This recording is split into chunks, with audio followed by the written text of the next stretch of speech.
Se wha moe moe tā ua a lau a inga wha pe ka le sia. Wha o ngā au nanga le ANZ po le talofa voucher, le M tā la, ma le My Cash e ala i le Click X. Wha afso tai mai le ono valulima lua ono iwa whaiva, le www.utos.ws, po le e-maili o le info@utos.ws, po le Facebook, le UTOS, le wha aputu ngā tupe te wha whaingaluenga o le mawaenga tausia Samoa, te wha whaingaluenga e mātou lau seleni, ai sele e oe le manuia. Taraflava o David Tua le nei, olo e whaafonga mai pēi le Radio Samoa, tasi lima i watolu a mō. Samoa i manuia lau whaafonga ma lau whaasausaunga.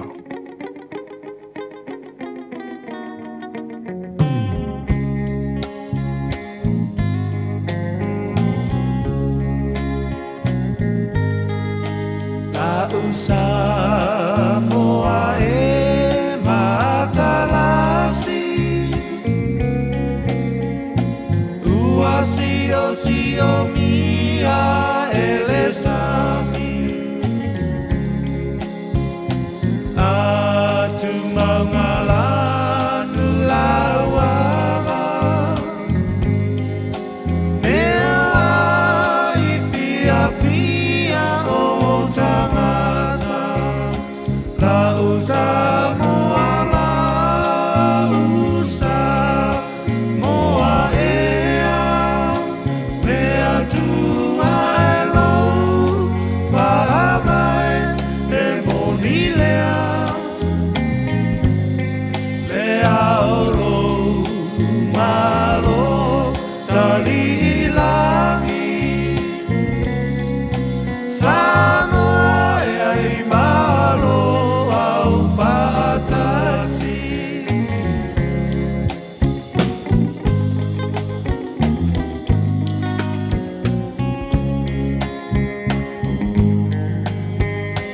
La tao e ile kueta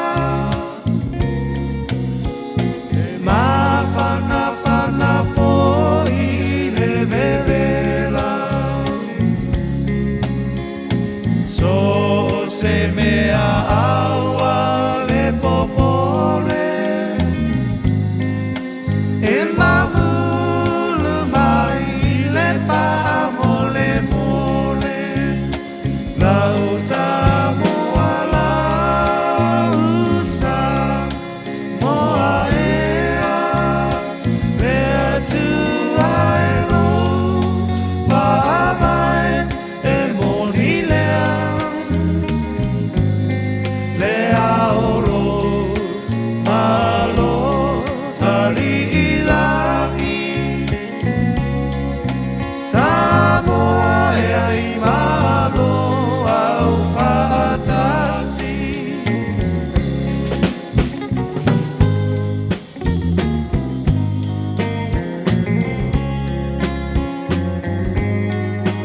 Mali e toa ua malo tau O nai upu whaala e au Se mane so tae au Samoa lo tawa i asau La usa moa ea Mea tu aelo Pahamai e moni Lea oro malo tali ilangi Samoa e ai malo au fatasi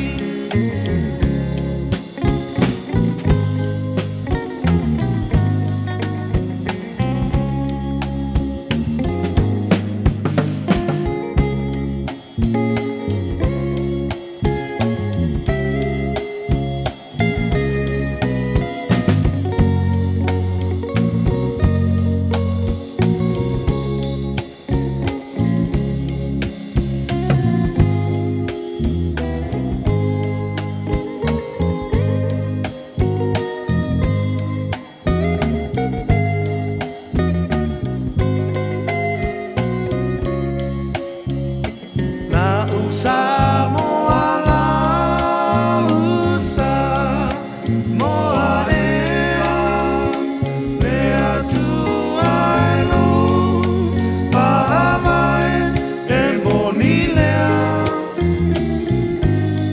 mea olo, malo, tali ilangi, Samoa ea i malo au fatasi.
Ua na ole Radio Samoa se furulima iwa toru a mo e tautuaina o e ilangu ngana fitu aso le vai aso.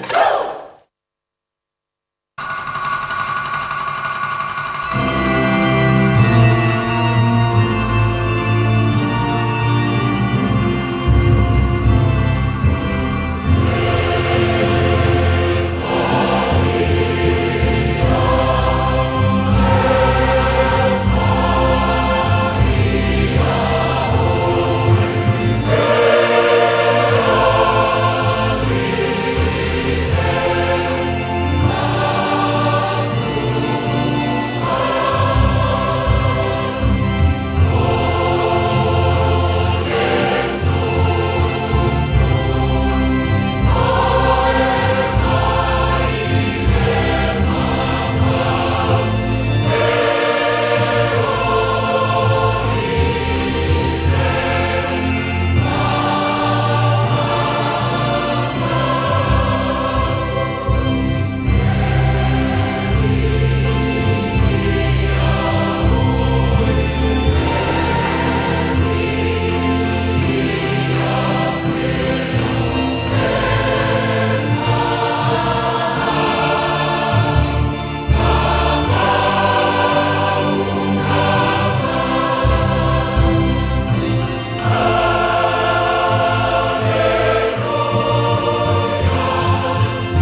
atu oe o tupu umalava o lalolangi.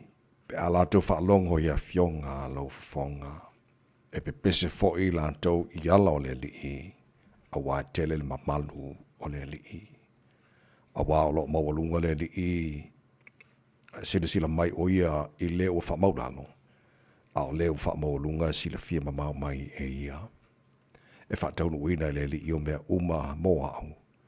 Le li i e o i le whawawau loa lofa. Lo mātou ta mai o le langi. Wa mātou lau sulutai au seng-sengi. Se pese o vi inga. Ma tau lau sili ese. Whane ne e mwha manu i ante oe le tupu. O wao le taulanga o vi inga ma le taulanga o le whaftai o te taumona mea lava lea. Mātou te amata le tai au fau. I le mātou wifu i uluma lo mātou tua mātou whampe atu. E pa ia lava oe le atua mamalu. Oe le atua mamana, siri ese mana matau tia. E le ai lava mbase tu sama oe.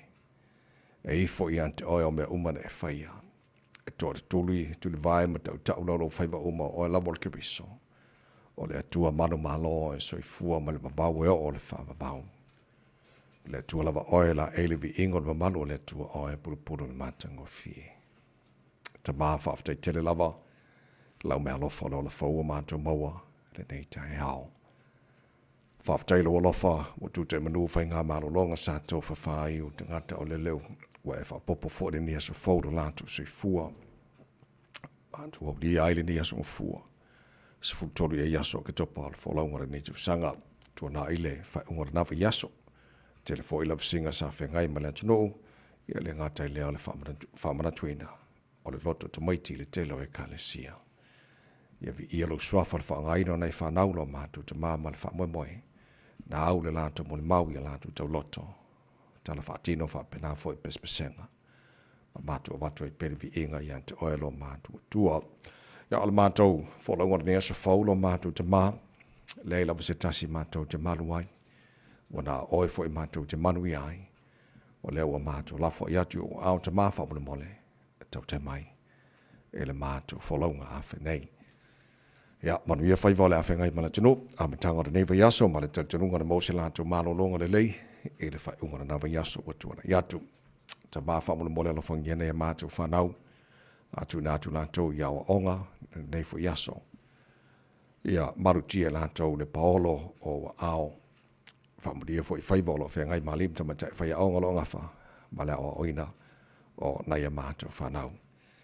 Mātou te nofo lava i atu no mao, e mana tua pea Samoa, la tinu e pene le loto, le mātou le talo, anga le leim whamuria i a Samoa, whamuria i ona taitai, whamuria foi, na i mātou ainga uma, mana i mātou te ngate le ngate i Samoa, au le alala ma le pāpā awai iso se tafa, o le nei kelope, mātou mantua le nei tai au, so stasi, o tangi atu fia mauna wha malolonga, o ngase, mama i o le tino, whata otoli ai tono a ingam, so se mauta ngase. O mātou whatatu mara whatu tuale nei tai au lo mara wha maro lo pa iatu pa iane pa ifo se whafu sia le malosi. Ai fo iatu le vi inga ia te oe. Ia ele mwhailawa na ngalo, tu i manu muli panga mani tāpo inga, ana ia mātou mātua tu asina sino na tunu i manu mahanta malawara nei yaso, te tōru eina pe lātou i lawa lafa. Whafu sia pera lātou se fua laude le tino, sidisi le lava i le anganga. O me omala whare mātou whaira nia sa faulo mātua tua, ia mātou whaia lava, ina ia fo iatu le vi inga i ate oe. Tama, wha maria mai i le tautua Radio Samoa le nei aso atoa. Wa mātou wole mātou wala au, i nei mea malawai ala i le sua whamana malo Yesu Keriso, lo mātou ali mara mātou whaola. Amen e. Oh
tamae ua o mawai o le viinga tolu se lau mo le lima i le tu spesiale kalesia e Franca Sa alangeina le viinga le tua le fa spesiale kalesia fa proponga ki Shano America Samoa pe te sauta le tautua mo le Samoa sfalima iwa tolu a mo ina wata tonu i ale tulai ono.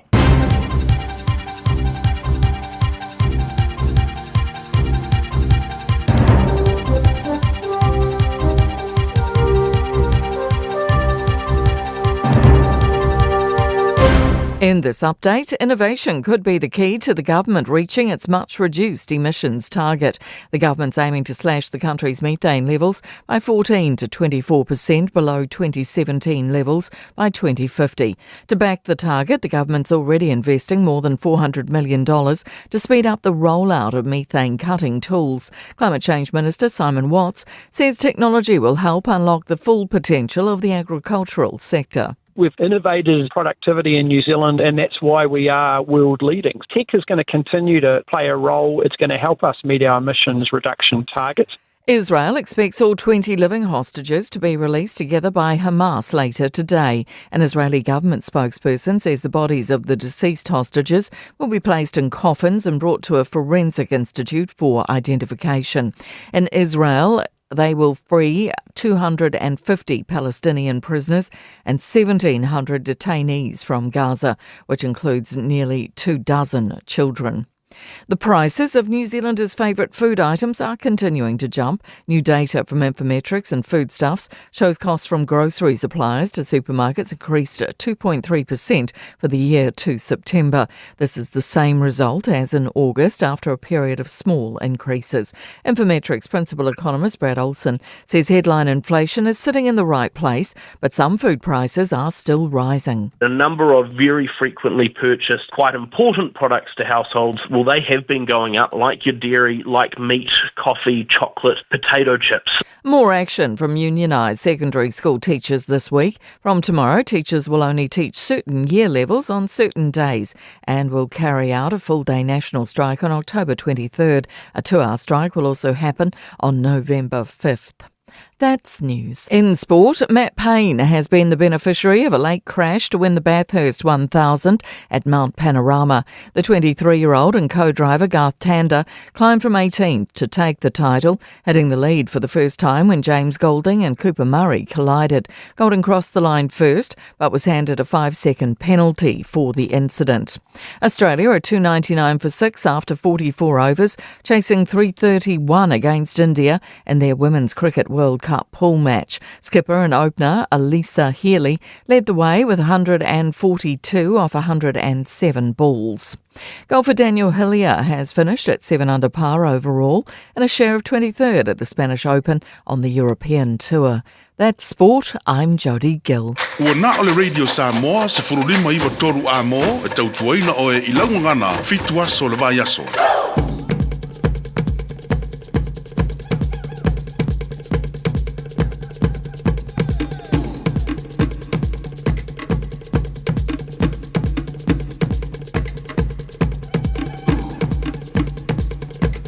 Ele swafa manamano lo tanto di faulo Yesu Kiriso e mo bono fa talofa mo fa feloi mo fa tuli mai na tele lava man fa lo sa mono mo tino pele le pa ia man mano lo fa fo nga na dei tai fo malo lava sui fu mo wia fa malo fo le tino fo lau e mo lava vi inga le tanto tua wa lona lava lofa le wa tanto o ria fo ne aso o le aso o fa le tua tanto ti ori matato fia yai pa mo tia langa le o le tanto tapa o sidi le langi ia o tuana i fōi le whai ungora nā vaiaso o le vaiaso whaapitoa sa whewena whengai fōi nei whanau ma le lotu te maiti o le nei fōi te usanga man whamoe moe ia sa whapena o na whawina le tua ia nei whanau mo mori lana tala le lei he le ngate e latu tau loto o tala whaatina fōi ma pespesenga ia ai fōi e pere vi inga ia te ia whaafitai fōi le tāna mataina langi o leo o moni malu tō sui fōmana mātu manosi i o tāna usin whai fōi lumo le nua le o tua nua manua le o mala nei tai au fōi le vi inga ia te ia whamoe moe sa maruia le whai ungara vaiaso i le alofa mananga le lei o le tātu tapa au sili i le langi Ya tātou o nei aso force futuro i aso ke topa o le lua fe lua se furu ma lima usmai na whaafonga le poro kalame maro le tai haru sa mas falima i patola a mone whionga ngaru mana tāsha vai lua so mai sini o tātou Facebook ma le YouTube o le Samoa se rata si patea ma le whionga pesta alge lo sio o tō ona nei tamai meni tō tō ina lai se pai ele tū la eiva e le tai nei malo se fomaria kamera mana nei tai a fo Fatalo fatu fo'i ma o folo fatu lange ma mai lau susunga le awa o tawai tatou avele vi ingo le tua le nei fo'i aso fo'u tatou au lia fatalo fatu sa mo le tinu pele sa oli ya le lei o matu pisio nei matu fo te pele ino nei whanau walo to mai telo e kalesi ya la ka pega fo'i se kalesi mo lato fo lo to mai yeah wai o mamas ia asao ke to bafanga solo ai ya lo to mai foi a kalesi de tasia le lei limo jale tulai ono ya se mai la mai mo la fa fonga ole lo tau mo le aso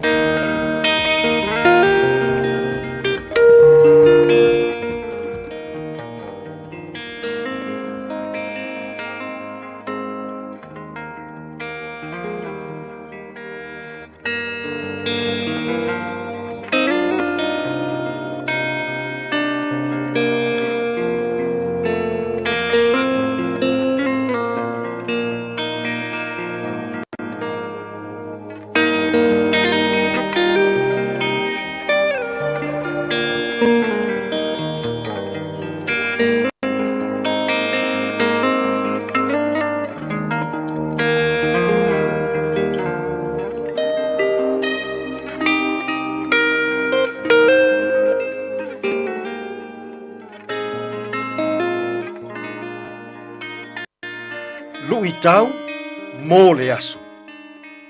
Whaatua-tua, whaaleo ngalua. Lukewarm faith. Whaalinga, lona mata upu e tolu, a o lona fuai upu e se fulu ma le wha. Ia e tusi foi i le a ngelu, o le e ka le sia i lao tikaia. O mea nei ua whai mai ai le a mene. O le moli mau moni ma le wha maoni. O le a matanga, o mea na whai e le atua.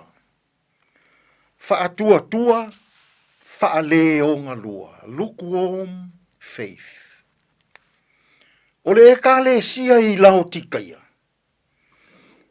O se e ka le sia i tamau a inga tele i mea tau tupe, ma mea tō tino.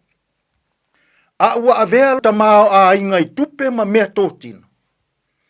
E whai ma whaapongai, o lona mativa whaalea nganga. O le e ka le sia le nei, ua te tele i ai, tala Yesu e le mānaia. Whai mai Yesu i a lautikaia. Wa e whaamau a lunga i lou tamau a inga. Wa e whaasausili e te le mativa i se mea. Wa avea au tupe ma au mea tōtino. Wa e se e tia ai ma e le i loa ina. Ma le isi o uso a tangata. Whai mai Yesu, lautikaia, ua e le maalili, ua e le vevela, ai ua e whaale o ngalua. O leo langa whaale o ngalua, e taitutusa ma leo langa whafa, le mautonu, ma le mautinoa. Whai mai Yesu i a lautikaia. O oe lava o le mālaia. Wa e mativa whaalea nganga. Wa e pangatia whaalea nganga. Wa e tā waso whaalea nganga. Wa e le lava lava whaalea nganga. Le whautuanga Yesu i a lautikaia. Lautikaia. Ia vave nei ona e salamo. A wā a le ai.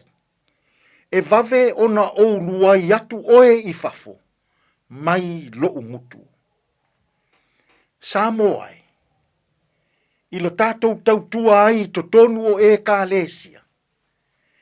Ne i o tātou se e tia i tupe o mea tō tino ma a seta. Ae maua ai tātou i le ola wha le o ngalua. E mana o Yesu i lana e kālesia a maalili ia matua i maalili. A vevela ia matua i vevela.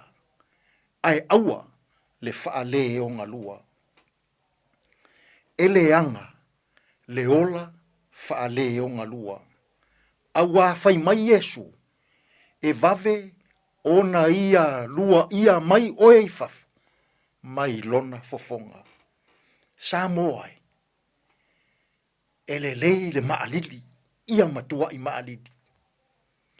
Ele lei le vevela. Ia matua i vevela. Aele anga. Le ola wha le o ngalua. Tātou te talo. Lea tuai. A o maia i mātou uma. A maalili. Ia matua i maalili.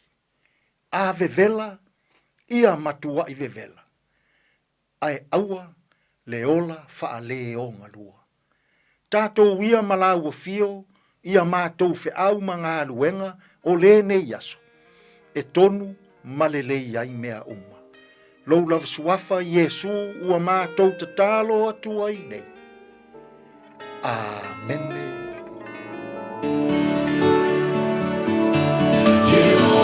Shama,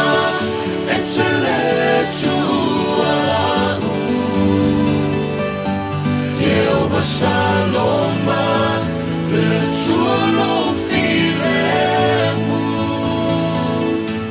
Jehovah Nisi, Betulo Manumano,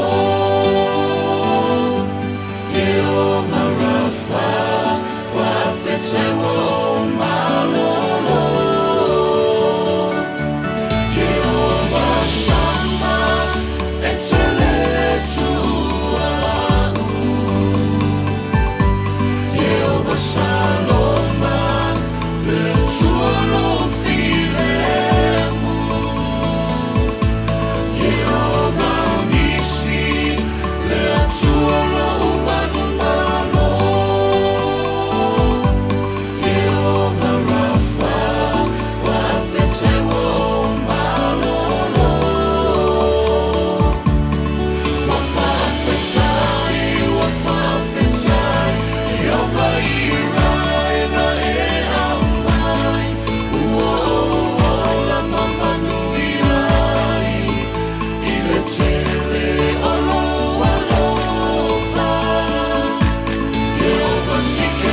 tele olo alofa Jehovah Sikenu Yesu ola uami utolu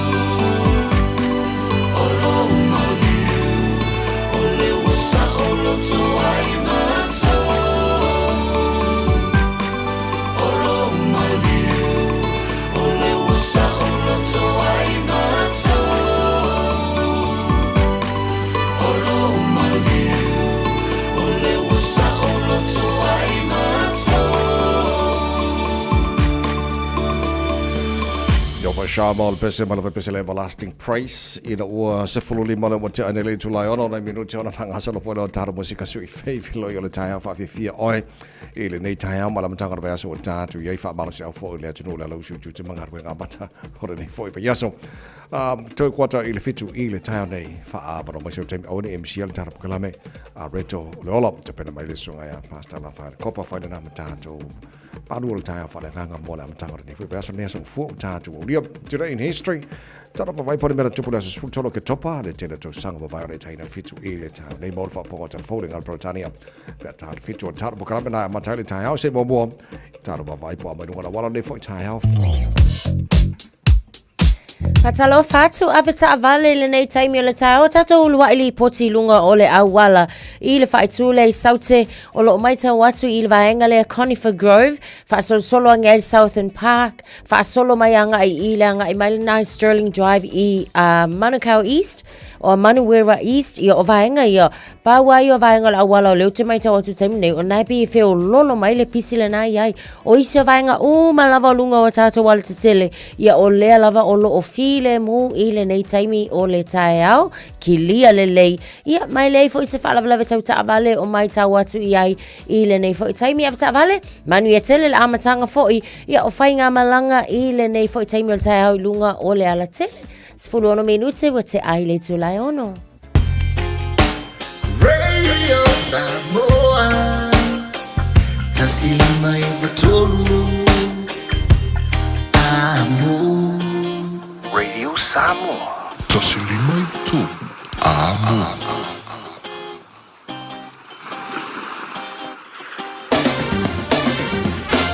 Pai ka bata talo tau nei foi tai fo tama ki makaura wa ki lani no fonga fa salanga Radio Samoa sfu fitola il malu lu le air ni va ngol tai winga fa mo winga tau le sola fa solo na awa ola tau pa utimu e disio baenga au ki lani e fa solo na ngi malo si bar sabidi mai matu sifo ele fa solo atu la wa uli ma le fia na nei lua se fulu ma le duor ma runga ma fa na le e fa mo winga mo au ki lani ile nei aso fuas fulu no lona ma wala lo tai au pe audio le fa solo na awa ola pa utimu e nisio vaenga au kilani se fulu ipa maurunga le malu le efa mawina mo au kilani e le aso antai aura vanga yon tua la fasolan awa olang de leila so lulu papena fona awa olang de leila stoffi lang de leila for raile awa olang de leila sto nai pa utimu ile aso sa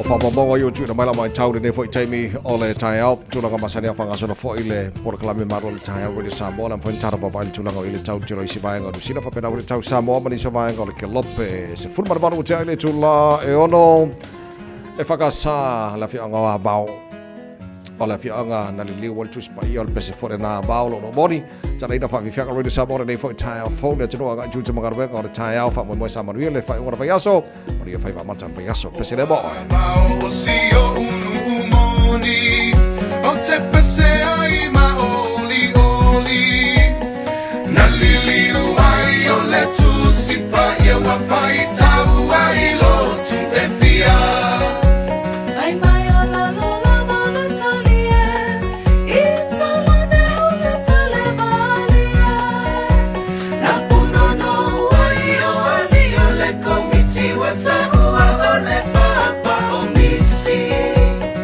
Pepe se ia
Hey, luas fulula wa challenge lai ona ul to mar ro sa mas fali mai betolu amo ya ola mano fo fa talo fa twel tara paklame panga o malava yo fa tes mai ngon ta Facebook mari YouTube ro sa mo nei time ber tai ma no fa te te la fa talo fa mai nei tai au che ba to le to tele ni so fa talo fa mai America sa mo nei tai au fo ma lo la so fo mo ria e fo initial fa talo fa mai la to pele sa mo ma lo lava fa tai le fa tes mai nei fo tai au fo ai wa o te lo sa mo gaman mana ola lo la ya sama lo nei ya wala vola mo lo to mai sa mo wa mo la tra sama lo so lola Samuel la fa fonga mai o sa vai tanga sa vai la fa tu lola nei tai au ma lo fa te tele ke lola la ya sama lo sa mo ya se kau fa mau ya kule le pau ma fa le ngos nga fia usala la sa na tsa mai tsi ma lo le o matsu sa le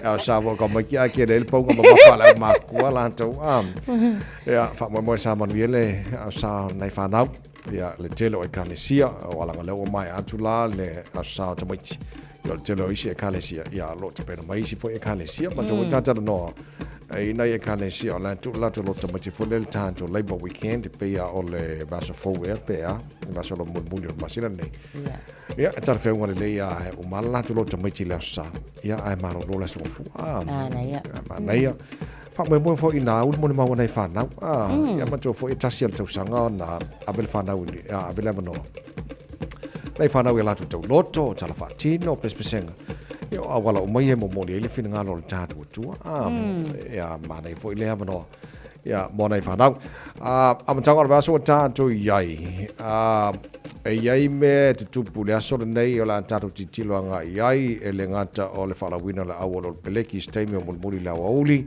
o nei fo ya al mana lo te maua o le atu fa fo o mai el Hamas ia tangata Israel la to ava marsi so le ngata la to so fu pe ele te tunga pe was fulu la to ia fa pena fo la to mali o se mai tau atu le na ia i le taimi le nei so ia i la to lava ia e tau lava ona mai tai tuina le lua se fulu la to ia onisi wa mali liu ia ma o la to lava la wa mali liu o le o ia i le fa mo fo ile e tau lava ona moli le mai o la to tinu maliu na ini i pusa maliu ina ia fa pena fo ona to fa mai le taimi fa mai ai le mai tau atu faisi to atele o soifua wa mau pe tilo lava fo iai i le tūlanga na tūla i mai o le fo i mai tau watu e le ngata ia Palestina la tau le toa telo i la tūna mani liu Yosufa inga ia ai mana tua foi o le nei lava fa lave na tūla i mai lava foi ina ua o sofa ia foi ele Hamas ia tutonu o Israelu so o le la o le foi watu vai ia le fita mai le malo telo Amerika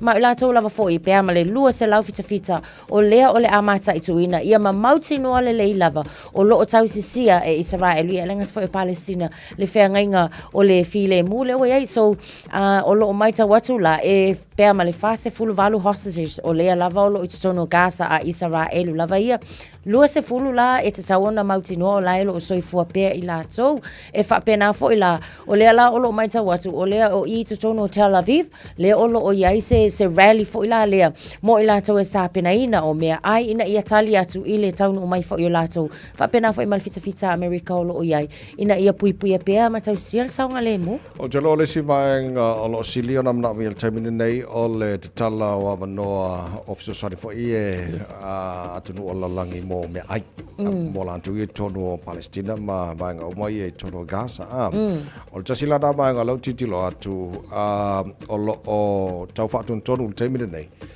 ona le mana mia ia Israelu ina ia tala le no ona to polo kaina wa te lo vaenga o mai o le vaenga fo le o fenga inga o file mu ele ngata o le release o tangata Israelu ia tafia ele Hamas release mai fita Palestina le tafia Israelu o te lo su ia inga o vaenga o mai fa tasi ai male nga Israelu tala le no se va tu so ni mo me ai lango tua ko kele o ka ia fi ai le tono le foi vanga Palestina So vai ngā manau te loa tupu i aso nei, matanga nei vai aso tātu, iai tausia, ia solonga le ia vai ngā Yeah. Ia wa ana se whapea, wa lewa na mana Israel elu release, ia tuana tu tangata, ana se whapea whaile Hamas, wa lewa na tau na o se while mule tulang. Ia tulanga na nao, iai, so la tapti tila wa, ia le tantununga nis, le o mauti no le leipe, moni le tulanga le a, ia le fo iwhenga ingon while mu. Le o si e le vao Israel, Palestina, o le a fo le umi, for how long? Ia o fisi tele na o fisi ngira temit.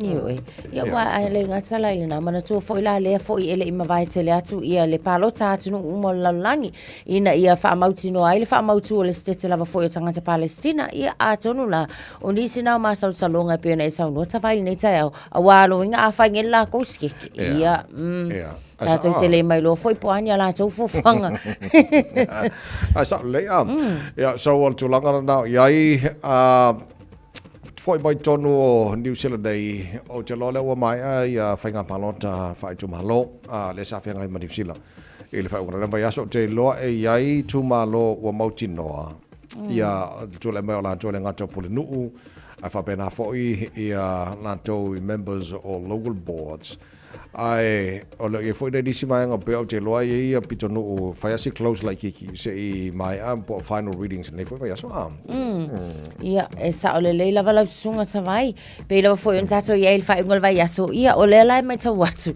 o le lava foi wato tu lai mai ia le tato to ia ina tele le nei o Wayne Brown i le pulenu o kilani ia o le isi foi la le o mai tawatu ia le time nei e le ngata ia la to i le toi tu lai mai e ia foi la manisi o sui lava foi mai council site tasi o le o mafai ona to e mawalo la to wa noa i le nei foi no foi inga pela ia o Manuka Ward ia wa tatono tatou to telo i tatou sao tatou palota uma lava foi le lai fa manu ia nai to tu lai mai le fionga ia El Filipaina fa pena foi ia lotu fuli Carol Avo la to la ia mole Manuka Ward lava ia fa pena foi manu ke Tamaki Ward o le foi ia o to Fili ia foi ia le a fionga foi porta mai ta ia Josephine Bartley ia e avea foi mapulenu o le vaenga lea o Albany o lo mai tau watu o le lai pe e fai asi lata vavala lata o le tu unga le na alu i le lai manu malo mai e fo ia Victoria Short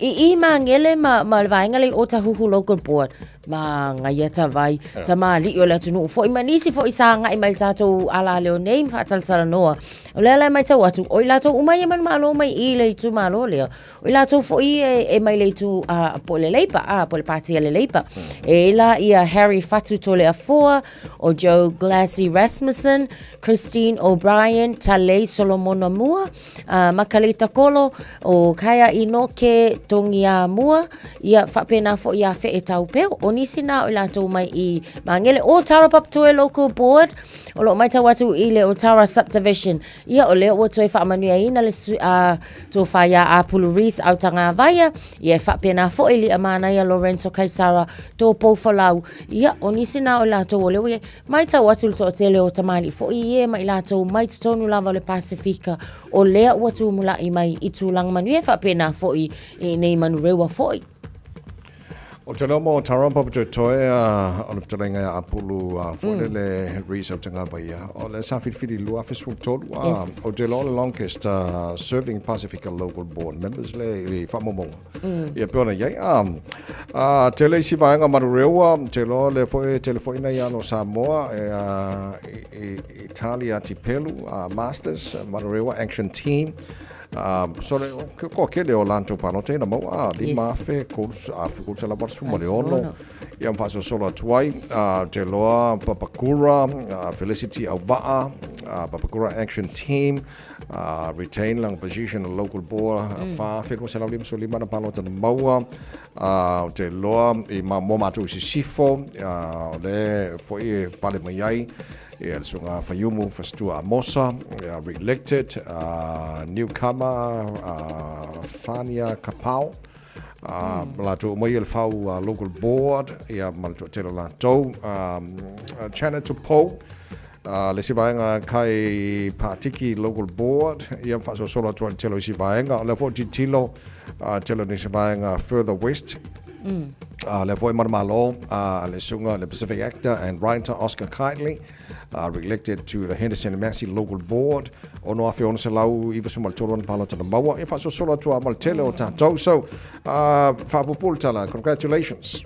Malo sa ini malo, mo tamari i malo Samoa. Ia pia na whamni na fo i tātou whainga palo ta whaitu malo. Ia lena i nei, o te rolo vasora nei. Ia la mai final counts po whaitonga whai u whoilele. Ia al tele au o isi vaenga uma. Ia o te loa e le isi swinga talu ona mai ai whaitonga le sa whaile whai wan paso. Mana ia? No. Ia. Talo sia la atavai. Yes. Io e kalo sia loa la inga ia lo whamail vaenga lea. Ia ma whatau nuu loa pe a whape fo i o le a whanga solo fo i fofuanga. Ia wale o mangkua ile kala fo ile lea e ia kama i whai upu whapalangi mai do the mahi and get the treats. Le lang whai kako mahi ma kua i kūsir kako paloka inga i tu atu. Ia lea lawa manuia. Ia o le treats. Ia o le whafonga mai i si ufufonga foi. Ia e mai se o mana onga o le tātou community ina ia ma whai una whatau nuu atavai. Bad luck mo Karen Leone. Yes. Te loa o iele lena lo no lua le i pano tama mao ki lil mano pone Wayne Brown. Ia fu atu se lau fasu mare ono afe ono se lau fasu mare lua ia na bauti. Ia ngat limas pulu ono afe ono se lau spulu lua bauti sa lena maua. Fo ilele Karen Leone. Ia mastasi fo o tamari o le tunu. Ia. Ia lusu tasi afe ono se lau ono sumal tasi ana palo tana maua. Ia o tulangana na iai fōringa mai. O le ato kile e loa la. Ia. O leo te wharangonga tua e maua lalo alpa seno e la tuan whai lato palo. Yes. Yes. Pea ma le luas tolu na o le luas tolu i le whaamauti noa mai la le na nei le waweao. Luas tolu le au whai. Luas tolu pasene o au ki lani a tole na palo. O longa winga makua i pa ule nei whainga nera. Asa nei So luas fulu male ono minuto lo tole talo le tula e fito le whafonga le porkalape malo le tae. Hau le radio Samoa's Filipe e tolu a mom. Sa Martin Brothers a whaofa vi whianga le tae. Bivi inga manono. Alor si familia, kia ora, good morning. Morena. Tulungi ai mane nei motu atu. Lau whanua ualanu lau hava. Ai si o mia ele sami tio ata. Ei ata ua male feta lainga ya futi. Male mamalu ile ainga sa muti Matua usale i ata ua mafale manono Opa ia na e minita i lo uroto Manono lo ua pele Ula huila oi atunu se ua pei Susana Wasulu atulo malama lama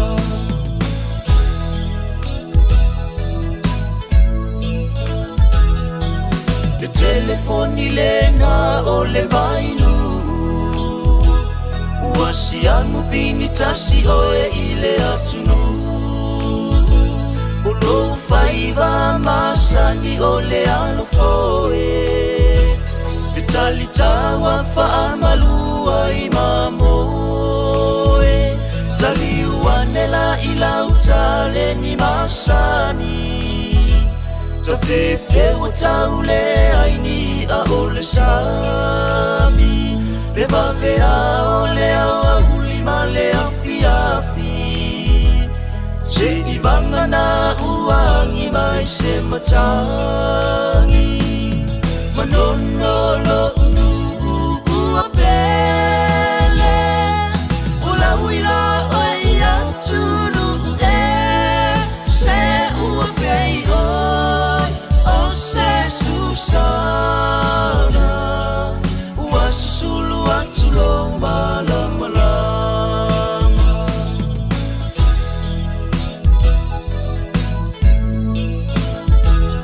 Ei ai fo I maleisimo tuitai Leone e te samali valiai O mea uma ualasi ila uva ai Barcelona pona uti le suavai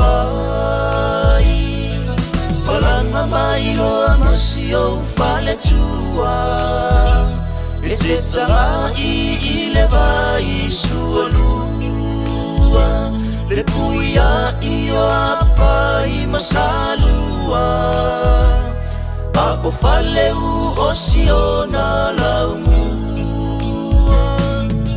Belua I pongo le talalelei Usili a ilo aulele Ma ua pei oi Bose Susana Wasulu atulo malamalama Manono lo ua pele Ula wila oi atulu Se ua pei oi O se Susana Wasulu atulo malamalama Wasulu atulo malamalama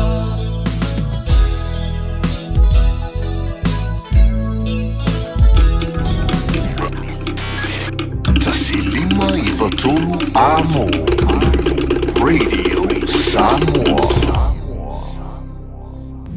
Awane MC atalonga le toa Samoa ma le kiwi e Lucila atoa ma le talonga le fetu Samoa ma le kiwi Ferns ile aso se fulu ma le mo ke topo le malao le Go Media Stadium patau pe pon fale I la la Pacific Easy mo tahuhu o tara mamangele petanga yane ile tiketek go to Samoa go fetu Samoa ana talonga le hangal mana Yes. ala falo jere le tara poklame e stemio mon mo mai le tala fitu e le tai on nei ya malo fa tau te lo le sivanga wa pa uanta ua ile tulanga fenga pa nota fa tu malo aben fa malo stasio tamali o le tunu fa wono Ken Laban ole ulwa I Samoa le mal Pasifika o Fifilia o se pulenu utono hat Yeah. o hat I Wellington so te lo aben fa malo le fu tamali o le tunu lo e fa sa longo talonga ala Sky TV ya le fo pale mai le fo ia te finga yeah wow congratulations mai tala Yes. pokalame ya malo sa ili malo ya malato o lava ya wo pale mai le ngato councillors e tono council te jasi ya fa pena for your local boards lova of time boards ma oli tasina mta pu tele langa langa ta ne o David Seymour te tai o le act lo titulot ole o mona faile pano te foringa mai e to tele la to li fa ya one to ye ni water maori I tono o council te tasima tono New Zealand to Pe ma le fase fululua council. Yeah. Le sa ye le referendum fo ila le. Le lana faia la to palota ma o le palota la. O ai e palota e tau fio pe ma fa mau au ina pe le fa nga ina o Maori Wardens. Ia ai fa pe na fo po ai ale ko manga o le unga la palota na ye. E se full fit na o le full fit ila to o le na palota ina ia tau fio ma fa au ina pe. Ia le fa nga ina fo o Maori Wards pe tai. E lua se fulu lima ia ila to po councils le na palota ia wale te tau ona to e fa nga ina o se o te tono e kele lango David Seymour I le vaenga le ona e mai tau atu o mai ai amatanga na mua paloka ia David Seymour ina ia fo ile awane to e fa nga ina ia ai le ngata fo na fo ai e pe ole e tanga tasi lava fo ina amata mai lava ile te tiriti ia le manatu ole nei fo to e ino David Seymour ia le wa fa solo mai I Maori Wardens a tono ia lava fo ia se tu fo ile o afu ai lo na manatu ai ke au ia e se fo lo fia I Maori Wardens a tavai e ia lo lato o telefo ia lo lato sao ma lo lato taua I te tono ala communities e ia ni se no fanga ka kise alwa ku ia o ka vai o la fo ia nei tangata e la ngona lo ta ita lo to fa aftai na taimi a o tavai ia lato o lo fa ia le ngal a wa o ka ko umai ka ko ke le ngal lu e ma fa pe ia io e a le la mai tau atu ia atonu o le lava foi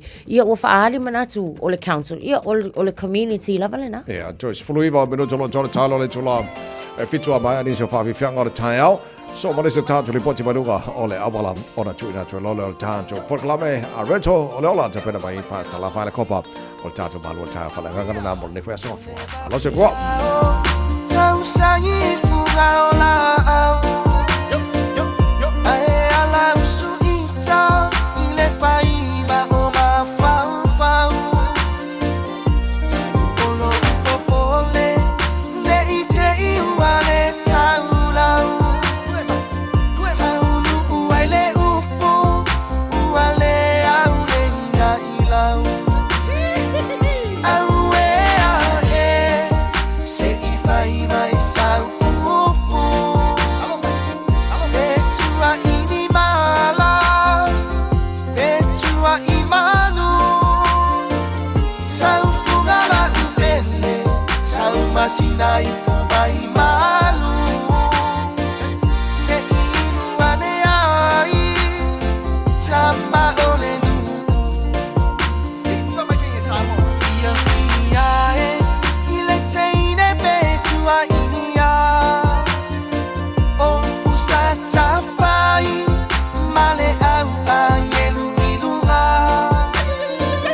imanu Sau fungala umele Sau masinai pubai malu Se inu ane ai Sama olenu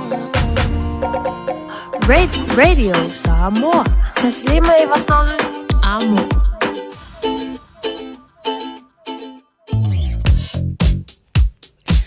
Paule vaengol tatou awala tele avata vale leo lo was slow down ile time ile nei o nai lungai o Nera Road le tatou on ramp na o a matalava foi ia ona faisipisi mai on the southbound ile time ile nei ia e fapena foi la malanga ia tunai Lake Road nai vaenga na lo mai tawatu time ile nei ia wo failava foi si feololo le traffic le na lo ia on the northbound Birkenhead o lo mai tawatu ia ia foi vaenga le na o a mata ona tau si foi ia le pisi mai le time ile nei o le au niso vaenga o lunga tatou awala tele afta vale ia o lea lava foi o mai tawatu lunga foi o tatou State Highway 1 o lo o wafai leanga ia tule nai matu ia faisi pisi mai o tatou taimile nei the Northern Busway malanga ia tule nai Takapuna fapena foi Twin Coast Discovery Highway nisina vaenga o leo lo mai tawatu lunga o tatou waka kotahi ia o faisi pisi taimile nei lunga State Highway Sumaleono Greyland anga mai na fa solo mai lea se anga ia to the Great North Road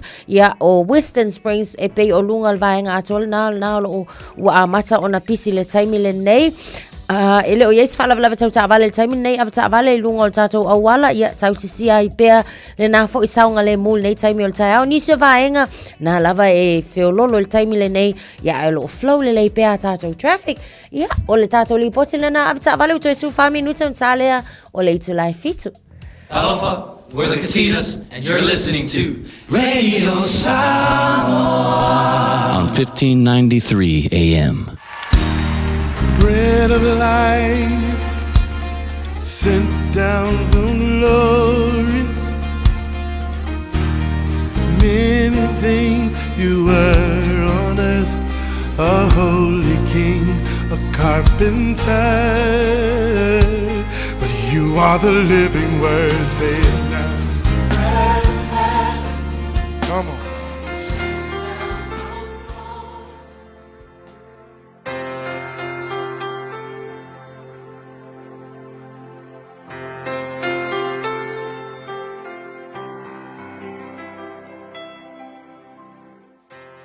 Au te fia whawhiloa il tatou tunuu mai tatou polkalame o le arito leola i le amatanga o le nei fwoi vai aso i le alofa o le tua. O le lua le koronitus fulurua le fwoi upeiva e whapea o na whapea mai lea o Yesu i atiau. O lo une i alofa tu noa e lava lea e fesos o ani i ati oe. O le whamalo si au mo oe i le aso le nei o le whatatau mo rungali. O le whamalo si au mo rungali. O a mai le lua ulungali i le nei taimi. O enjoy le lua whainga malanga po ua tautongi lau solo i le taimi le nei. A whai ua tautongi lau solo i le lua ulungali ia e manatua le sosoani ma le whamalosi o le a reto le ola i le nei aso. E te mo mia le alofa tu noa o Yesu i lau ulungali po le lua ulungali. A wafo i la o ulungali i ele ai se ulungali i e atotoa i lalo le la. O eva ai tu spa i se ulungali i atotoa. Mai lava i ulungali i le amatanga e o i ulungali i na whaongai le tua. E se ulungali i atotoa tu spa i o le tali ele ai. Awa ele ai se ulungali o eva i se lau pasene. Ele ai fo i se ulungali i o eva ai tu spa i ele ai ni whaafita uli o iai. Awa eva ai le ulungali i mua lava tu spa i o atamu ma eva se unungali i sa tau ona se lau pasene ma atotoa le na unungali na amata lola ainga i le paradaiso po le nofoanga sili ona saunga le mu na tuu yaila ua ele tua ai uma enga ele i atotoa fo ile ngā unungali na whaina fo ile unungali ilna le a whaina mai ai le human race ia o mai le si unungali tangata whatu tua ile tua aper amo masara ia tele o teimita tu manatu lava o seu lungali i peini angelu a per amo masara ai umai fonga e matua i va ili fo ile soifua a per amo masala o le tele fo i o whaafitau whawhita uli fo ilea li pepelo apere amo ina uo ile no ufelo e kupito ia toi o ikira mai na pepelo apere amo o Sara o lono tua fine ele o sana va ona ole fefe le whatutua ile tua ia uma e mulimuliane ua momoe ia apere amo male au na Sara ia lena whanau mai ele tamo isa maeli te le whawhita uli fo ile na ainga na tupunga mai ai o mai le si ungali isa ako ma Rebecca na vai fo ina pepelo fo isa ako ina uo fo ikira fefe isa ako ia pepelo fo isa ako peo apere amo o lono tua fine ia Rebecca ia uma ifenga i moi fonga e vai fo ile ainga ole ainga ia ile me fo ile ole failonga lan wala failonga tamaititi e lofa lesi e lofa lesi ia tupu fo ile whawhita uli ole na ainga whanaua isa ako ma Rebecca ia o mai ia Jakopo le sitangata siang pingi whatutua o Jakopo malana va wana va fo ia na iai a peto fa ia na va a faina fo ile na ainga na ai a faina le ainga ila na whanau feita lesi vaenga ia Iosefa le na tupu il whawhita uli whatau Iosefa i oi ai kupito ia o mai ia Tavita tangata whatutua le tuspaia alona fo i ainga mana unungali na iai ana va fale tonu fo ile na ainga malana whanau o mai fo ia iopu tangata siampingi o whakuakua na ai fo ile ngā nungali ia e ke va ai to lu iopu se tu no pe le vela va fine e ila na tala na fai iopu se sanga whakuakua ai le fai le tua ia faliwa iopu o ke ngia finge le fa lona to lu le fa tua so o ainga umala maulu ngali umal tu spaia o ulu ngali ina fa ngai le tua ia e mana tua ile asule nei ele ai se ulu ngali e atotoa o ulu ngali uma e ai o latu fa fitauli e il tala masani fo ia tamaiti na ai ile tala tamaiti fo ile tala tini fo ile Cinderella e fai mai fai ul tala fai mai ona no fai leo Cinderella male Berenice ile o langa atoa male fia tele akelo ele ai longa sa ai longa ngong ofo Cinderella mal Berenice ile o langa atoa ile fia tele akelo o ngali uma ele fia so uma e iai whawhita uli o so uma o le tele o ngali e ui i vanu e ui i a whao leo langa a wa e fesili tangata matutua i a maolanga na ui mai ai lato ngali o le tele o whawhita uli i a whita iai mai lato o nisi ngali toi a tetea a kei loa le me whatu mawina i ngali o le lofa tu noa o le tua so le upu foi la mo oi le asole nei ele mafai ele fai poiponga pe o le tala fo ia tamati pe na fai poi le la ua ona no nofo fia ile la ua ele o le fai poiponga ele o le fa lo fai poi lo olanga e o mai ile file mu ile olanga o Yesu ilo wolanga e o mai ai le file mu ai Yesu ile luo ngale i ai Yesu ile luo fa poiponga o a fa fita uli o mai o le lofa tu no o Yesu e fa tu mawinai le luo ngale a fai o ka give up o lua tau umal malosi e lo fai le tasi wa pe wa ngase le luo ngale ke lo tangi ile lofa tu no le tua e fa tu mawinai le mafutanga o le lua unungale i le tua whawhetaila vai mawhai o na tu maua matu ainga maunungale pe ai le alofa tu no lau fio i o matu ainga whamanuia i so unungale i o lo strako i le nei taimi le whausia ino le mafutanga lo suafa Yesu. Amen.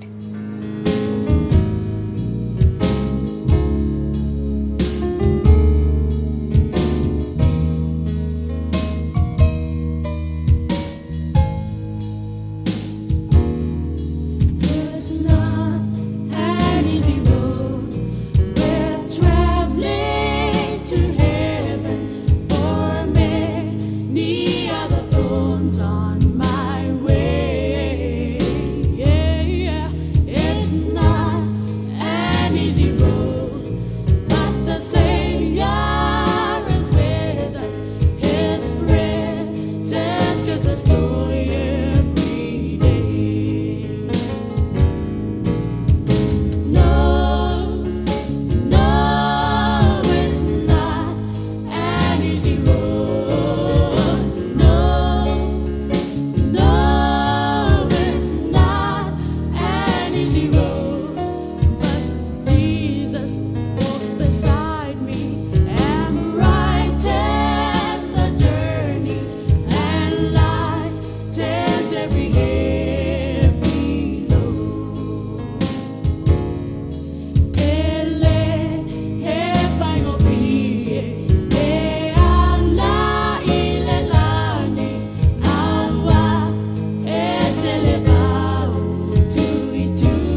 Sangola Sisters, Malpese, it's not an easy road. Fama el proclame, Arbetole Olani for Italian phone, or Tolo Minutolo to the Talo to Life Fit to Lassus Futolo, Ketopo, Animal to put a yasu to Sangawama.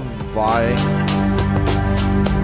So sanga lua fisfulu ile so na fapiana foi ia ona ia se tala fie tono la tino o Chile ina o mafai ona fa sao ina mai la to eli maina mai se fa lave sa tupu ile no fanga eli na ile maina pe amali tolis fulu tolu ila to na fa sao ina lua fe lua su mal tolu ia o le isile nei o asu na fapiana na fa sao ina ile Microsoft ia le ta alonga le nei o le Call of Duty ia ma fapiana foi ona fa lawi lua ilunga o la latou foi upenga te whailangi. Lua afe lua sumalwha na manui ai se tasu tau mawhainga mua lava foi sueina ia matau mawhai ai pe whaamata e whaamanui aina tau mawhainga ale SpaceX e pei ona iai ia ale susunga foi ia Elon Musk ia ile nei foi vai tau o nisi nau vaenga mena tupile nei tau sanga ia so mabai. When you shake up, I'll bring you some more.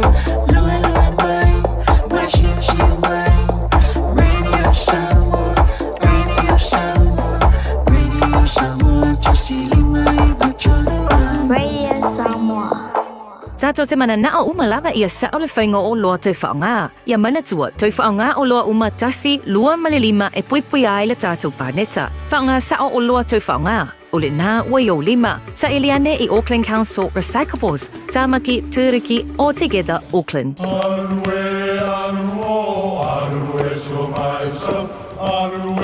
O Samoa o le atunu ua mai au na tofi. O le la au ua mai au ngā tātulanga e le to e tau au whangaina. O le vai fo i ua malili ua mai au na saiki. A o lau polo kalame o le vau filifili. Ua na o se toi wha manatu. Ua na o se toi whangu ia ua nganuu Samoa. Mau upu ta oto, mau upu tu. E ala lea i ala ngā upu ma muanga ngana, ma le vau ngana. A wane i emisia le tātou polo kalame. Iafi o aso lua te itasi le itu la e valu I lunga o le Radio Samoa.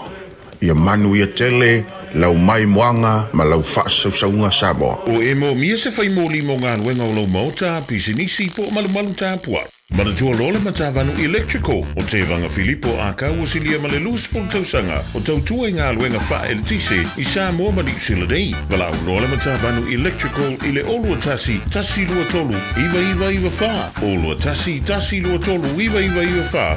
Moni quotes pe whilo i fo i whatala no ngā luenga o loo fuafua mo le wha i unga o le ring tausanga ai mai se le tausanga fau. I ma whai fo iona e emaili i le info@matawanuelectrical.co.nz moni si Fam Talanga. Baby, Lomani! Hey, hey! Oh!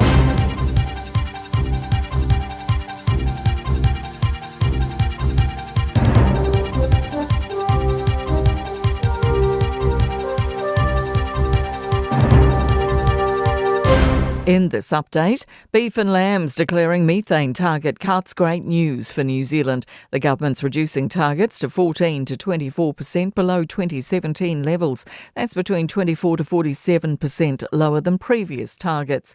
Beef and Lamb Chair Kate Ackland says the government's right to say a number of farmers would have been put out of business without this change. About 20% of our sheep and beef farms, and I think about 6 or 7% of our dairy farms would need to shut down. So on the impact of warming, it's agriculture doing its piece. Those reduced targets are sure to be a hot topic of conversation amongst global climate leaders gathering in Christchurch. The city's hosting the International Adaptation Futures Conference at Te Pai Convention Centre from today. New Zealanders have voted against steep rates rises in the local elections. Auckland's Wayne Brown and Christchurch's Phil Major have both been re-elected over the weekend with a commitment to keep rates rises lower. Wellington's Andrew Little and Hamilton's Tim McIndoe have indicated they will rein in their city's steep rates rises. Election reporter Michael Sergel says it's a similar story across much of the country. Clear support for that blue wave that was elected in 2022. The mayors who oversaw the big rates rises have either chosen not to stand or have been unseated. Secondary school teachers are resuming industrial action this week after what they deem an unsatisfactory pay offer from the government. Teachers will only teach certain year levels from years 7 to 13 on certain days this week, starting tomorrow. As the ceasefire holds in Gaza, all eyes turn to the next critical step in Donald Trump's plan, the release of Israeli hostages and Palestinian prisoners. There are 20 hostages believed to be alive. They'll be released this evening our time. In exchange, Israel will free 250 Palestinian prisoners and 1,700 detainees, which includes nearly 24 children. That's news. In sport, Valentin Valero has become the lowest ranked player to win a top-level ATP tennis tournament. The World 204 from Monaco has beaten his French cousin, Arthur Rinderknecht, in 3 sets at the Shanghai Masters. Matt Payne has been the beneficiary of a late crash to win the Bathurst 1000 at Mount Panorama.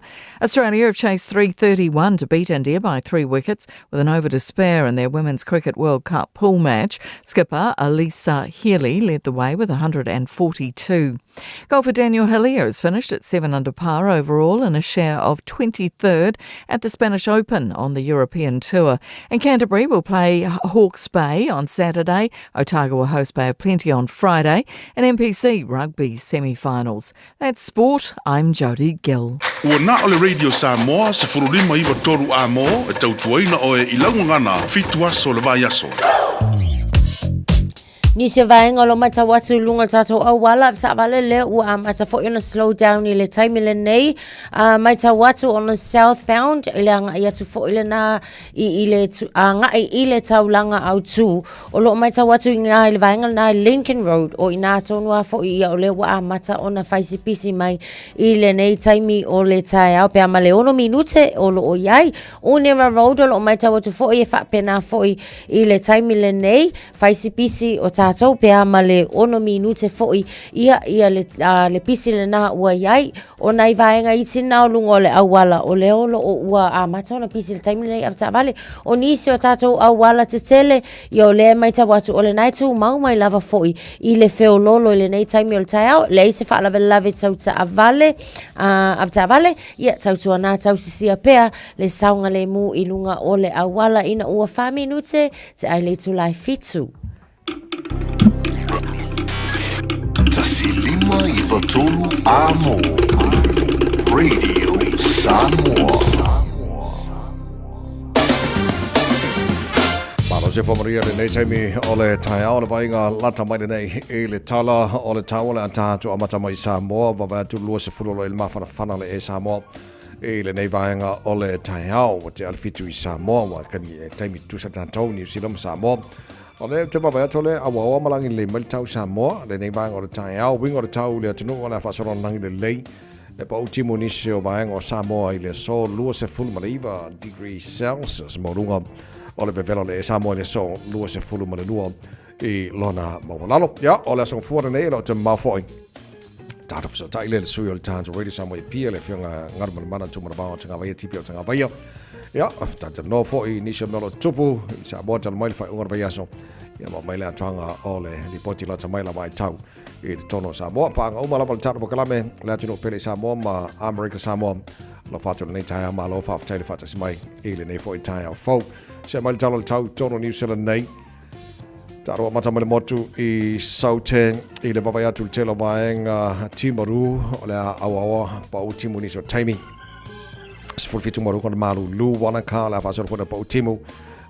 Sifuru ono maru kona malu lu i le telo vaenga o Queenstown o le afasoro kona pa utimu i le so sifuru tolu maru kona malu lu fa mawina morga yaso Nelson. Awawa pa utimu i le nefo yaso. Sifuru fitu maru kona malu lu kain Kora. La fasoro po ina awa pa utimu lo sutasi manunga ma fana in Chicago la fasoro pa utimu ni so taimi sfulu manunga ma lulu fa mawina Dunedin la fasolo in pa utimu ma mafatimu ni so taimi ole so sfulu manunga ma lulu kada stete malo se fo real nei taia fo fasoro na awa pa fo utimu mo to e de nei fo yaso lo sfulu manunga ma fana fa mawina ya mole ayo fungala au kada stete malo se fo real se mai le talo tau le motu matu pi tala berunga le motu matu i kai taia pasoro na awa pa utimu ni so taimi lo sutasi marunga ma fana e le lamua Wellington good morning pa angal tala pakalami so samanga lamua malo la persi fu maruia le taiao olo yai lapta inga mo timunga rain warning yellow watch pasoro na awa pa utimu i le so ma mafati munga e ni so taimi ola mo watu ma mafana timunga i ni so taimi le po ana nei Sfuluono manunga malulu fa mawina mo Wellington e le so o nisio vaenga e tauranga no sutasi manunga ma fana la awa pa utimu malo si savidi mai matu sifo nisio taimi tau polo yai ia lapta inga mo timunga malolosi rain warning awa pa utimu telo taimi sfulu valu manunga malulu fa mawina e le telo isi vaenga e ro roto rua awa pa utimu sfulu valu manunga malulu i le tero maanga o Palmerston North, whaasoro poina awa pa o timu malosi te savili ni so taimi lua se fulu marunga na mawhana. New Plymouth, o la ilapta inga rain warning, yellow watch mo le so, awa pa o timu i le nefo yaso, se fitu marunga na malulu Napier, whaasoro na awa pa o timu le nefo yaso. Masterton, lo tu mau ona yei, i ilapta inga mo timunga, wala fasolo na pa utimu le nei fo yaso lo se fulu marunga na mawhana pe ona yei le bin, o la ifo ilapta inga mo timunga le so kai taia. Maisi vaenga Hastings, awa pa utimu le so Gisborne, awa pa utimu le nei fo yaso kirikiri roa Hamilton, pasalo poina awa pa utimu le nei yaso fua los fulu, marunga na mawhana fa mawina mo kirikiri roa e le so. Tama kimakora wa kinani no fanga fasalonga Radio Samoa, sfulfito la il malulu, e le nei vaenga le taiao, tu mawinga le tau le so, wala fa solo ina awa pa utimu ile telo temi malo se savili mai matu si sifo los fulua marunga ma fana fa mawina mo au kilani ile nei fo yaso tai au pa audio la fa solo na awa le tau pa utimu ni so temi fulu iva marunga na malu o le vainga yon tuatu awa lang de leila so lulu awa lang de leila stofi lang de leila for rele awa lang de leila so nai pa utimu la sa pe a aulia Papa pa nau tūra mai la vai taure nei taimo le tai au. Le tunu o lalang papa au ni se vai ngā laulangi e le tunu o lo moriel tau mo tōre nei asa fōua tātu o liel tau tō mora rede Samoa Sfalima e vatoru a mo. E na ua iwa ma le awhala wa te ai nei ia le tu la. E fitu ia le lei ai samba mawharaka mawhakangara ko o ngā ia ngafi. Au sānei tamaiti. Ya, halo lava. Dia trong phai ngai whanau. O te lo le lo tamaiti la so. Ia te lo a ke langi ngai vai ngai lo e ni silang whaka kolo ka mai pongi yaka fo ia.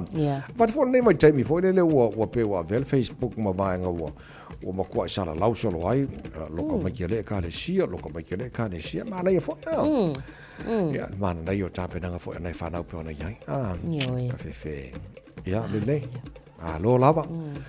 Halo, tai pe alo no tau whanau longa kui tala le ngana Paratania o le vaswange alo iso lo kia whaiaonga. Yes, tawai. E le whamalia ina whaiaonga le. Le o tai lava ona tali fo ilea ma tala whiaunga le ofa fo ia le malo le a lava o no tu mai mo whaiaonga le taimila nei. O le isila le o ta avilinga fo ilea po le isio au wala whaatino le te a whaiaonga nei. O le lea o uma fo ilea le po le whaasolo ina o alato o onga i aso masani ma taimi masani ma vasenga masani e ma whai on e te tawana compulsory a o lea o le a filia fo ilea le peka i kaskasi mai le vai aso ia o se tūlanga fo ilea e tawa tua i le malo le whaamalia ina lava fo i o lato e tūsai ia o le songi lena au mai e le kai kalwhengai ia a sa le ia le e mana ia wale fo walongo nei matua se le fia nei matua le tūlanga ia wa pe o te lo tai hau e la tau whalonga tu le amatai ia mo fsenga wa pe ia wa fo le fsenga ia te lo tūlanga na le fo no vo te le nei matua o le tūlanga le te le fia ia o le vai kaimilenge e silio na pisi e tamaiti i le whai unga o tau sanga ma la tau suenga so e catch up nei tamaiti i ni meolo o mo o mia i le fsoswani a o le i o i taimi suenga ia e pei o le fōlinga mai o le tau pawhala i fōi ia le au nanga ia e kau ke kua ia le malo ia e whapena fōi la leila statou leo te le kua i whaiaonga leanga o la fōi whaatino la tau no ta inga e ta tau le malo o na utangia ia le leo fōi o whaiaonga e mai se lo tau tua lo o whiangai paula volea o ke le fia o nga o le whaina i o tamaiti ao ia e sa ia le lei e iai le fan day o le tātou a toa Samoa o te loa so whaile no titi loa tu inisio wha asalonga o le a whai le fan day mo le tātou a toa Samoa so la manoa ngan mana foi le e a foi wheroa e tamata alo ma le tunu o le vaenga tau te le mo tātou se i o titi lo le atu so o la so sufa te lo tai au ai o la falo te le atu nei vaenga nanga pauna o nei vaenga le no titi lo atu foi le o mai ia ai le fa mo tu le mai po fe tono le anga ele tunu e fa wheroa i tātou au ia o sauni he mo la tu tano nga mara kiwi e New Zealand i le sa nei so o le tulanga na ia i so ka manga i fo ka longa kalonga mang kira kalonga ne sila o le Pacific Championship le ola talo tanto mo sila talo mo na ia na so le mal talo mo tonga pa wale ang fai mai kalonga mo ko mang ia ri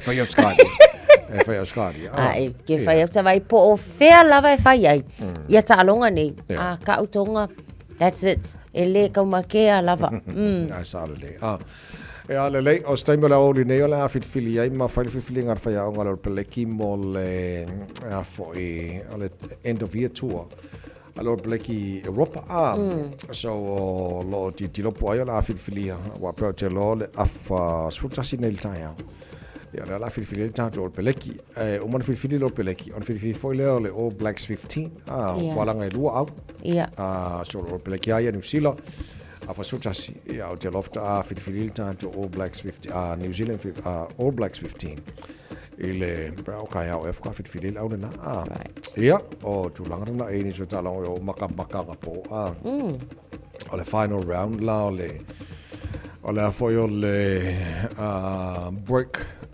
LP o le vai al tamatanga te mai tai fai Shanghai sole o fa ko manga ia o la tala la tu shall final round on nafi anu final round o fa strokes alai leader ia le kinge mai yapat o tene na minami katsu ia lo ngo lo na fast food tonu la langi fa senga ino tene ta ala foi le ai online lo na ru mai no mel tasi la langi Gino foi le digiku e sa mai Thailand vai fenga la wasia e finga la wasia ya sole e se ka longa fo ngā manga ye umai fo ye le ya 18 holes. Ai. Ya wa kukusa. Ya ma kwala kukusa lo yon fai lo leo le a fo yo le fo yo le playoff. Right. Sole. Ya fe fingi playoff ali o mo se fulu balu kukusa ko yo mai se fulu balu longa dua nga kukusa o pu se fulu kukusa ko ka mai se fulu balu kukusa. Kukusa fa di male e fa mo e no champing nga ko champing yan number 1 e lang ya. Ka mai fo so de. Ya ka longa nge ka longa nga video. Yes. Mo lo prize money mo lo min lo trophy mo lo video o ka mai fo ya. Ja, lei onai vai nga nai talonga nei tai a e ni se vai nga talonga le o ka konga ka ko le ta vai lei a mai fa fianga mai le pedi no che fa le fo tai fo ona so ile ma le fa ponga le a mata le vai so po kala men nga pro tani am ta so tai le sa mo am ta ngi va so ta tu e ma lo lava se fo mo ria kia ora good morning e golo mai o manole bovea che ti fa Sole e ti e nei lau pasika ai o sue ena ai lau kaiva e la te asoa o la te ula lilo la mama sue tu pe lau tauri ole ala pai le mana mea hela o la sui puai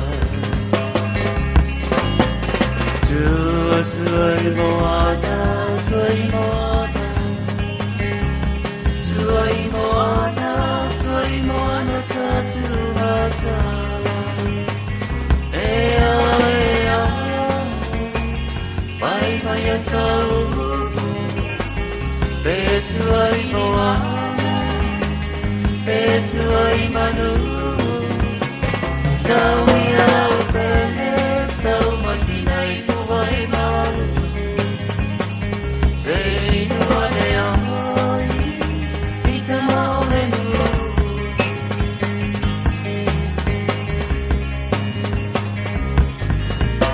Valo, mai o manole vavea, ke pia whalahova, sua toleo.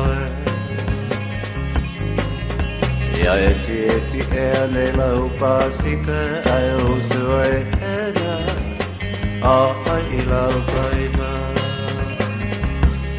E la te asoa oi o la taula hiloia, lau mama sua tu pe lau tauli. Ole ala whai le mana mea he la uho, pasu I puae.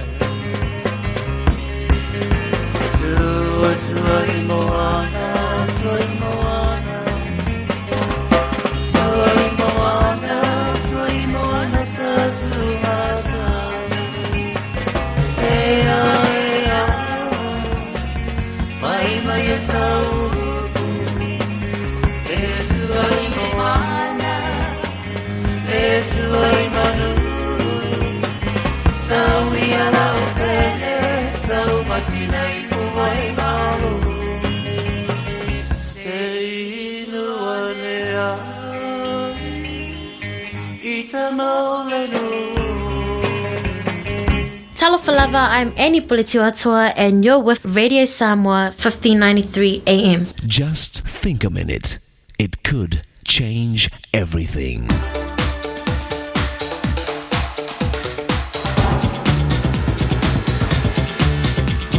Think a minute. You've heard the saying, no pain, no gain.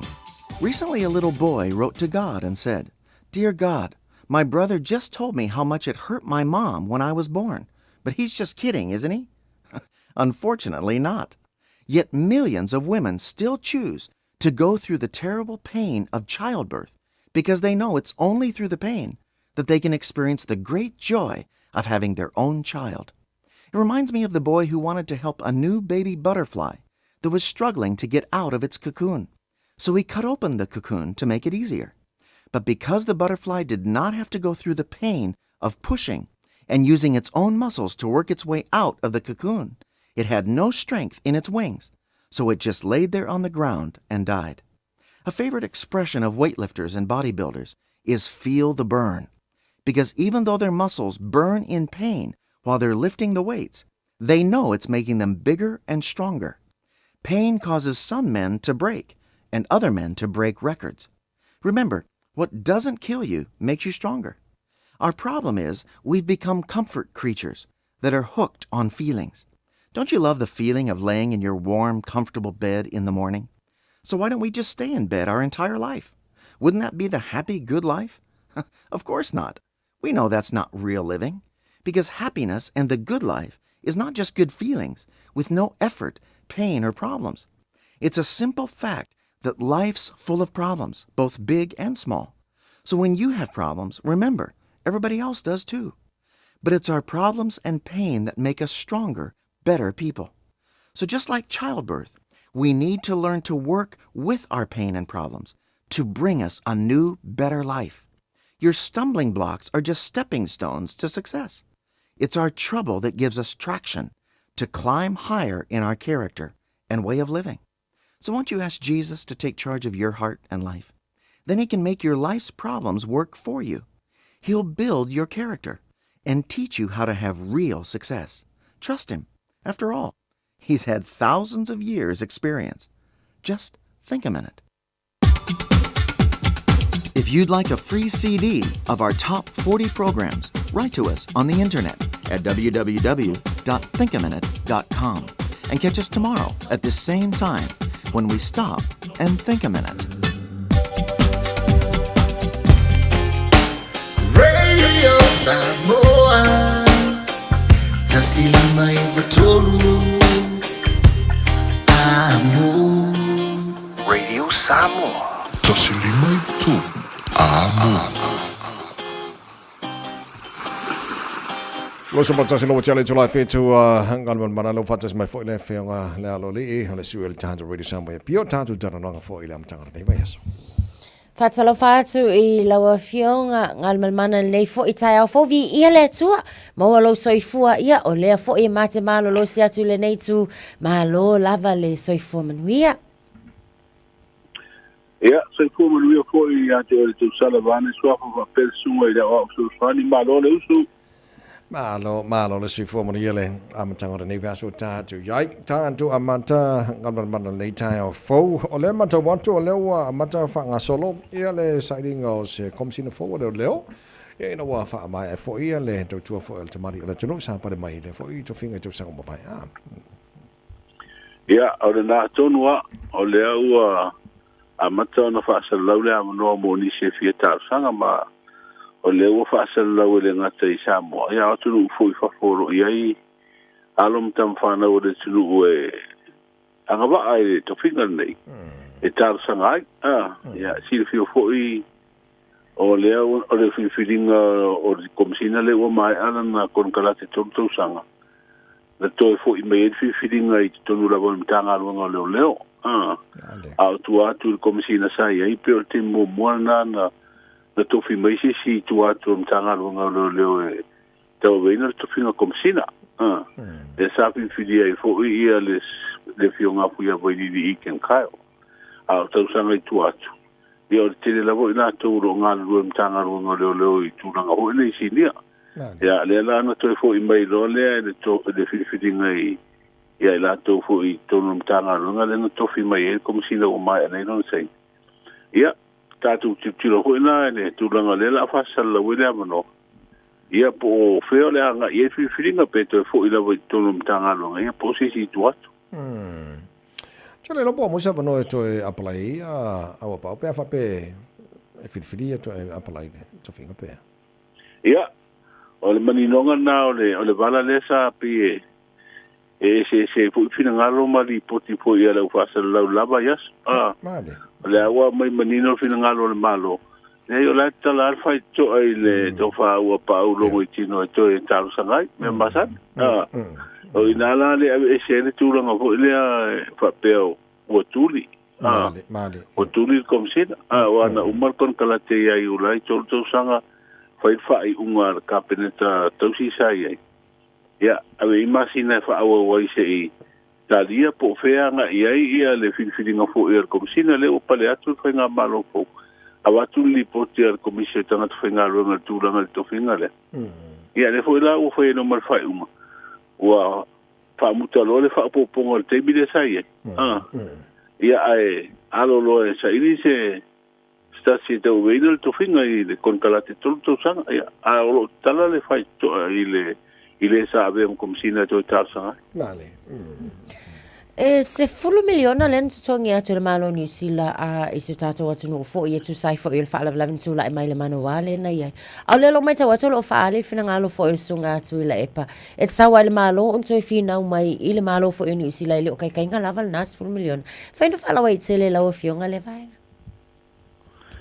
Ia o le fina ngalo na o le te tai o le vai ngai pui pui ia te o tangata ia po le tu o le anga ia fo o lo o wanga ia nei fo i le malo moli si lima tau sang e ia le malo ue nei na ia fina upe ia New Zealand e to e silsilane le 10 miliona le o au mai e le lapa ia atonu e au ngā fo i le taulanga langa i tūlanga ia ina ia silsilane fo i le malo New Zealand e seisi fina ngalo e I se siwa ngā tūpeto au mai e so ni ai le tau i leo.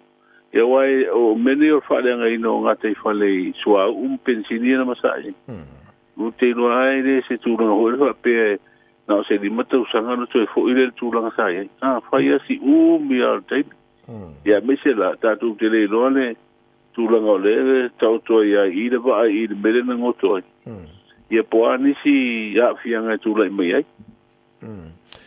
O tele o mau tino ngal man po feto no le a fu e fina ngalo sunga tula pa e fina u ya Samoa ia tele atu stupe fo le pol me pole a fianga fio anga ia sa silion na fiele e o lanto anga te fale fo le o la no o si fiele o te lo o ai ngai nu ia o le tu malo sa fata le pito ia fa ina ile tu langa le Ilo fi hura ile ngata le na masa ia sua pensini ngata I fale.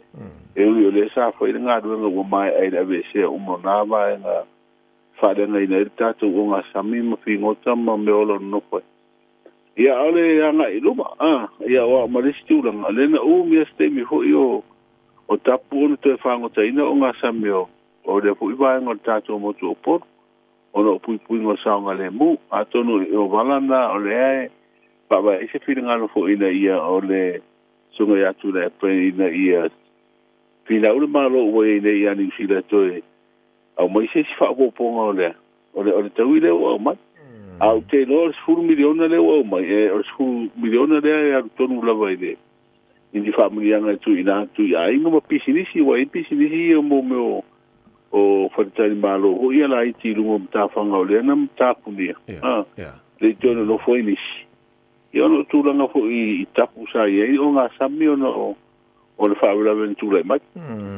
Ma lau whaftai tātou whai ure nei tai au fau. Ia se maisi tala pena melo ta maiti ia o le fau te lona ia sa maroro sa more nei aso. Ia malti pena atu mol palolo kaya. Ia, le mana ia le matolo ta maiti ia. Sa tu ma fo le taulanga o poloka solo le awalai. Tawale ai fo ia ngā ia whai whatau.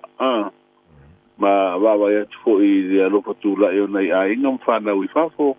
Ia me se la au whainga ruanga whaamai taimi fo I te tumutumu o pisinisi talai tupe whaamori.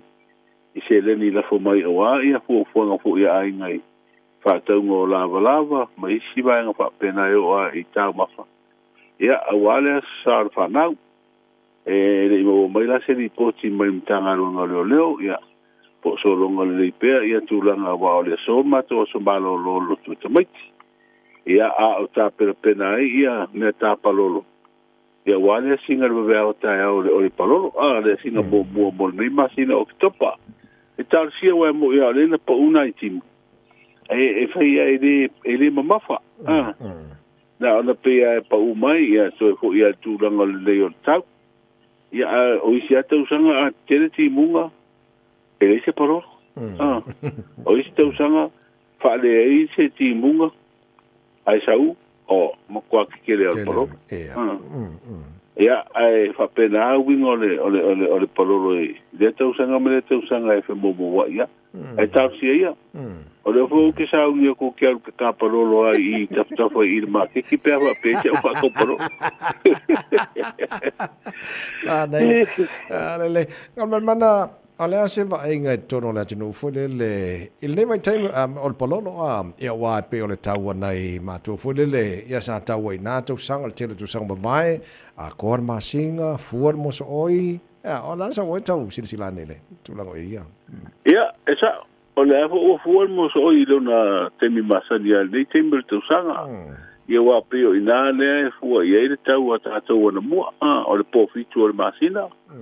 Ia male matua manongi le fuol moso oi male langa at kiri ba ia ka ikai la o langa at ia ka ola mai ai no ngo to mo ngi langa ali wo mo ku langa at ia pe o termina le tau e wa fuoi funga la au manongi funga la au masani o le ba matua o tato sulu e le fu ia te me tai palolo ia oso fu ile fa mai matua tauna ia rue te la e mare le pe anga e tapalo yes yes yeah ido el fa filo ingol palolo ya u se to mai na tu langa ine yaso o ke le anga ke i fo a o da o ka bo e kuro mo me ka palolo de lo e ma o fo ia to tele ni se o i sa vai ia wa pe o tele na tanga te fo le fi o mo tele se la fa pe ke le ya o wafu ila ole palolo pe o foi mo PCDCS ngala e baba ile ya no fo nga fo nei te tele ia no rola ia le o makura ke kele hoi ia no rola ia le tar palolo a se tele io kamala nga pikoruru ua i tebel palolo awa ile ngata la ia mai si fa tawala to pelo palolo tu le aisa fa balo ia o akulola ia le o kunisila ia o tu lo New Zealand ia fa ka o lo ongo sunkala New Zealand spung palo ia ai tarsia ia tau mo mai sina tau fi lo palo nei tau sanga pa fa pe tele tanga mo ma no fa tai ola amato pese su venta lo fo yo tua oi e malanga ia okay lo pese anga kasi ka pese ba yes ma lo fa tai tele ola amato la no fo ina fo le tino yo ta penanga wata du tala mata masa mo pe tala ma fa mo le o lea ua whaamanino mai e le minsta vo i tupe ia le whaasoso ina skulu miliona o tau ia i aina ma pisinisi sa fia le ngoto ai o le manua o le manawanui. Ua whairo po ia le swimming star leo mafua anga tonu na whaamai le whaai unga i le tūlanga i le komisina o leo. O leo tau fia malanga ia tunu i whafo o tangata whaingarunga umale malo e o lava i le pāle mia ma minsta o Kapeneta se ia mai a pasia le tala autu o tupe le nei masina. O le ua vai tama le whainga malo fau, whainga wha vai autu. O le tala o le tupe sa te ena ia me. Ia o spina ngalo ho ia mai se pepa whalawa i tele o le te tai o le wanga wha upwhai o le Samoa o poto. O mori fui wha mai senga le malo Samoa. I le tu malo o le pelestene o le kalesia Jesu Keriso le upa ia waso ngatai.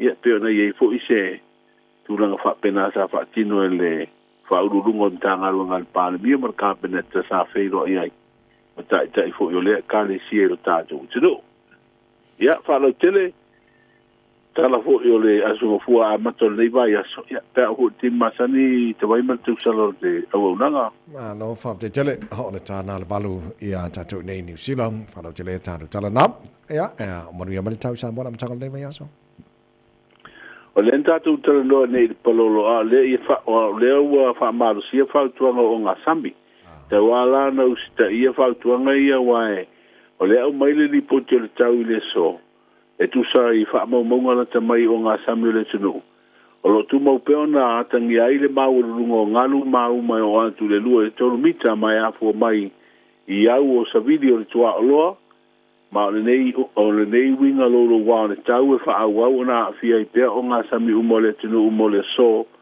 se ia o atu le poa na nei ia ta sia le umole poa nga ngi ai le yo te metal palolo wa fia nga e ono ali e mai ai e so ia matatafe fo ia o sami o winga le tau i le so o au sa video fe lolo fa so na malolo se le tua loa lo ufiti ai sa mo pe tai o se vai nga vai o pe uma maole e o to le i matu e au mai ao mana I timu e a fiero tātu o tunu inisio teimi. O le wainga le tau mo polu masawa I le songofua le nei e to uru wā solo timu inisio teimi ia mai feo lolo le mamafa ai pupu inisio waenga wha pēr wila ma whain stili. Ia le tana le tau mo le songofua nei sfutolu o kitopa. Ngal mana fa malo fa te tele lava tau tau mal ta ngal wenga la mtanga ni foi yaso ta do sile fa iam ta do to felo I pa o la so lulu ia manuia faiva manuia foi le single polo ka ya ia manuia foi ngal mata le va yaso ta vai mal tsana ta to ma futa be tai lava le fenga ngal mal mana tumra ba tanga vai tipio tanga vai le sul ta to read some more pia Falo Tirino ne vai na melo tupi Samoa na fo ba tu ta do headlines po talo la falo tele lan to tour Daru talamata mai Samoa pe talavalu ele town. Nei to tomo re Samoa sfali mai tola mo from ngas fana o ne fo tai au.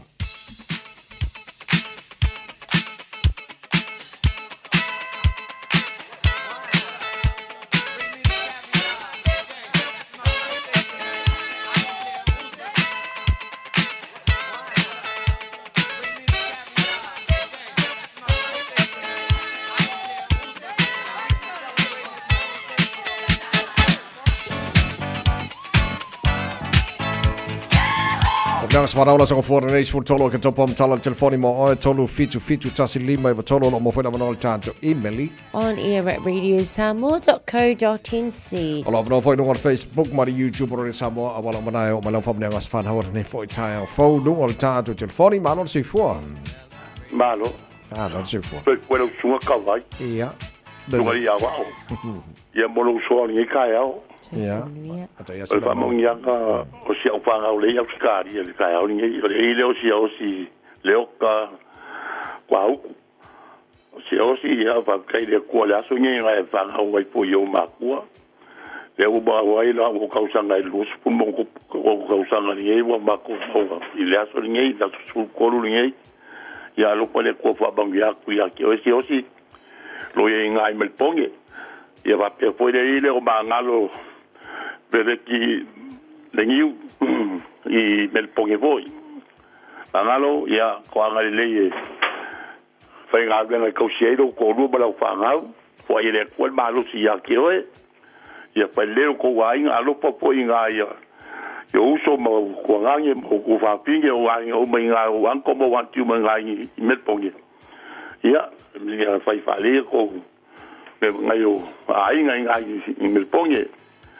Ko ngai fai nga san e vai ai ko sei ko mai ki mare ko ai nga ya alo pa le ai e mo le vai ma ko ngai me ponge lo ko ngu mai lo ko ma nguia me o mal ko wa ko singa ngai me ponge pa ka kere la ya fa ma bianga ngai ba kunye ya ma ka ya si mai ni sila ma ka ko ai nga o mai ye ya lo pa ngai ba kunye ni sila ya ko pa so pua Manguia ngā rō ngi yaso, ka vai pa kai lava. Sai lava mo re fo nei tai au. Semi, malo si fo. Malo si fo. Malo si fo, ia. Avano le moi. Ia, paskai mo lava ngo. Ia, vio kingi me uskaria. Fa me pas fanga si ku fingira ango inga kuing. A ko ngiro nga pas focus sanga ia. Ia mo usore ya sangi. A ko ngiro ngong su ko ko sanga. Ia fre ko e fa mangi fa po punisa sekele. Lo so fo waka kuma fuko te ngila lang. Ela fangare ma kia stemi ma sela ma tose ma waito ia ko inma la fanga mai ia fa kaya mara ngo ka vai. Sai na semi. Tai la fa ia mo re fo nei tai au. Fa ta ma no suifua. Ia suifua lo mama lo sunga te tai to ko inga nei tai au ia ole tua mamanu man si ese la o fio ole tua e fo mata po ia tanga uma lava fatu tua ia tio awa ora o fio ole tua mamanu na e faile tanga ta ile pale li o nga luenga mamana ina ia ava mata o ti la o fio moli tu le nga faftai tele nei tai fo o faile atali ia reloi Robert Antonio Susu ona ulia le luas fitu ona tausanga le nei ile nei yaso paftai tele lo mato tu ina o mo fai fa tau uniso o mitima fa mo ngol fanau e vi ia ila o fio ia lo fangia whaapoponisia solo na ola, tau tua ai la ua fio I mso se au so se ngaluanga te fina ngalo iai. Lo whaanga o mātua I a whata toni suesue, I a mawhoti suesue a whapea, I a site maliwi au mātua mawhutatu nei. Ia, sa ili manuia I pēr o tau I nai tua la langi sini, lo whaatu lusi ma mreka I a te oele atari, Ia, whasiside lo ta male o toni suesue. Ia, whaftai tele lava ta vai mo le avanoa. lava. Ia, tele no waso whaftai. Ai whata mo rea whare nei tai au fou. O i staff am lianga na pito a malmana. Le o iai se whamanianga le taimile nei te vai? Pei au te loe whamanianga le ai lunga ka YouTube mai ampar amo whale tangwa I. Ta lofa tolu se fulu o si o grandson ia a kolonga balu tau sanga alofa anga o ainga I Alaska. God bless my pele maru tele lo was whanau le so le sia tātou wala au ta lofa. Alofa lava sunga Ara se fo. Se fo manuia la sunga pe fole. Nga vaio. Nau malmang ya ole vai o pamianga yo le safana a aiken yo la sos tolu nei no o topa fa vai aiken ni la rolang ya ia fa tayere lo fole tua la tausinga ile atali ayo na uri mai ai lo na asfanau aiken o talo o matua awani to ya ru ese le mewa ala wina I oele tua ai oi ma na ngaluenga au na te au na ile tua ya le to finwa ala wina I oe miele tua ya oe ai mai se o lo wainga ma to tia lo fatele ya oe avia pela o fa tainga I pulango el tatu wainga ya mai se tatu ka le sia lo whaanga na watu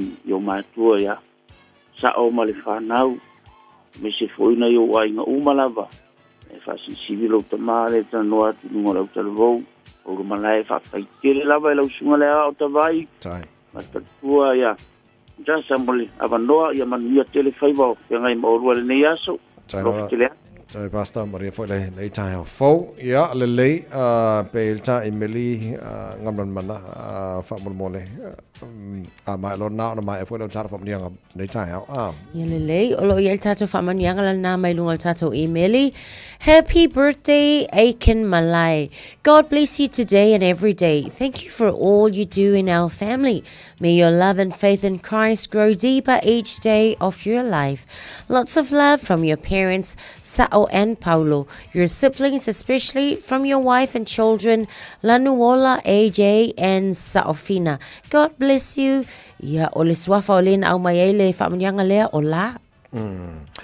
Ia le lei o tātou whamanianga o manao nei foi tai au fou se I toi siakia tubini te o se whamanianga ia le lei e pe au kākouranga o kākou lava na le tai au. Le lei Mega Sisters a mai se pese mana ira na whamanianga le pūrenga mana whenga Radio Samoa. Ka maltana pakalame manu le tai au ia le atinu o whamana tola tua sa whanau manuia tele le lo whamananga le lei o le tua ia le lei. Happy birthday to you all. Joyce Fulfitu ile balu. Samoa upenina, otilela poina, emana tua oi loloto, pea o malanga solo, eta ualota paamae, ole tua leta mae, olota malo silena, tatu te sawa tua ilunga. E pule lava oilo tanga te mana yai Olo ta fiti fiti pati pati ola pa pitai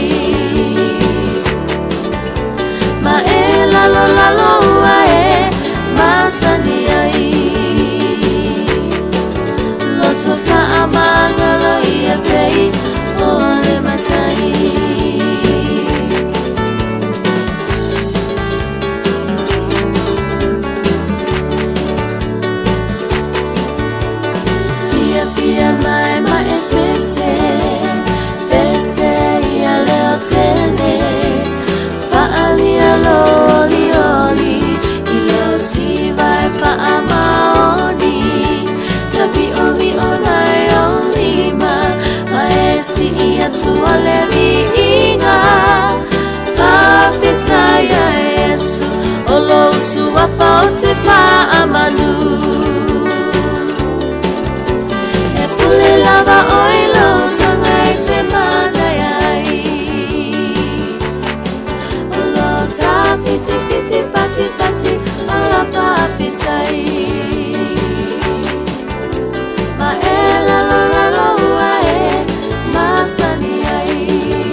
Malo soifua, o le siafufonga Samoa, Radio Samoa, tasilima I vatolu a mo, se kia Radio Samoa. Mai tau watu England North Harbour o mai tau watu iai o iai sato ta avale o no winga o ale sta avale lavea ia o sta avale foi o faale tonu lunga leala. Mai lai lunga tato vaenga na Onira Road o mai tau watu na ua mamafale traffic ia o na faawawa tu ai lava lea nga ia tu foi ia tato le na nga ia tu le North Shore fa solo atu inai Wairau Valley Rosedale o vaenga umai o leo o mai tau watu le taimile nei o le na o tele na poloka mai foi nei taimi o le tae au fa solo tu lava se yo o tu lava foi Constellation Drive o leo lo mai tau watu yo vaenga na o le altele o le na o mamafa le traffic I le taimi le nei Route 31 foi le anga yatu na pasia Albany mai tau watu le na o faisi poloka I le taimi le nei Messi on State Highway Suma Leono o lo fai foi CPC the concourse o lo mai tau watu mafa le traffic Lincoln Road o lo mai tau watu fa pena foi le traffic I le taimi le nei lungal tato State Highway Suma Leono lava foi matatu na lava engala na Western Springs fa solo atu lava se o foi le kako va engale nai Point Chevalier leo lo mai tau watu le taimile nei wa fai lava si mamafa o le traffic anga yatu Avondale Rosebank Road o lo mai tau watu nisi na vaenga o leo foi ua mamafa le traffic mo tatou mai tau watu Mount Albert o lo whapena foi I le taimile nei o le tae au Mount Roscoe on State Highway lua se fulu o leo foi mai tau watu ia faisi pisi o tatou le taimile nei tatou wa ngai mai le tatou Southern Motorway o lo mai tau watu ia o lea ua matua pisi lava fo nei taimi o le tae au lunga o tato State Highway atoa lava le na fai lava si pisi tako pi o nga kele ia o le na wala o mamafa le traffic Ellerslie Panmure Highway fa pena fo ile mai tau watu le taimi le nei o le tae au le va lava le takanini Ila ngai mai nei Manurewa East o lo tu mau pia lava foi le mamafa o le traffic le na o lo o iai mo tātou. Nisi na o va ainga I lunga o tātou au wala I nei foi taimi o le tae au. Ta vale, tau tua na lava le saunga le mu pe a whai o le na foi o moli nei tamaiti la o ngal nei taimi o le tae au. So isu tasi minuto on tale o le tu lai valu. When you shake up, I bring you some more. Lua lua mai, washi mai.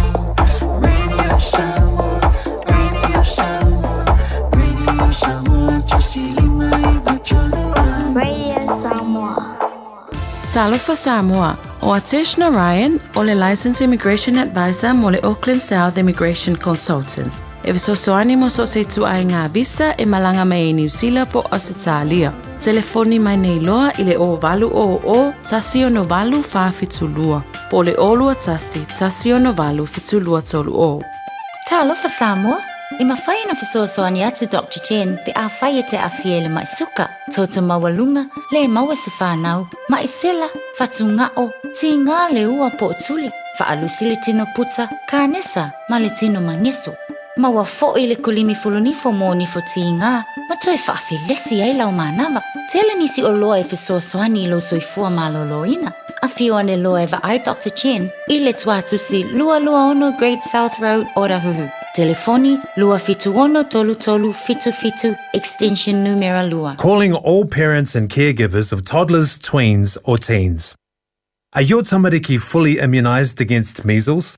It's a serious and highly contagious disease. So, now's the time to check that they've had the 2 vaccine doses they need for full protection. If they've missed one, or both, it's not too late to catch up. Book their free vaccination today. For more information, visit info.health.nz/measles. Where is almost Lima, Eva Tola Moin, or to Eva Mino Tolo Talo to La Valo Talamasamo, Patalavalu Lamatanga, Neverso to Yemanato Moriel Tai out. The Lofomanga, the little Tarmatai, Langi Malo Matual on side. Ni tai out a pin and they found out, Famalosi, my family money, to pin and they found out. Ilia on a Matanga, the Neverso to Yay, more Famakuang, I come make young Nafimala to Lotto. So back to school. Yeah. O monologue, sa mo monologue makako. Le lei for I nan to whamanatu mātua o tai ao le māua la se I titilo atili. Ia whalau tele moro se fio tai ao le māua e whanga solo ia solo te e whaiaonga. O tele o mautino le po whea vasenga ia a fia. Waranga fa solo fa pena o le sia so yo isi pasenga fa solo trale fa pena la tong fa tampo kala me ya fa lo tele foi pe mo fa mtalanga winga ye foi ba nga tau na silfia nei matua o ta so tala no foi le lotsa mai tita vai la ngona yo lotsa fia foi lele yo wa nga o le leila le o Facebook o le au mai foi lele ia mata tu tau ma fainga ta maiti so ai la vai nga mata tu o ta maiti la itsi la o kalemana ia le tau mawhai fo ile le tau tala ile ngana Samoa. A whaapela ai whaawawa I pia whaapea.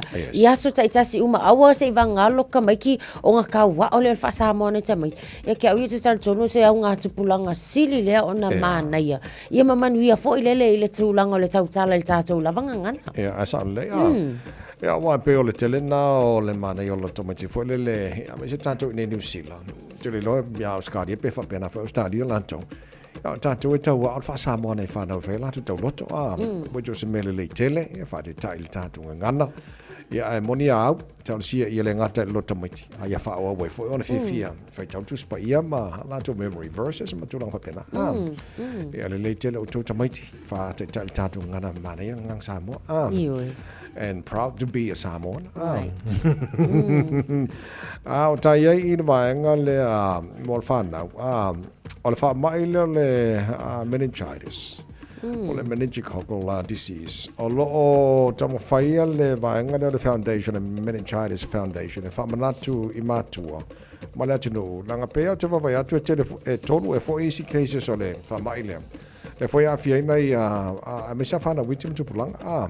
So te lor whawhangu foi lea mō tātou mātua langa o lo tō vatu e soi fua po ola nei whanau.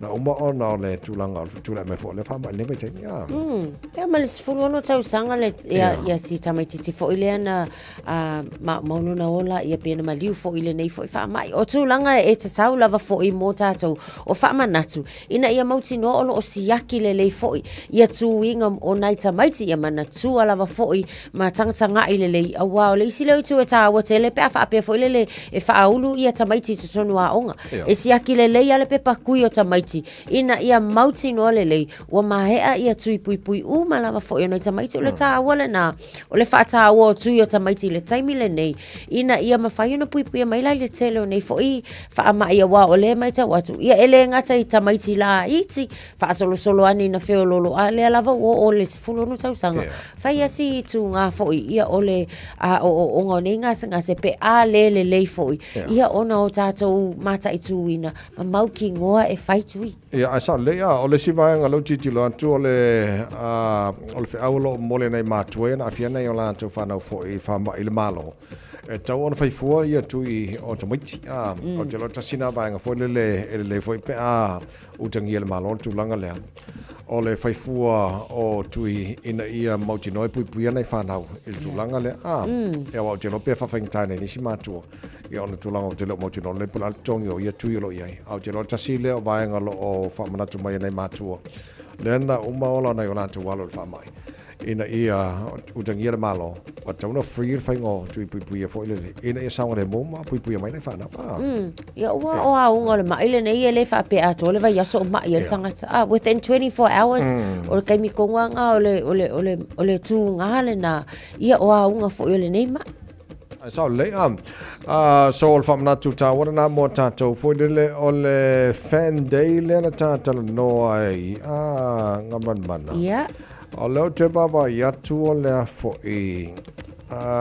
pay out te lo Mount Albert Rugby League club le na o mawatu o na fai le fan day na le so taiao yes so taiao Mount Albert Rugby League club Western Springs Road Morningside ia au ki lani o la banoa pero ia le tunu ia maltatu awal to Samoa ma le tu Samoa ma to fona ka aro ma ko awila sa yes sorry kwa ma ia so le vaanga na iai o le taimi o le aso na o taiao le fan day so Lewis Footfall ke topa e faila na Mount Albert Rugby League club I Western Springs I le taimi na so kiki laku ala kaimi ko kiki amo me markai o so ka fefe inge ke o supong si o a ko fa le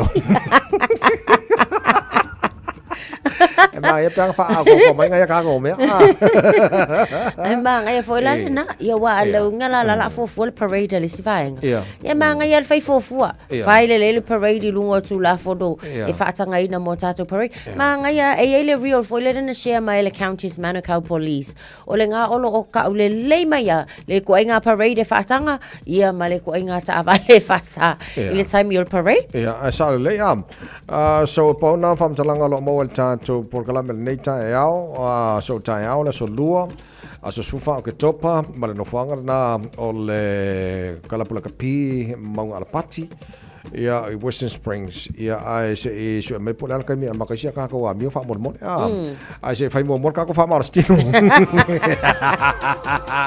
mai alo fa ma stino ta so mataru tala mai sa mo na ta ri va so ta tu ia ia nga mo bak mama tsua tina matsua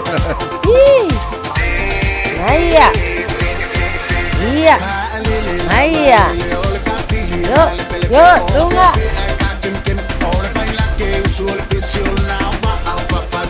Aya. Au tafa di mai lua. Yo.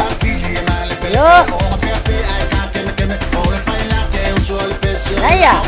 Lesi pizzo. Yo. Halo iluma. Iyo Iya. Aya. Lunga.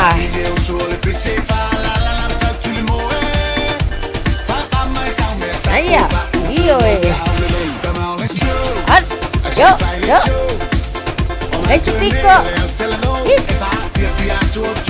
Halo iluma. Aya. Yo, lalo. Yo. Iha. Yo. Aya. Iya, pasang ay si pizzo. Aya. Yo. Aya. Luma. Iha. Yo, ngai. Aya, mangaya. Lunga.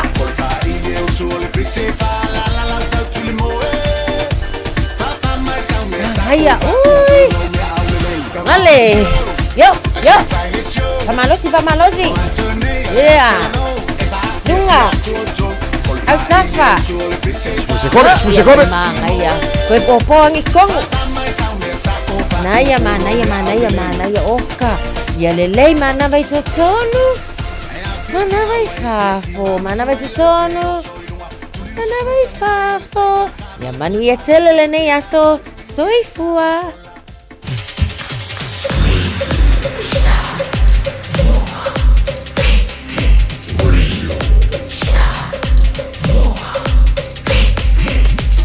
Tasilimoy tu. Amo.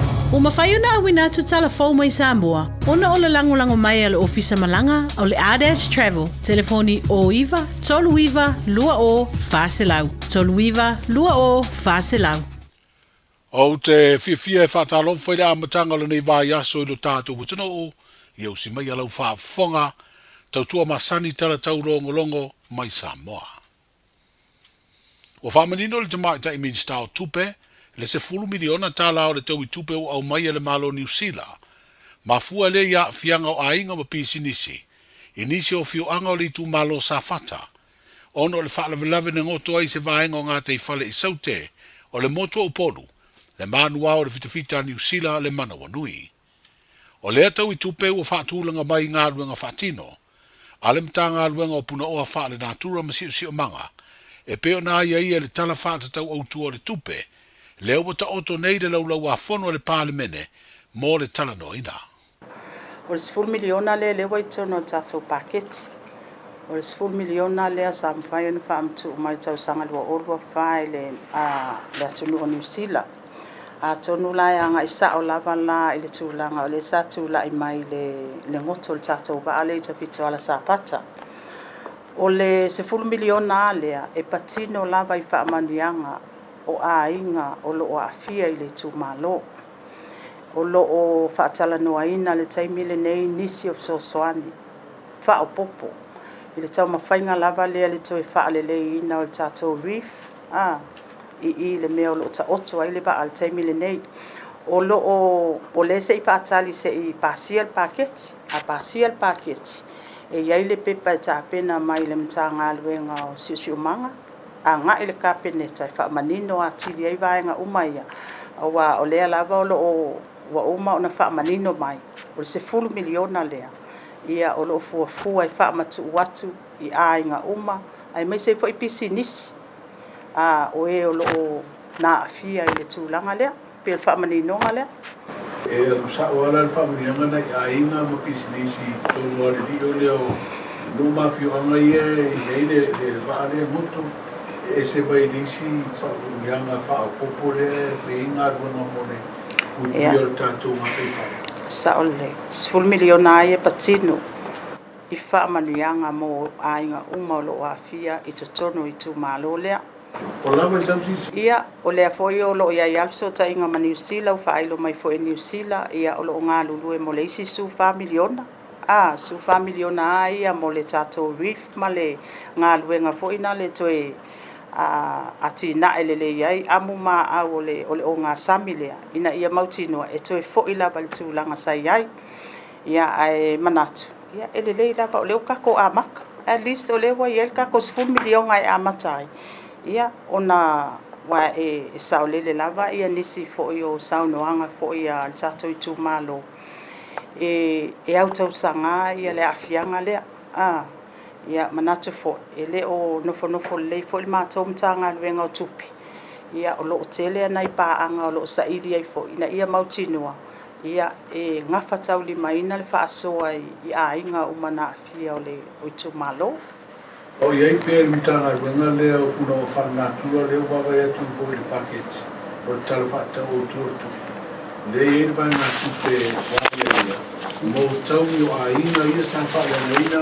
aceita mo to tia i le peo le tise e kona fa le sele le fa toa le wale sa i ta na fo ina sa ba ni komiti mo le rio ia tonu le nga tupele pe family ona le la vai patino tu langa le sa le mai e tato pa pa le nga ina inisi o masini me to tino ia e wha moi fo le tātou pepa lea o le atu ina mai e le tātou mtanga luenga lea na whaatino ina sa i ringa lea i pisi nisi umana afia ma ainga umana afia wa o le sa iei forms ma le survey sa whaatino ina o ina la e lima teita inga ele endorsement na tātou kabineta o le wa iei lea ngā tupele 4 miliona o le tasi o tau i mo sa moa e ala le i se whaamurianga tau tupe e tu sa ma le lua se lau valus fuli maafe ta la Amerika mai le company insua le Pasifika. Mo a fianga o nisi o vaenga o le atunu i le itu i matu i sasae o polu. E mafua le ngalu lolo po le tsunami lea na fiai. Nisi motu o le Pasifika o no le mafu e malosi. Na lulu ina i se vaenga o le atunu o Rusia le masino i ulai o le tausanga nei. O november le tausanga lu o lua faa na faipa anga ina malo Samoa ma lea company insua. Mo le faiai o se insua e faa anganga. Ini mea e whaata ma ia ma whaaleanga ino o tātu o tino. Mai mala whaale natura e pei o wha, mafui e mangalu lolo. Na whesiringi aire min stao tupe, le fionga ia muri pola ana rosa ale moni o ilea vai ngā tupe. Pe o aia ia i tupe whaalu o le tala whaatau au tu o le tupe, lea ele i pasia. Pe ta iwa whaailoa le tamaita i min stao tupe, o le a wheiroa i le pūlenga o mtanga luenga o tupe le malo. Mo se whaamani nonga o lea mataupu, ona mawai leo sona finangalo i se isi wheiroa inga, ma tu si tala i le vaia so nei. O le tau amatanga le masino o kuso o le tau sanga nei, na tau au ai e le sa avea ma min stao tupe, le fionga lau timu ia a fua le se va ai, le sia ki tupe mai le Officer City, o le company insua a le Pasifika.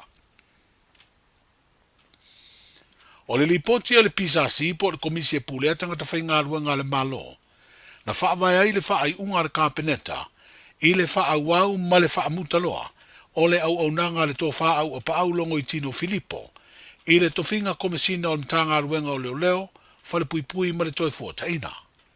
I le fono tu stala ma le swimming style le mtanga aruenga I le wha iunga o le vai aso umavae. Na tāpā ia tu si tala sona fina ngalo, e wha manino ai le wha iunga na whaia le kāpeneta, I lana fono tanga o le sorulu na te nei. Na mafua leo ono urua I dipoti na tā uai, ua tuli pe terminate le tofinga o le komesina, ai o loo tālia le whiriwhiringa, o se isi komesina o leo, ina ua mai ai le kon karate tolu tausanga, a le tō wha au a paulongo I Tino Filipo le masino Iulai o le tausanga nei. E le whae ina ni whae unga le kāpeneta ni me sa o mai social media. A le sa o mai tonu kāpeneta tā pā le pisa e le kāpeneta le tūlanga ua iai ia whae unga sa iai ma le tūlanga le pisasi. A le na o mai li poti le pisasi. Ia, le sa whae le whae unga le kāpeneta. Ia, e peo tali atu le lau whaafsiri, ai le whao ngā ina le kāpeneta. Ni tūlanga ia o mai social media, ngā wai e sila fia kūlanga e tūla I mai social media. E nofo a lea whaira na whaamatalanga le ni mei whaamai ai. Was he terminated or O whaamai ai ina. Mantua po iwa umalanga lana kon karate. Le fio ngā muripola ana rosa ale morio o le swimming style mtanga aruenga o leo, whale pui pui ma le toi fua taina. O le asfareile o mawai na whaamawai atuai mtanga aruenga, I le sa avea ma komesina, ai tau ave le sui komesina o lo pulea le vaenga o whale pui pui, le sunga le a tau le sa Samuelu afa masanga, le va ia leo mtanga aruenga e pei o le whaai unga a le kāpeneta. O le fono o le kāpeneta le saruru na te nei na whai le whaai unga, e tau fia malanga ia tunu I whafua whaurulunga, ma tangata whai ngā luenga sini a uma le malo, e au fia I min star le kāpeneta ma min star langolango, se I mai au na pasia le tala whaatau au tua le tupe, a o le I mai a le masida nei o ke topa. O le whaai unga o whaia ina ia tuu ato ai le tāpenanga le malo I le tala au tua le tupe, e peo na whaai loai e le min star mtanga ruenga o tupe le malo. E peo na sila fia, o lo wha ngā ioi ngā ruenga le malo I le teimi nei, e au fia I matatongi le au whai ngā ruenga uma le malo. I le fuafuanga tau tupe whana tinati I pole emergency budget, lea ta I vā yaso ma avele a wivi o tupe whaalu, e wha mauni a mai e le fionga I le ao le malo, o se whainga ua fuafua e mai ai le sa tolu se furu, o ke topa, lea te tau no o atu iei ua pasia le tala autua le tupe e le pāle mene. E tutu sa whainga wha vai autu po key policies o le tala wha tau autua le tupe, a le whainga malo fau o le wha tua I le atua sa mo ua tasi, e peo na ta oto nei le mao ta whono o le atunuu. Ma whainga wha vai autu na ta iala I nai le tala autua le tupe, a le whainga malo o le wha tua I le atua sa mo ua tasi, sa ta I le te mai te I whaipura le tu malo o lo tawhanga, le fionga fia mena ami ma ta awha lea na te ena, e le paya inga sa furu fitu o le pāle mene ua wha ta ape, ma mafu ai ona toi wha na tinati le palo ta tele ua mai atu. Wa wha iroa le atu langa I se pepa o wha amtalanga whala wa I tele, ma I le wahenga wha upu whai o le Samoa ua poto poto, le Samoa Uniting Party, ma ua wha ilo ai ro latu te tai le fionga fia mena ami ma ta awha, wa ia tuli matai le teimi soala upule ai le pāle mene, le fuafuanga o le tala wha tau au tua le tupe pe ato e tau au fia, le fono uso o Samoa I le asoluru, o le vai aso o momonei, le asoluru sfururua leo o ke topa. O se vahenga o whaipule o le wha tua I le atua Samoa o tasi e peo na si le fia, na lātou langolango wha tasi, ma le te tai masui whaipule o le tua ngai sa iai le paya inga se furu fitu, a le pāne mene, le te ena o le tala au tua le tupe peo na mafuai, o na wha o ngā nei le vaenga se lau ma le lima o le wha vai, e wha tino ai se fuafuanga tau tupe wha na tinati, e wha ngai o iai le maloa o talia le pasia, o le tala au tu fau o le tupe. O wha iloa le te tai o le Samoa o poto poto, o le fuafuanga tau tupe na te ena, sa wha tatia ai mata iala e sanga una ia malosi ai, le tamao ainga o le tino. Ai mai se na wha iloa ai fo ima fuafuanga na wha tino, ua mawhai eo na wha ititia ai tā lafu o le tino I fafo, pa ure se furu miliona ai tā lafu o le company va lele o le Samoa Airways, ma le mai au na tutongi ono no ngā tupe ono, I se whare tupe lo tātu o tino u wha pea tino I fafo. O le tūtā ua le sira mamao e peo na wha iloa le fionga fia mena o mi mata afa, I le pepa o wha mtalanga, o lo o mawaa ma malosi fuafuanga ua mai ana wha ta oto mai, I le wha tau sanga taluai mo le manuia, o le ati nae o le tamao ainga o Samoa. O le ofisa sili o le pulenga o mtanga aluenga le pale mia ma o ia fo ia le whailau tusi le kāpeneta. Le tō whaanga whiri tō mai mano Sham leo. Na whai masui o le malo e whelo i atu i tai. O le kale sia Yesu Keriso le aupa i o aso ngatai Samoa. E mamori i ai wha mai senga tusia mai le malo. Ai mai se o se whe au wha mawhanawhana. Ono le tuu malo le Palestine au au lea e kale sia. I se vā yaso e lei mamawatu. Ma ua mai a fo i ona toe sauninga. O sui o le kale sia i lo tātu utanu. E peo na wha iloa i lungo o wala of so ta inga le ofisa so upo le malo. Na talia ina le o anto le sui o le malo ma le wha au wha mai se ma wha mawhanawhananga. Na pine le pau. O le wha ilonga o le loto wha vau. Ono o le tuu ai o le malo e le taitai o lea kale sia i le lulangi. E peo na saasi e si mai lo tātu utanu. I le 5 tausanga tanu wai. Tala amatai o le nei vai o so fau. Soifua. Talofa, we're the Katinas. Talofa, this is Pat Lam. Talofa lava o a la pimerana. Mau pelo li tio. I le Radio Samoa tasi 5 iwa tolu amo.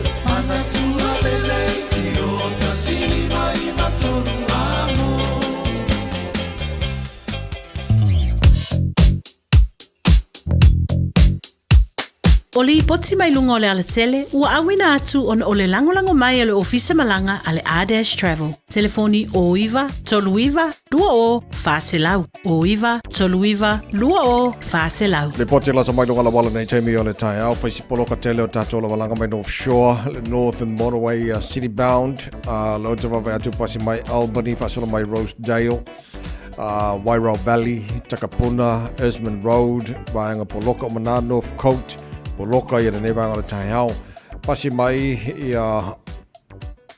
Matarata lunga la wala papa, City Bound, the Harbour Bridge, pasalo atuai Shirley Beach Road off-ramp. Ia tau whilolo mai le traffic mo tātou lo malanga mai no shore le nevanga le tai au. Faisi poloka tātou o lo malanga mai Sisifo. I le nevanga le tai au fau, pasi mai Westgate, le va Royal Road, Lincoln Road on-ramps, faisi pisi le nevanga le tai au, whilolo Royal Road, Lincoln Road sanga i Tiara 2. Tiara 2 Ringai Rose Bank, faisi poloka, Point Sevelia, Morningside, Western Springs, City Bound, Oka. Poloka le nevanga le tai au. Tātou lo lunga State Highway lo se fulu malanga mai Sifo, anga mai sauta nei.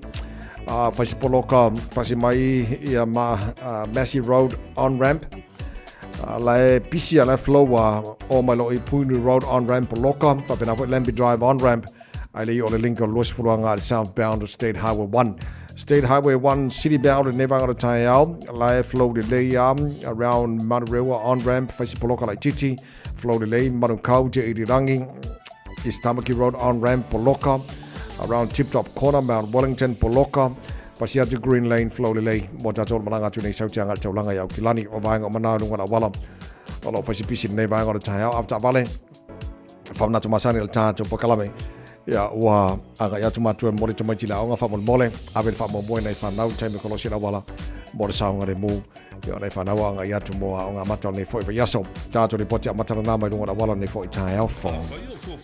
Langa mo Samoa ma le Pasifika. A fio ane loe le la lao le R-Dash Travel i le tasi malu 5 Great South Road i Manirua. Po o le fito lua o Shaughnessy Street i Papakura. Mo wa pase se pa u. Wala au loa le R-Dash Travel i le o lua whāmalu o.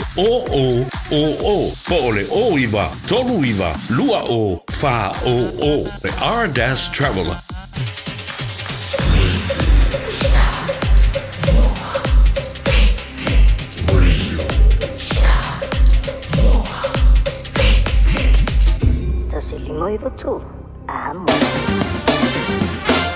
Palo se whamaria whaftai le tunu la mai momala whawhongara nei taimara tai alwa ingala tamaile nei i le tala o le tau wawe atu Samoa lua se fulu marwhawa i le vevela i le nei vanga o le tai awa te alawalu i Samoa tu mauinga o le tau i Samoa e langi le leini so taimi pa utimu niso vaenga o Samoa sa saal palolo wa tai au lea sel palolo leo te wawe atu niso li poti mai sa vai ala na maua e vai na ingala o kai kai malosi ale ia karo whae kai kere whai ko palolo tu mauinga o le tau le so surula ni so taimi pa utimunga ni so vaenga o Samoa lua so maraiva anga le 12 degrees Celsius marunga le vevela le Samoa le so lua se fulu ma le 5 i lona mawalalo pa anga umala wal tara kalame so vaenga o Samoa ya ma America Samoa lo tata ma futal nei tai ma lo lava ia le se fomoria tātou mawai tulanga i le tau i Australia malo se fomoria le maro le tunu so savanga Australia lo tātou mafutai i le fo i amatanga vai aso o tātou iai vavai atu la moe Canberra fitolo i le maru lure ni vanga o le tai au o winga o le tau mo le la moe Canberra langi le leile tau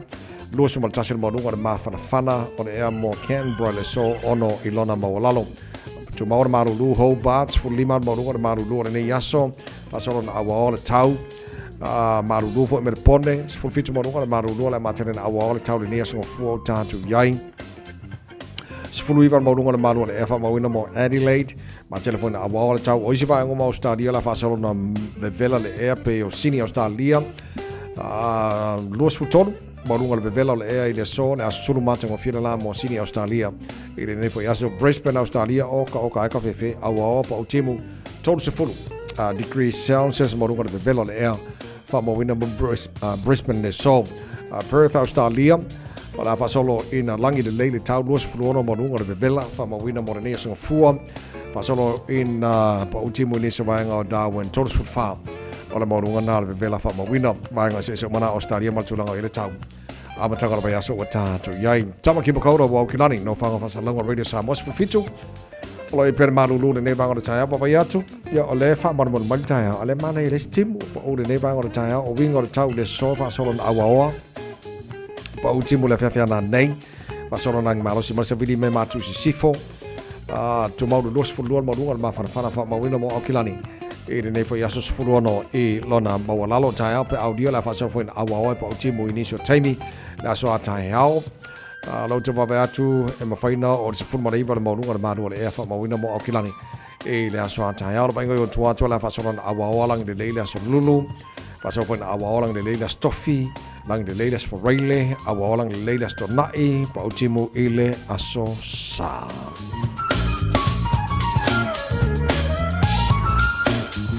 fa mo bonga la tamane na utu mai la mai tau mo le programa radio Samoa ne vai ngora tai ala tunu ala lampa pa ni se vai ngala langi ele tel tunu ngala mo ile tau mo tau ile ne asa fo ta to o lia to to mo radio Samoa sfrima eva tola mo ne o sfruiva lo te anele tu la balu Ya, apa yang mesti tahu dalam Samoa ni foi tai au te fasala wina mo e pa tale tu la se fulu malu la uli le so mal fitu po ana nei ole se fa po dalam Samoa tala balu ile tai au ole tu pelena batu New Zealand mo le ala to va mana wadu ile na ngoto ingate fale o Samoa o te lo le o manino pe ona fa fonga le tunu mo fa longo wa Mayo iolona vai na le fo manino saunanga le fionga le mista tupe o tupe le a patino lava ia mo fio anga ia sa fia ile ngoto le va New Zealand so te lola manaya o le wa ave fa mo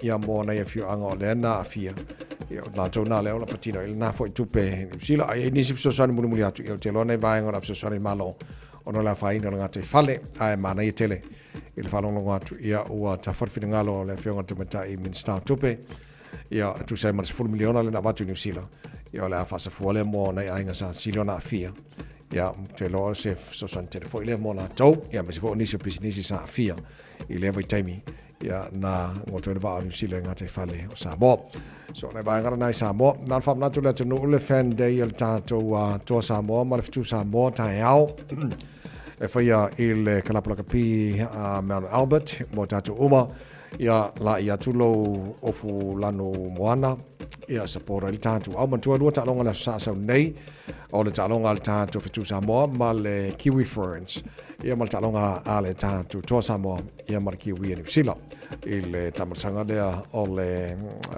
rugby championship league championship ia por Pacific Championship por fanga solo e fatau tickets official tato Pacific Easy Money Transfer o Tara o Tahu Mangele ia le suana fatau lo ticket ia se vai nga te wale mfaiona e awal tanonga ia o te por la fasala wina really Samoa ia wale se fia fo mola tau a mesela tau fita tunga manga luenga fita tunga inga luenga le aso ia mase fo ia tapo inga na yo tato matua le faina o atu malai ia molto telo tato mara mi al tato wo malai tapo al tato to Samoa ia ma tato tu Samoa whaitalonga na i le Media Stadium i Mount Smart i le asau nei. Tau tomo na Samoa Sfalima i watolu a mo luas futasi le wate anei ia le tu la valu o si mai la whafonga tato mo fa Samoa la matanga nei vaso tato i ai.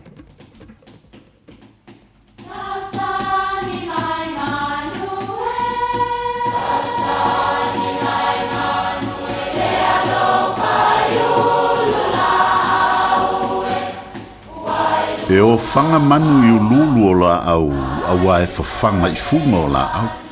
A o le tangata e whawhanga i upu matala.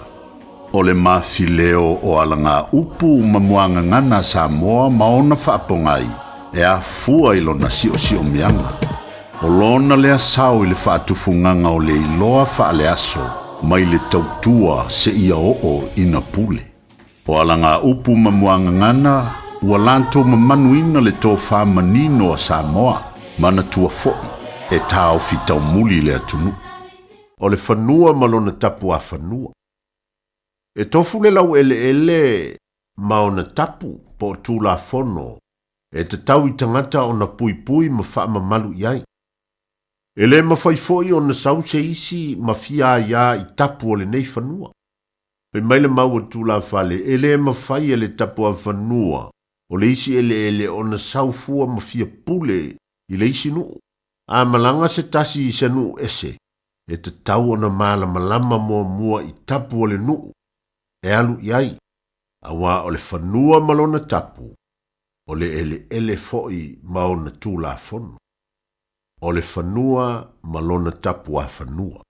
Manuia lau whaasau.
Radio Samoa.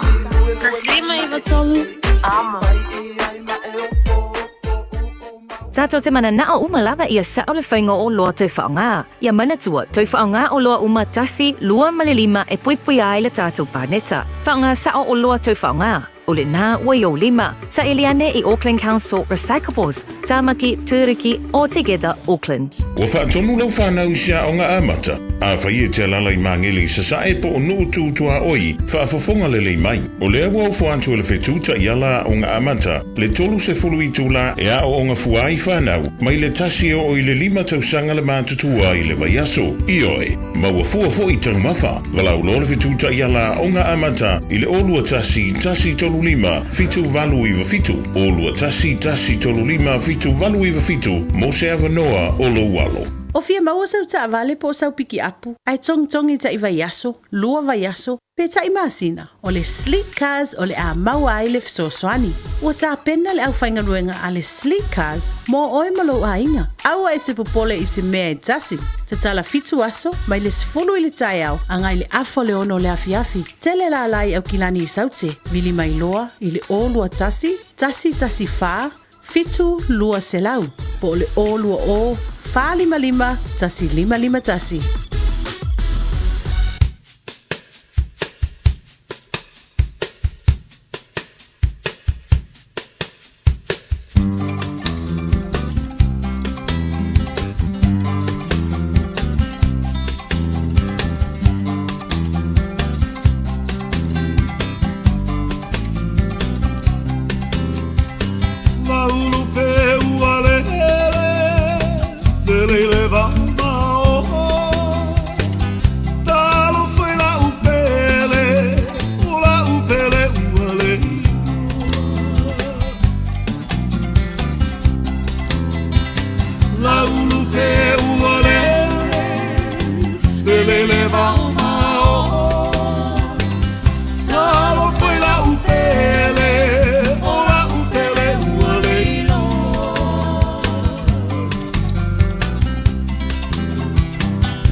Whakakanga tai au whanana Jerome Gray na wata lua se whulu ma le walu minu tolo atoa talo le tula iwa tō paura minu tolo atoe o le malu le tai au le Radio Samoa na matangana ni vai ase o tātu iai mana tō manu ia mai ore nei tai au fōa sango fōa vai ase te tasi o lo i le porkalame ana matangana wenga o leo tamani fōa le tunu le whionga le satini tu mana wao siki a shioro so sena mai i le tāra porkalame ana wana manongo pui li i o le pa ia malo Samoa i mea te tau ana e whaia ia tau sia le tātu saunga le mo ia o tātu i toro nei fwoi atunu New Zealand lau whionga sa tini tu maravau ma lau se whomari nei tai au so whomari nei tai au lau sumata mai pa pe fwoi tātu o lesi whasara lau ia tātu atunu pene fwoi nei tai au o mea tātu whasara lau pewa e lau fwoi ringi kai a pe sa mungu i le weekend tawai e wano fwoi a mawane ola mai le li kaun kako fie amen tai ia tai le fwoi li umau nian nei vespo Asa le lei le lei o le anta mata mai le nei tai o fiona sa tini o le ma wa telefon ta ma le la via o mai hola tanga te ngola wala ka lo fai sa le ta vai nei tai au le weekend la vai ya fe lo ana so fu ma ele ngata au kilani ia fa solo atu i lo le South Island au le si vai ngalo o vai lo matan to e mai ta vai le na i sita sile na mo so fu o tato scooters fo ia ta vai kama pa ua vo ie a mana tua ia fa manatu le tātou tunu a o e fa nga ina ia tama i pasika po tama i wila ia tawai i te tau wa ona failo pulo tau wa ona faile pulo o walu saunga le mu ia e ofo ia tātou pasika lo fa nga ina fa mole i te tau wa ona failo pulo mo fai nisi o la e fo ia wale puinga o lo saunga le mu a le vai mar fa no ia tanga luenga le o le tau lana ele weekend ta vai se mata go fio le tau vi ele ri ni te yane le ala volo la ve ta bali a ta ia le vai ngalia ia ka so solo ku le vai nga fo le so ono o lungo la wala po le dangerous driving ta vai a le na ia inisi o ata le antu mai lungo le penga ta fa ilangi mati tilo tanga luenga le lo fesu nga Inganga va ia kuolo o mai ta vale mai le si tu o wala ta vai e KPI sta vale fa mo le Samoa a fa we tu wai le tai ale nei ia a we ke va a we topi le anga ia ile taimi io no le le ia la fa ia ma la via i ta vale a fa wo ia fa ia we ku ta vai ia fa foi lu Samoa sa ngole mu o wala so fu o ta tu fa mo o te lo le mana ia ma lo fa tai lo fa sa tini fo le wa le fo tuanga ma sani a fo i mo sa ngole mu e le lo tu wai i le ngaluenga ai tau no ma sa ngole mu ngai lo ke le meu e kuai e rashi lunga ko por fa lave o ke le la mer kuai ngaluenga ko ku mo fa lave ke le la fa le ko wi ke le fa le ko e me se la va vai pe a fa u wai kope ala ngor ke funga ka vidi fa ya ile tawun fa ia le vainga te le o awala saunga le mo te tawun fa tino ina le tunu pe ya e varo pu masa ka ke o mai la le wakita va ai ole se senga tatu te o mar saunga le mo tatu te o fo i le vainga fo le fa sa ina de so fo se tasta inga yu inga saunga le mo tatu te fa tino ina fa mo le tava ya sa le tala noa mai se whina ngalo lau whianga sa tini ma le tāta matanga luenga o lo maua mawut i tamati fo i emisia mai tono lātu a inga i o pisi e fo le tomo ka matanga luenga fo le mo sa ili o nei whanau le fo no fo te leo matua le ia se si whamtalanga ta vai whatamala whaatamala matua si ka mai mi nguke a se e lau tilo e se mai ala ma whanau te le lava no e si alo le alo fa isu suenga matanga luenga le leo ta vai e maua i mana onga whapitoa pole autistic fo lele e autistic si alo le ana i le vaenga na misi mai e malona ainga ai pikir kangaka o tangata le ia e le popolenga le o faisu suenga mtanga lenga le o le vaenga whaftai ai o le maua lo sa le mu ai mana tuta vai opu sa wata vai e to tere la ule ma fo ma la ule pulere fe o ilunga la wala sa ili alo ma fana we fa ini si o binga mata nga so nga tu la fo mau tanga tani ya tato fana o kelo kalmi ele enfrenta tala mai fana mo tu pu ila to ai mai se la fana o lo mo nga se yo lo tsema o lo autistic le yo lo ya ma tu fa mole a pe tato fa mana tu ma sani a fai ola e fai malanga e se malo ainga e tu fana we ba ini si local pa o le fanua local fale fa mautinoa me se fe tatu te mamtina matua o lo mau ngasi fo ile lo dementia lo no winga fai nga luenga uma mau fuanga Mulu latu saunga lemu, ai te le tu ua lo la opo lo mauta, wha mauti noa o se tangata te wha atua tuaina. O lo iai le wa inga o le whanau. Iai le kaimi i tawai. Ka koki koe salamoangi, o tuai. O lo nau inga wha mole lo tato o tunu. Wa ai wha le leiva inga ia o wale saunga lemu o alo ma whanau. Ia mai se lava o tato mātua fo lo mo inga se wha mole tawai. Ana il fam na tu nei tai ao o a mai se sila am tanga ruenga le au kale pe fale mana unga o ngi pe kai mi. Ya. Fai si to tele wa tili o le ole leile tau tawai. Ma o to tele fo tangata. O la ua te tilo i le vai aso le se vai te o fai si tele o tato fale kalipi. E la tone o fai si fa tupu la i al vaenga le. E ia se vaenga se tasile o tu la il fam sinonga le o la luna fa salanga. Le ngā rua kuāru ko kongo le whalo la isko inga whasi e masko inga. Te le i o le awhianga i a awhia ane i o tātou a inga. Pea o aku kakanga o ingai pauan mele i o lātou mawha whauta vai. O le sa ili o le oloa, sa ili tupe o ese a o ai vaenga fu i a awhia i marusanga lemu. E le pole o lona wingo se wha manatu tātou o tunu. Loka wha malama, loka whai tutoa va. Ile alamo le whale pea whai o iai ki. Ia malisi vaenga wha amauti noa le leina i o tātou mātua mana i tātou whanau o lo i tātou whale. Ia maworo lātou saunga le mūna taimi o la a tuua ina o i lātou i o tātou whale wha mon mole sama. Mana foi ale sia sina i mātua, vili le telefoni, vili ai o, whai masi ko inga malo maku E lo mai ai i le mafuka kene i mātua pe a whea kupuru whaavlawe a o ruwa i aso. E se le mana i o le si vanga le whea tātou tunu. Ta vai. O lo i e tātou tunu e wala mai Australia, e tātou tunu e wala mai Amerika se whamon molea. O le wo fiu e viringa i o mākua e mwhai anga whesi siake ni tanga o lenga. Ma whai te le ta vai. A whai wo e fiu e wala au melilo mkua marko i inga i leo maua po nisi o lo a inga. Me se lawa i lātou lo imana onga whapitoa. Vili man tātou numera māsani mwheno whapsota ia a whai o kala skeke. Mwheno vili kala skeke whamura mole pe mwheno alu se whai se siake. A whai o aukilani nei ala kala kamailo ofisa. E le aise whainga tā o soro ka vale mo o le siake po o ke i lātou whamura mole ta vai. Ala o nanga o lo o whai a fua. Ai maua ele mauti noa o lo saunga le mune i tātou ai whamura mole ta vai. Malo vaftai. Ola ta whai unei tai au o lo o tātara noa lo whafo mai nei matua mori ta maiti la onga saunga le mua o whanau fuspau i o mea masani ai e whamnatu i anato wa. Ta o le ta vai. A mata mai lo lo lo mota. I tātou driveway ta vai. A mauti noa lo ti lia le lelo ina i tātou alo ma whanau i rono lawe vei i tātou ta vali. Lua a whailo o tā pena rolo a inga vai fuspau o na fua fo i ale whanau e meise fo i lo fuspau i a wha mauti noa. E ofu i tātou loka tātou tā vale o mai tau mina le tele o alo ma whanau la iti le whaere di matau tau. Fia ka kala whai ko. E iai le vaenga o le ta vale le ta o le tā lok ta vai. E wha mauti noa i a ki le vaenga lea awana i ma whena ta tala ma i tonu ta vale. E le whanau.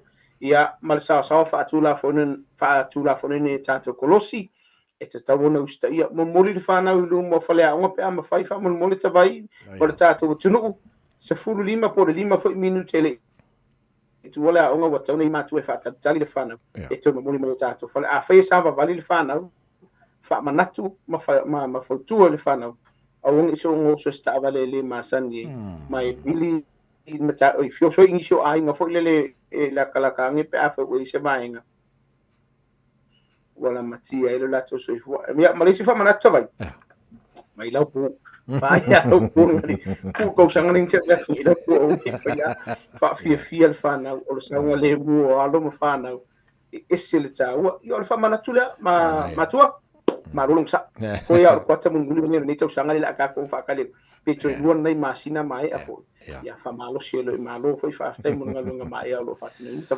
na lo fa te la fa sa tini ya tu bravo a mona tru male fa fonga mai mai mo mal tar proclame e ya telefonia le ma fa nevelina so se time lava 24/7 a po la lava me tupu va vena vili le mo so son ya fa te ta vai eleva tu ta tu numero for your fan day la so tai out ya la fa ye tai man out at rugby league club Samoa o le fautuanga lava ia le tanga luenga o le saunga le mua o e malo wainga. Ai si pisio la wala le taimilia, wha mole mole, e le ma whaiona e alu ma ave se ava ma losi e tātou whanga i alo whaia.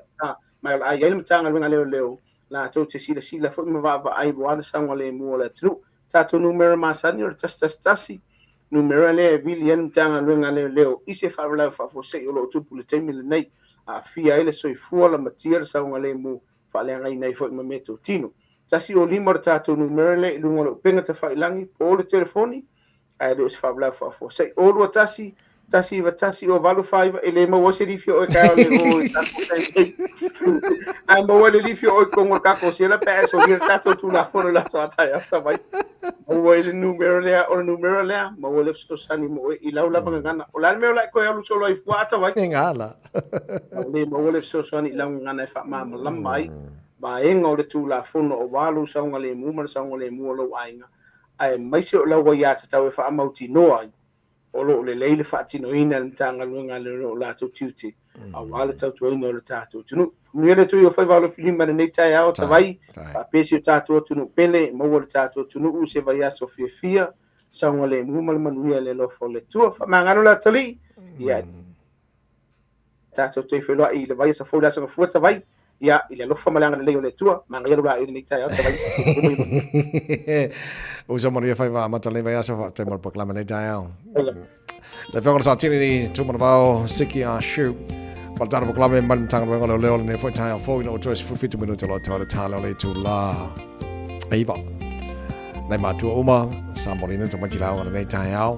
Mālo lava, mālo le on sai. Pese le moe maripuni alava.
falafalava o au o Lapi Mariner, mau pela o li tio. I le Radio Samoa tasi lima iwa tolu a mo.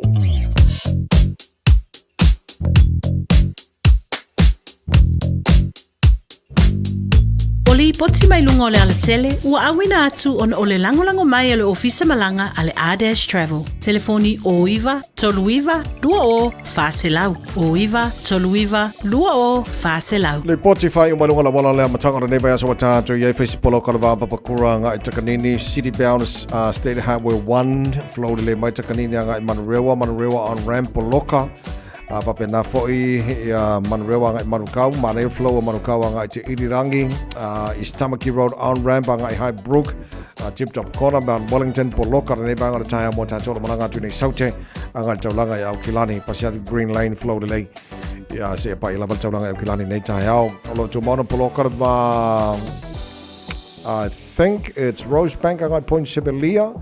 Now 40 Morningside around Western Springs, mo tatono malanga mai sifo, State Highway Fulmariono, ile neighbor ang ole tayao, tomorrow Poloka around Lemby Drive on ramp, anga ile link or West Fulu anga southbound State Highway 1, ile neighbor ang ole tayao, Japan na ba ang ole Poloka, ile nei taimi ole tayao, isi ba ang walam, lai pisi lava, ya lai flow. Neighbor ang ole tayao, am tabale, found out masani Radio Samoa mo ole nei tayao, au e fa fong mai, saunga de mo ole fa fo ina sa.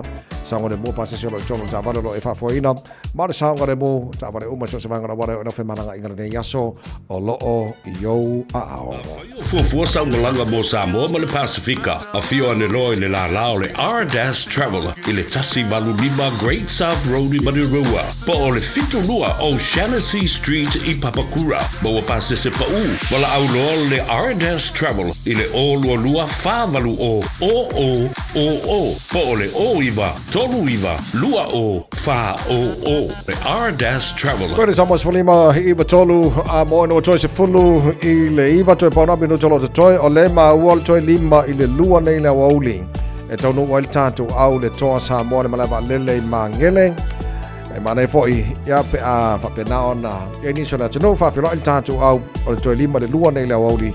E tau nungo ma iai ia mo le fa filo foi il tatu no te pena tatu toa sa mo. Talonga mar kiwi i le poleas.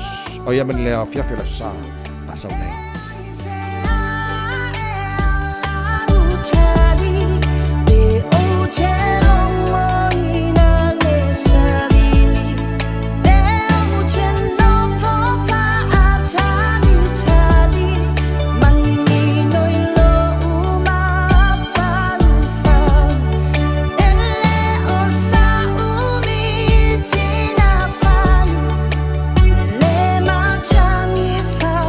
Challenge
tana le malai o feelinga mai mautotasi asua o le nei tae au. Ia le tino mai lau au watu o lima tau whatu whalta maru o le tae au le nā mora nei asunga fuanan whamanatu o le toi lima i le lua le o le nei tau mai le tātou au toa sa mō le malai ba lele. Mo ni se fia a fio atu ma whaafilo i le tātou au ma le tātou fan day tae au. Mount Albert Rugby League Club, Mount Albert Western Springs. Tātou tickets mo le tālonga le toa sa mō, ma le whetu sa mō, le sa sau nei mo umana bai official Pacific Easy o Tara o Tahu huma bangele. Of tailau tala mo le tāpai ngale nei tae au manuila nei aso tāl fōpea tāleiva, ma le pokalam me fifia mai, sunga tia tia whara just tia. O nei taimi, stay safe, God bless, to whasa fua.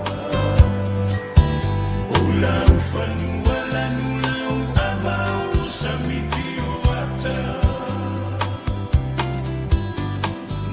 Tangata mata ata lau fofonga fia Maluta ulanga waile talafata iyo apia Lawanga nuwe olo matole afasino mana Aole tala lele ua avemata ia layutangata Mita i pea le anganga mo e lau Samoana Le fatunga toto i le ala moana so o atoa i le vasa Oi Samoa e ai angano e ai whaape fea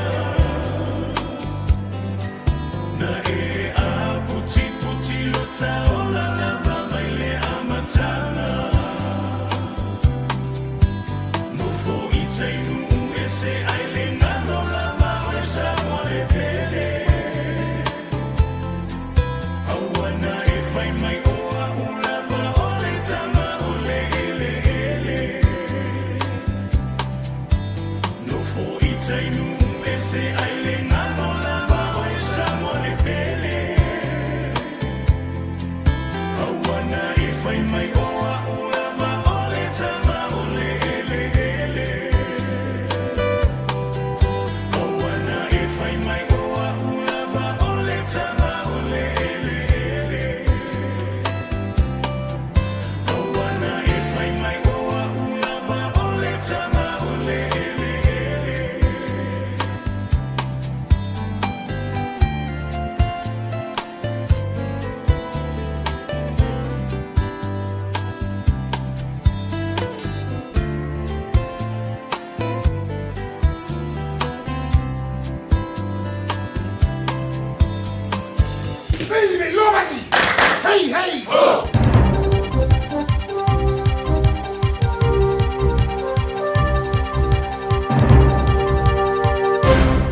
Maria, fa mai o talani mai a te oroni sina. O le whionga ia whawono Ken Leipin o whirwhiria ve mapulinu o le taulango Lower Hati Wellington ma ave ai matalaanga o se ulu tangata Pasifika e vea ma se pulinu o iline tunu ini sila.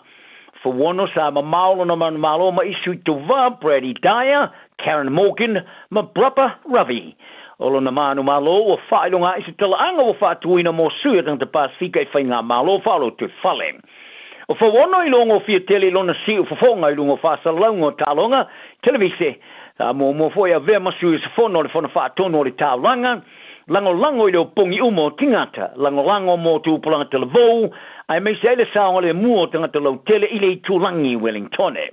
E nā o ia foi se ulua isu tau wā Pasifika mo le tufpulenu ua manuia ino o whiwhiria I whainga palota o whainga malo whaloto I whale I le nei tūsanga. O whainga pālote o whainga malo whaaloto I whale ni silo le tūsanga rei, ua wa ai ele si tione no mero tangata Pasifika tau sinio. E au fia inisi o sui tau wao to e tiri mai ma sui fau o whiwhiria I whona whatonu. O le whiwhiria la whawono o se ulua tangata Pasifika se tofpulenu I ni sila. Wa whaawa o ele tala angolo na ainga ma Samoa. Ele whaawa ino tala anga I whainga whaaporo kiki ni sila nei. O lona tua fine I alua manavao Winnie Leipin le sa avea mauai tina Pasifika I whiwhiria avea mwhai pule le parlemenu ni sila I la whewsilau Evans Fruiva I le wha malu le patia le leipa. Mone muliane avea mauai tina mase whai pule Pasifika I whiwhiria le tofi ministra I le pare menu New Zealand le roa fe male fitu I le matanga ruenga o mata upo tangata Pasifika Fawono sa mua ave foi maleo I New Zealand o se mata upo fo se isi sa wha maonia le a fia wha mai o le Misela le vastal wai Northland wa ausi ali se fulo I la to wa fia I le ai turangi ai to tasi Queenstown o le sui se fono le wha alava o le ai o manukau ia o kilani a Alf Filipina wa a wai fa tasi atu ma isi ta o tangata Pasifika e toe whamana tua I tangata New Zealand I le tawa tele o tui pui e whaia e ulava ele ai se isi wa I putia le a fia I le ai tele o kilani a sa whaalia Filipina a tilo ia o le whaitu toa pito tele atu lea mo tangata Pasifika ma le mawalunga telo le numero tangata Pasifika e wha mautua I te tonu o le tunu I le nei ai e te tau wai tangata o na whaia mea uma ma whaia mo le whaia o tui pui whaalia Filipina I le maana na o e tui tupu mai le mea sa tupu mai I Samoa ia se te mo le ruawa samariva sa pipisi ale misela I Samoa e le silia ma le lua masina ai au sia le lima feono se lau tangata sa afiai I le wha mai du tono le tunu varsful ton to mai tilaiti ma pepe sa whanoiola o no le wha te mala ma natu noa ma le wha kala le o le whainga malo I nā vai teimi sa ni potia I le teimi o stangata sa afia le misela I au kiloni nei sa malanga atu le tunu e fōringa mai sa wha urwhali nā tu le misela I Samoa o le isi sui se whono I manukau le tina I a lotu fuli sa ia whaari ai ina ua pipisi le misela I Samoa sa ofo ai ngā lua I tu tono le tunu au no mastutongi ma ia whaari ai o se matua ia fianga tele sa o ia I tamaiti pepe sa whanola se tūlanga e mawhai o nā alvao ia whaari a fuli a tono o filesi pe mafofo tangata le COVID-19 mariva a e le te tawa o na ngalo le pipisi o le misela sa ia I Samoa o le isi sui fono o le fono whaatono o le taulanga tele o Kilani le tamata ia Josephine Bartley sa I whaari a foi o tangata Pasifika ina rofo feo mai I tangata e to tase mawai le misela o le avave tele ai ona pipisi le whamai. Wa tapaina le whaalabur motonga o whaamangalonga whaavamalopo le Amnesty International ia le mano ni sila e whaavaina se visa fau e fsosoni ai mo tangata e mana o mia fsosoni poli humanitarian visa mo tangata Pasifika e a fia swing o le tau o le te ulo le moto ke bus Charles Kiata sa I whaalia o le olanga ino nā tunu o matua I ai se tūlanga whainga tā tele a o whaapeo na whaawau si tai o le swasami ai mai se le tele atu o whaare tele maurulunga o le vevela ma le tu iefu o te iai le tulangi mai e tā wai o vaenga umore soifuanga tā mafa whale ola maloloina o matua ia fia a le mea pero silio na tinga ai o na o lātu tingata o iei le whaalongona ua utia e au noa masela ave ai o la autotō mō tāu mafa ua mamate marasuawai tāu mafa o whātōpla ia le uti mō le atano. Whaari e kiata I New Zealand, wa atu tu vale o la atu tangata e oversteia. I le toi whaafo I whaamano si atu lo la atu atano, I no whaangai lolo vaia, ma no whaangai lesi suawai wa mā, se awala o le ngato se whainga sa wā, ai whaasanga tau ai fo I tu tāua, o tangata Pasifika e whaasoina.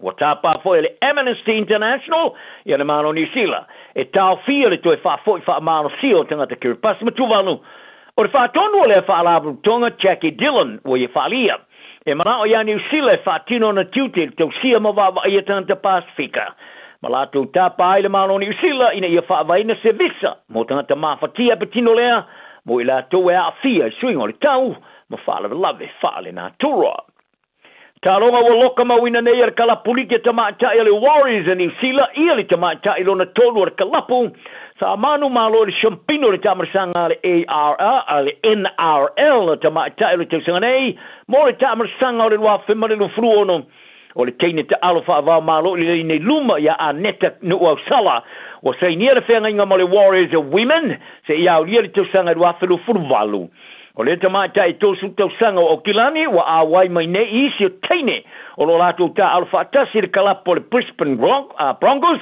le sa manu malo le Roosters il so nga champini le fai ungo le vaiaso ia mele hufanga ma Gail Broughton o le seinia o le afenga inga nu au sala mo le Warriors o tu e te liu mai e New Zealand nei I le mai ai o le limo tau sanga o wha mautu i Australia matalo ai whaari le whai le Warriors of women Ron Griffith O le toe fia te liu mai o nu au sala i New Zealand ei sa ave ai maki au tour sainia o le whengainga. O nu au sala sa ave mastasi o roi teine sa iai le wai whaavai no le au tamata i le Warriors ai le whaase e atu Australia. O nu au sala sa mua ta alo mo le Kiwi Ferns and New Zealand le ruas furono so o tuai ma ta amersanga e luori po le rolangi ruas fitu ma le tau sanga lua whema le lu fululua. Ai o le lua whema le lu futolu sa li liwa e ta alo mo le fitu sa moa ma ave ai ma kapeteni li tau sang tuai ma ia taita ia le fitu sa moa in manu malo i tolu so ma manu malo i le ipo le Pasifika. O le ai toi taita ia foi le fitu sa moa mo le ta amersanga li tau sanga rei le ai amante li ta alo fai tau lia mua ma le Kiwi Ferns lana au mua i le malai le Go Media Stadium i Aukilani le asosa o le vasonei. Ai o le taimi nei o le tama o le aula kapia tama le Warriors in New Zealand panti a foa o le anga i atu i le isi tua le vasantasa mane ta alo ai morkalapo le West Tigers. O a foa e se lau fasu lima ta alonga sa ta alo ai le autele le Warriors ta lo maila na ta alonga mua i le luafes fulono o sainia nei se sana whengainga ma le West Tigers mo te san fo. O le au kirikita sa moa ali i olo i ai pēsi tau fturinga mo sonava no e qualify ai. Mo risi tamar sanga kirikiti whaavao malo le luas furu over po le T20 o lo fasolo nei Oman. O le talonga mua sa moma Oman sa whaia inai ai o le latu talonga luna lua ma Papua New Guinea i le asa Friday. Sa manu malo ai eu lava ina sa wha manu olia ma wha malo lo i tua stasi o latu tamata tele le au peperu teru Ross Poto Taylor. Ai e whafte ia i le ona sumale lua aisa taine Sean Solia o Aukilani ma i polo e fasul valu sa whate e ina iai ma au sia i sa mone manu malo. O le tai au nei o taro talo lo ta alo i sa moma ia pani le eta i lua la ta alonga o whaia i te tasi manu malo te tasi whaia ina. Sa whaari ai e Taylor ai le whaia le ta amursanga qualify e tele se ta ua le ta amursanga ia Samoa. A wa e ele ta amursanga o po le rolangi o le T20 e whaia i New Zealand nei maustadi e le lua whema le lu furuvalu. O lo tilo ia le whona whaatonu o le kirikiti whaavao malo i le i se ta amursanga. Mo le whao popoina le o au mo le ta amursanga i le lua whema le lu furuvalu le tosuma le lua o au. Ma e ulava ele o tilo i Taylor i le ta aloa i le ta amursanga a e whiawa ai o tausini o i sa mo le tunu olo na tina. O Taylor o wha mawino stasi tangata ta pito mao ai New Zealand malero rangi ki kirikiti ma le matatia. O ta alonga wha avao malo o ta aloa i mo New Zealand ma se ulu ai tangata ta alo kirikiti wa i au sia umari ta iselau o ta alonga wha avao malo i vaenga umari kirikiti. E au fia le selau sfululu o ta alonga whai teulia po test le ta i lima so e whai ai lua se lau tos fuluono ta alonga whaavao malo moasta i tasi ODI ma le se lau ma le wha ta alonga whaavao malo e ta i lua se fulu over T20. O le alamatia e rupe sori ai lau i Joseph Parker i se onavano e fusua i le Champigny o le pangamamafo le rangi o le sangza Usyk pe a whai a fusu ia Moses i tauma Peritania i a tisema o le tausanga nei. Pe a mai ale la fusu anga ma Fabio Wardley i la solus fululimo le masina ni o ke topa. O se isi o i la ua ma Wardley e manu malo le a maua le a ia whare tula whanum e fusu a ia Usyk le Champigny a ia i o le pangwa mafa i le isi fusi o lo ia umia le WBO. A o se audi e paka e la matia se avano pe a whai e manu malo ia Wardley i le fusu o i le ia i tauma i se temi vave po te sema. I tauma e na o le luas futosanga le matua wa fatatia e whaia se isi ana fusu anga ia te sema i sana panga e li wha mautuina. A whaira e manu malo ia paka ia Wardley e au loa ia Usyk ona fusu ia te ia mole i si fusu le WBO. A e uilea, wa tonge e paka i lumano na ingoa fusu ia e tauma pe a mai ale la fusu anga ma Wardley i le malai tele ale O2 Arena i Rontona. Wharia paka, i le mana o e wha te teriomi, a wa ale tasi o fusu anga le tausanga i le o lava se le lei. Wa ma lama le lei paka i le o penga ma tau tia e taumalo i nei o le makau kia lava leo le malo se le na tui. Le sa ia wharia ai o se tama fusu e mawa e tele le matau tia. Talanal na yaso, ia i le file mu tang tau masoi foi. Talo fa Samoa, wa ule nei o kasu ti alu, a wale suia le ngila wa le kio. Ae vai mai ina se fulu lima iwa kolu Amo Radio Samoa Vevela a Tato te mana nao uma lava ia sa ole whainga o loa tau whaonga. Ia mana tua, tau whaonga o loa uma tasi, lua malilima e puipui ai le tātou pāneta. Whaonga sa o loa tau whaonga. O le nā wai o lima, sa Eliane i Auckland Council Recyclables, Tāmaki, Tūriki, All Together, Auckland. Papito maua e le Fruit Shed. Pusa piso po Pasifika. Se lau lima whātā la iwa iwa. Pusa tayo a Palaiti. Whaiva tā la iwa iwa. Pusa pipi. Ono walu tā la iwa iwa. Pusa Eleni Ocean Best. Cholo wano tā la iwa iwa. Susu mai i le Fruit Shed i te tonu o le shopping centre a Maangeli. Tele male ano anua i o whapitoa mo le nei vai tau. Pa ai te wo misi la wavanoa. E le umi le nei whapitoa. Asi mai loa i le shopping centre a Maangeli. I le Fruit Shed. Talofa Samoa, o Ateshna Ryan, o le Licensed Immigration Advisor mo le Auckland South Immigration Consultants. E visosoani mo so se tu ai ngā visa e malanga mai e New Zealand po Australia. Telefoni mai nei loa i le o valu o tasi o no valu whawhitu lua. Po le o lua tasi o no valu whitu lua tolu o. 24 hours a day, 7 days a week, Radio Samoa streaming live on www.radiosamoa.co.nz. Faitauina le upo le poto no le tautua matavela linga fusi and Sons Funeral Services i Mangele ma Samoa. I taimi o mawhatianga ma whaanoanoanga ona o le maliu. Manatua linga fusi and Sons malana au nanga o le a wha maa venga atu mo oe ma le a inga. Wala au i le telefoni lua fitu lima tolu o fitu. E whaalongo lea talipoto i lea o atu a lona tama a o le whaatau wembu. E le whaalongo ia i lea o inga. E aile tangata i melelei aile fua o lona ngutu. A o mana o ea me o leanga i ai i le sawanga. O le na te leo i lona ngutu e tausia i lona nganga. A o le whaamanga ona lau ngutu e ia te i le malaya. Watu ina naule loto le paie, ai leise me maua. A le mana o e whiringa inga ruenga, e matua ma ona ia. Wa ino le amio tonu le ubu pipelo, a o le amio leanga, e ino sia o ia ma whaamaina. O le amio tonu e leo ina ile o sa ola na amio. A o le amio leanga e lafo tuina ile wangsala. O ia ile tasi e whatanga mau oa. Ai le ai lava sana mea. O iai le whatanga mativa. Ai te lea na oloa. O le tongi ola o le tangata o lana oloa lea. A o le mativa.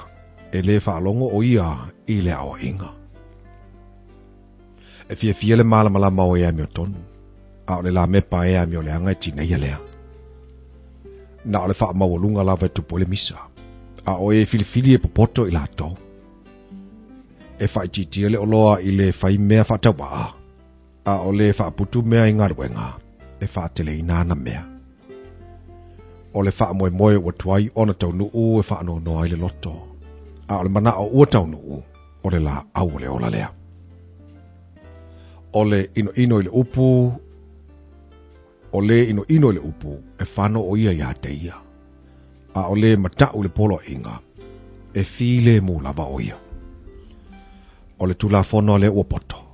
O le puna le ola lea. E alo e se ai mai lei. E oti ai. O le mawhau le lei e tupu mai ai le alofa. A o le ala o e a mio leanga ua whainga tā lea. O tangata mawhau uma e taitasi maa mio poto ia. A o le vale na te whaasara la wina lona balea. O le ave awe a mio leanga e pa u o ia i leanga. A le tau sa vali wha maoni e malo lo ai. O le mativa ma le wha maina e ia i le na te ena mea e awa oina. A o le wa usu sta i le awa inga e ma malu la baia. O le mana awa o e sua malia lea i loto. A ino e vale lea. Ina uaru ese le leanga. O le la tau te wheo e mtangata pa poto e poto la baia. A o le woa e vale lea. E leanga i la baia. Wa turi loa ina e angasala i le leanga. Ai tawia e ami o tonu i le lei. o le tangata lelei, na te tofia na mea le whanau wala na whanau. Au le olo le tangata sala, te ua lea, mō lea mea tonu. Te lele mea ai il whatu anga e martiva, au ye le tasi ua whaumatia, ina ua lea i se whamasinonga. O leo watu una lana sasa, wa ino o ielo natali. A o leo wa lofa ia te ia, wa sa ili lea o inga mō ia. E ai lea meo tonu e ma onai o ia, a manaba o ea meo leanga, e mō le ia.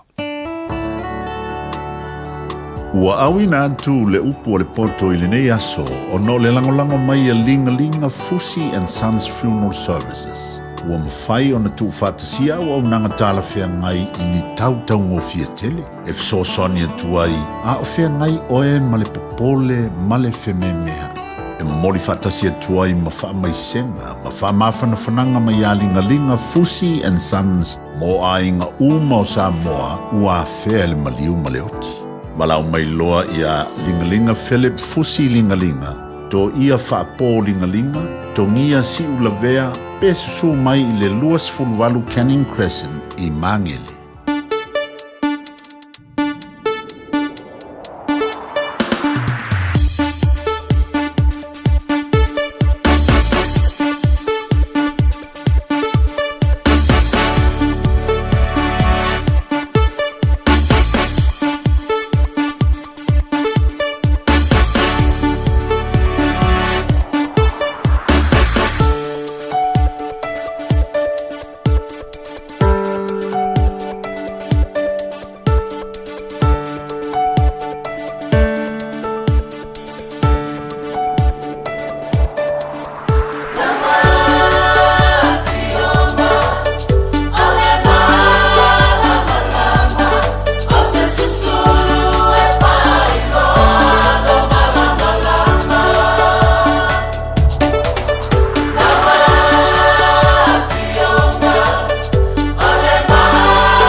o le Radio Samoa se furulima iwa toru a mo e tautuaina o e ilaungangana fitu aso le vai aso.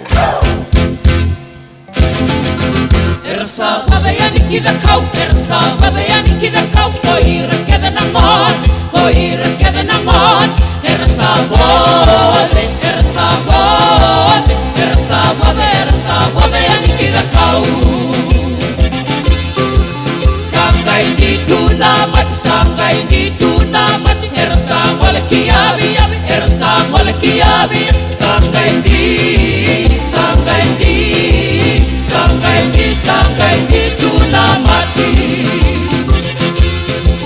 Topo de lesta leibanu, topo de lesta leibanu, satau bi mainau, satau bi mainau, satau bi, satau bi, satau bi, satau bi mainau da.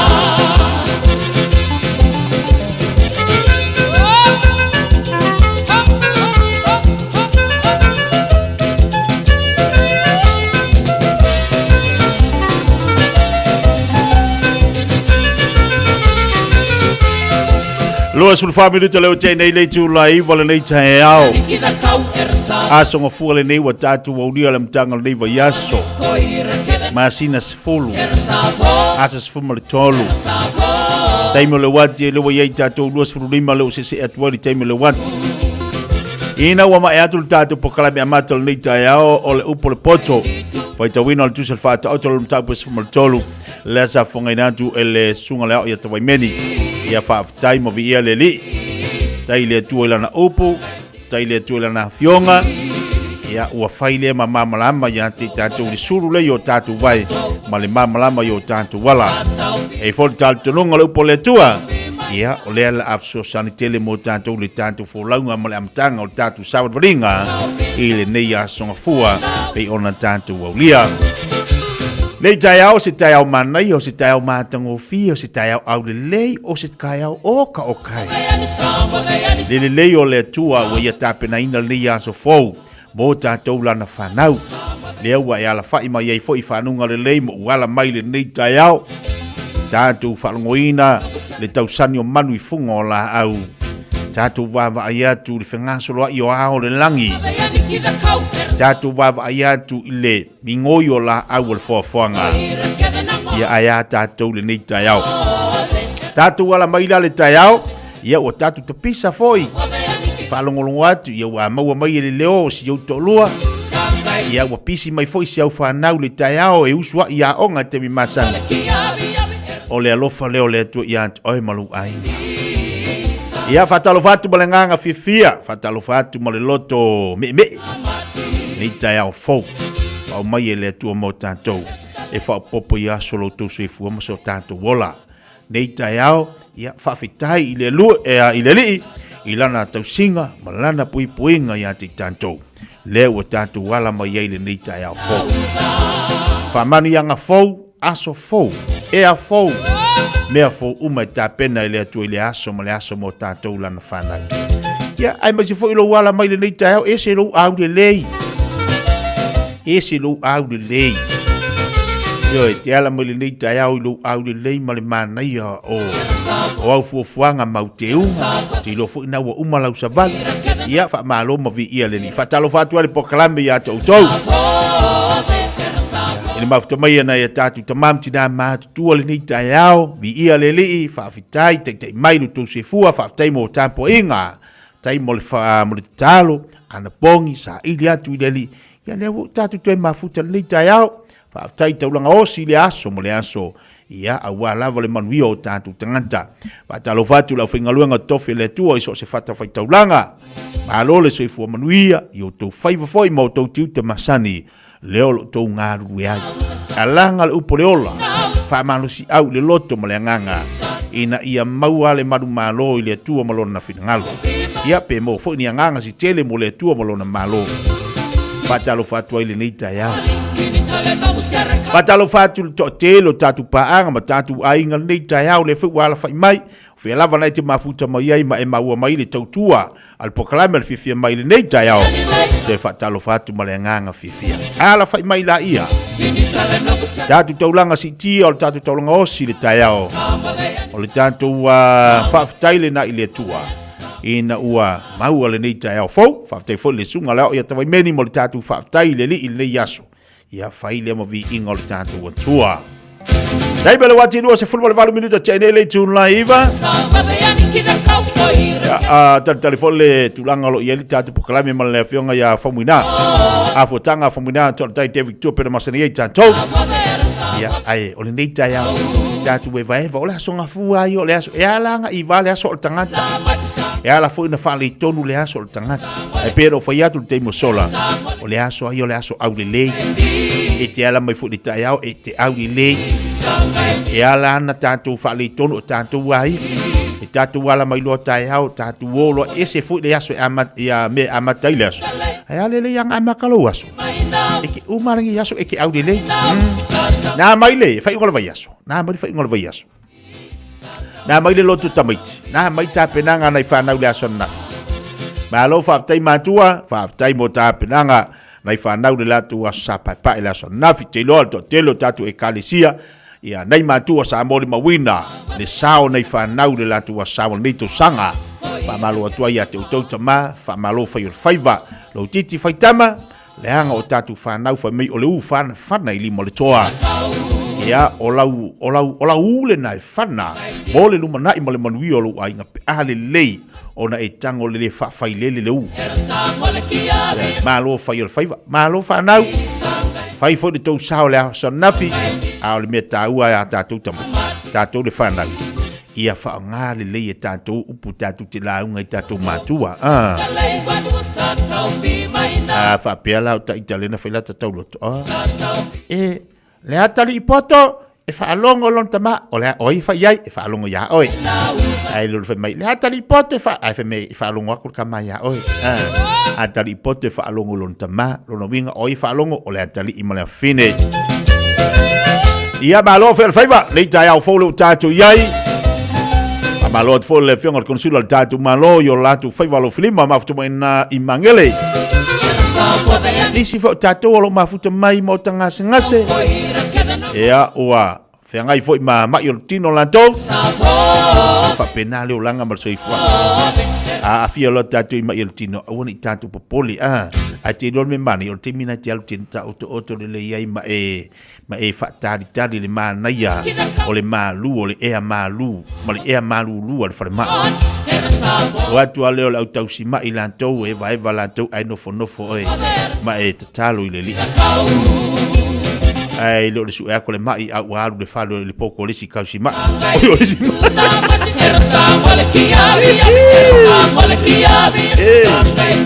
Iu es ele mai fa la ko sa van.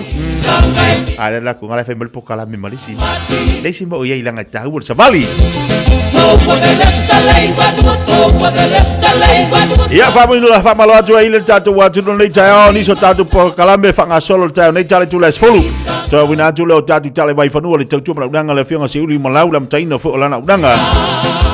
Mawal tatu fa malstino ta nei. Mawal tatu fa malstino le te mauna se mai le sungal whawhengai ngai au apau wale tatu wha malustino whatea tua se vahenga leo manua leo umanatua si whatea tu sina vahenga leo manua leo umanatua whai mai o le awa uli nei o le uli nei le toi lima le tūlai lua i le uli nei e taunu umai e le tatu au le toa e taunu umai e le tatu au le toa lono winga o le toi lima i le uli nei a fa pela te avanua nei le uli tauna e alu lai o te fatali tali ma e feilo wa i atu i tamaiti i tama whanau o le tatu wantinu le au o le tatu to Samoa le taunu umai nei le male valele i le toe 5 minuto e le tūlai lua i le uli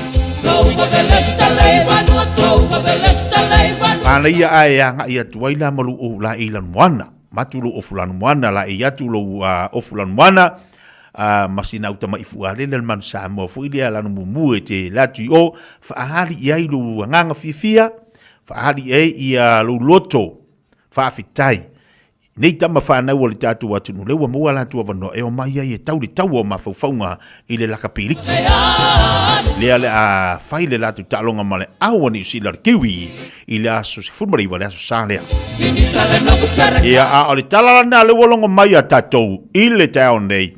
O le toerima le tula e lua o le atau nu o le tatou o le to Samoa i le tatou malai valele.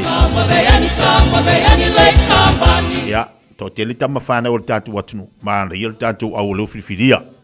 Mana ia, alu whiro ina ia toa, ia to, to. Alu whiro ia ruai. Alu whiro ia pali. O telen mei. Tama whana ua le tātou atunu le tēna e sila tuai. Ia, i latu tālonga, mana ia na. Mana ia na. Ia, e le leile na te whiloa ima e tilo fo iai ma e mafuta tu ima talanoa. Au malena, ia na saurule kako whiloa.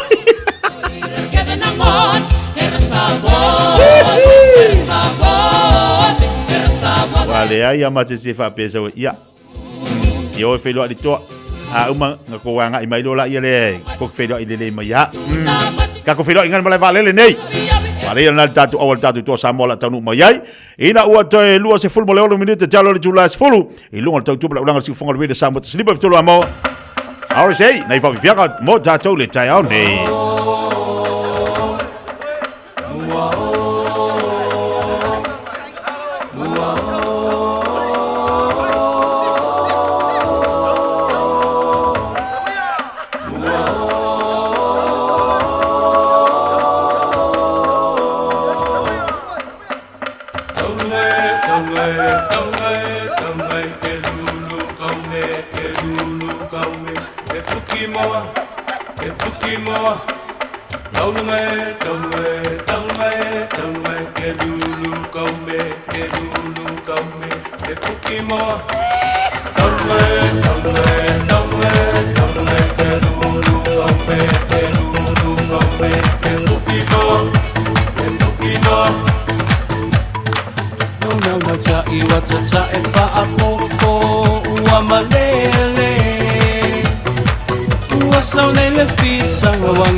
Tava pe uipea wala balea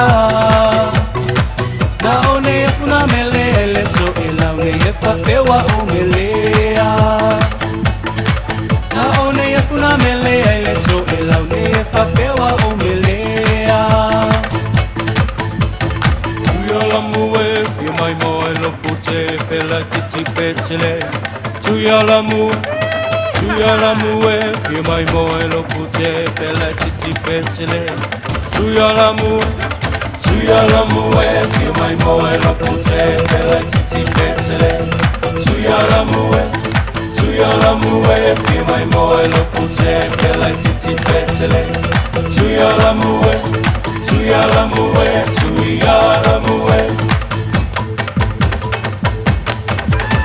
Oh, it's a fair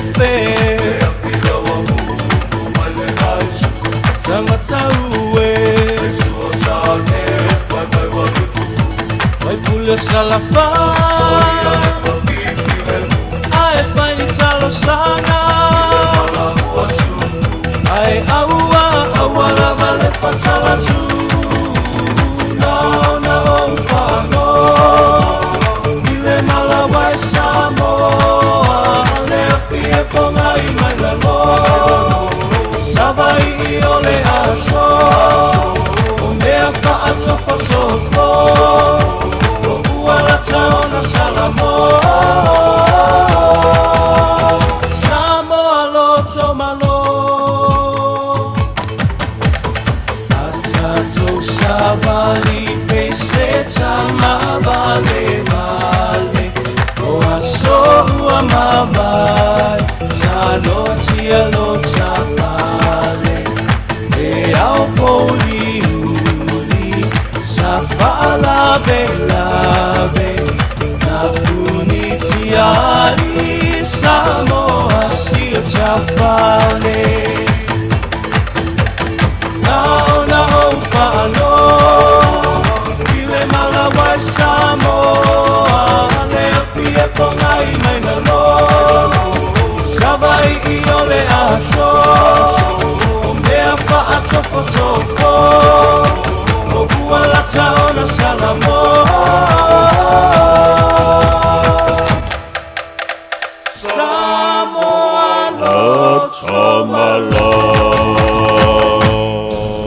Awe sei fa vianga. Veo nei fa fonga ba yele nei Jamie o le tayao. Te luas fun maltasi bu te tale o le tula se fulu. Fa balo ati disi o tatu pa anga le mafuta ba irunga tatu Facebook malunga tatu YouTube le tayao nei malo se fumoria. Alo fo lang mama fa talo fa tu ya tu o to se o so ya. Talo fa tu nei tayao. Malo se fumoria se usia fangalilo. Malo padal mafuta mai maria ngalwe ngal nei tayao. Meka e tino fatalo fatu pokalame fa fawina tani edu malo se fuwalau de lei ina o tara. To mino istamaki. No I mangeli sa ele mafata si mayel nei tayao. Miu amo se fatalo fatu le fata si mai Clover Park noa fa ota fatalo fatu mafuta mai nei pole Australia. Si usina matauli malitino fatalo fatu nei tayao fo. Pea vana whawhele atini sa tatu paanga le mafuta mai dunga tato YouTube le nei tayao ma lolo si fua lau de lei ma lo fut lang mama.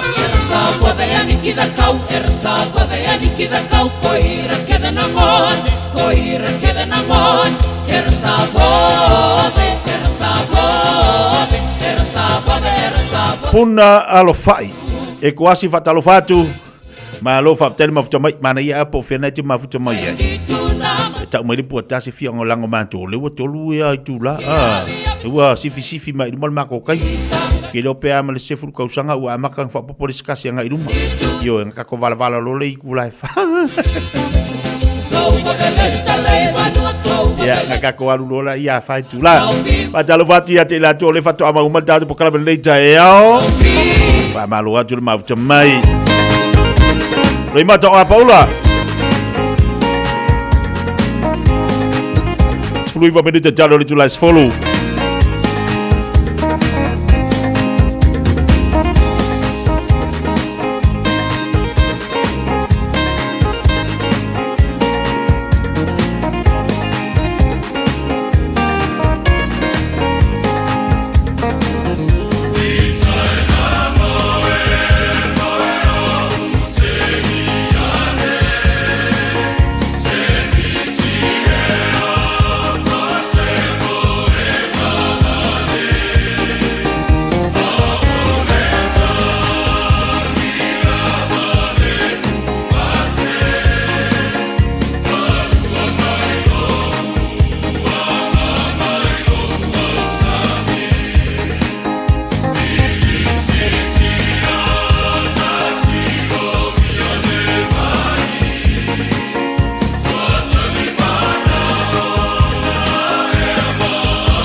Tato te mana nao umalava ia sa ole whainga o loa toi whaonga. Ia mana tua, toi whaonga o loa uma tasi, lua malilima e puipui ai le tātou pāneta. Whaonga sa o loa toi whaonga. Ole nā waio lima, sa Eliane I Auckland Council Recyclables, Tamaki, Turiki, all together Auckland. Oh my, fata mo and follow chicken and things. My popcorn chicken, crumb burgers, my marinated wings. Le Chicken and Things, numera 1 Melvin Road, Onehanga. Te tala mai I le iwa le tai au anga I le lima I le afiafi, a songa fua I le asu tofi, ma le iwa le tai au anga I le tolu le afiafi, I le asu whareile. Telefoni o iwa, fata si ono, lima tasi o ono. O le aiai si whaapito matau tia mo le te tala aloa ia o le Chicken and Things I le aso ono o Oketopa. Beta Drive Doctors I le taulanga whaatau I maangele, whaapea manrua. O le vainga o so ngase pe amana o mia. E whaatino e fo I matuipui pui o le whana witi, o tuipui pui le COVID is fluiva, mo I lātou is fuluan tausanga malunga atu. Whaapea matuipui pui o le flu. Wala au telefoni, 255 iwa valu. Mo so wanoe whaatino ai nei au nanga. O fisa whama I maangele I taftafane o le McDonald. A manrewa I taftafane o le Whaletusi po le Public Library. Beta Drive Doctors Clinics. Radio Samoa. Taslima Ivatolu Amo. Dai bele wati leo toa sifuri maltolu minuta na taa leo leitu la sefolu. Dai mina ala tatu wati leo wa yai. Ala tala tatu leina tatu tata nope na mai I alea sao na itamaiti lea sao nafi. Tatu matua. Lea sau whalangolongo o lea siru itau o lea si tāpenanga o lea si whaamalasi au o lea si whangu. Anai whanau le latu a sa lea sana. A o lea si whesoa soani a te utou matua ma tātou matua. Le tāpenanga o le tātou wholau. Toi lua masini o na taunu ule o le tini o le nei fo itau sanga. Whamana tuina lea sa pa na itamaiti leo tala tātou leina. Ea o lea sa o I fo I mori mau. Le aso ananafi le tau whainga nei whanau le lato sapa pae e tu tono le ekalesia o lo e ngalue ai. Ea wanol tatu telefoni tolu fetu tasi lima tolu fetu tasi lima iwa tolu.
Si fonga bali le vai pesa lo imata a Paula fa fonga bali tato a tinu le nei taya.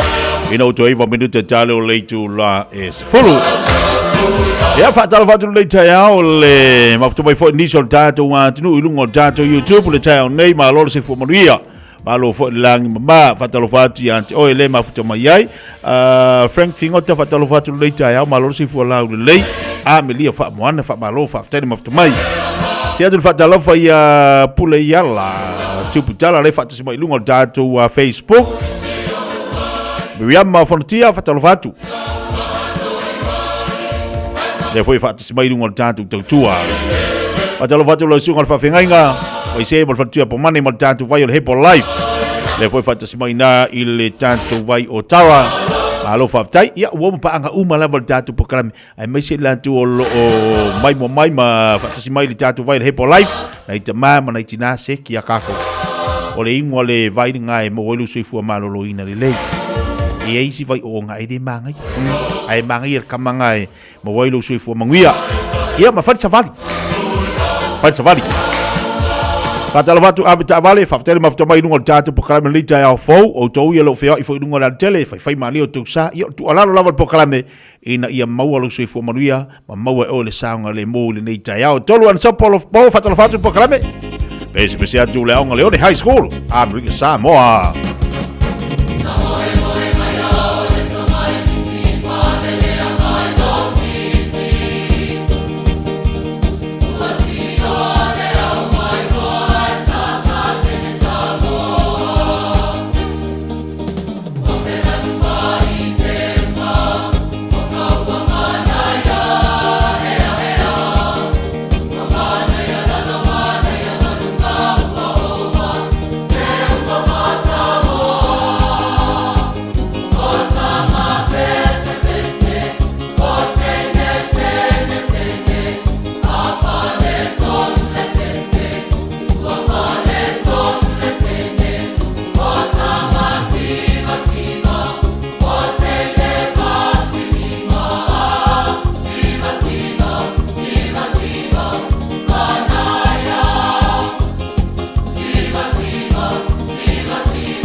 no fale fna unha pati mai o la lo per fala.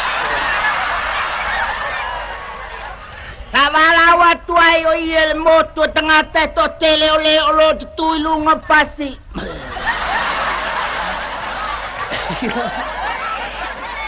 Mai o lo tu ilunga me ma popue. Mai foi o lo no foi me palpla. E tele ni upu na tau tala ia ele perfecta o pati mai o.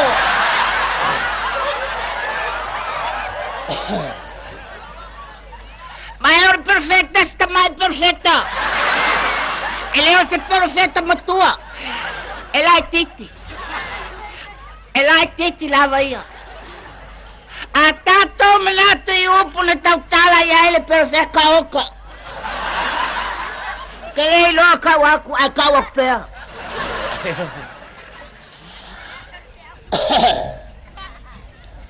Ano sa pati mayo ilunga o me mapupue.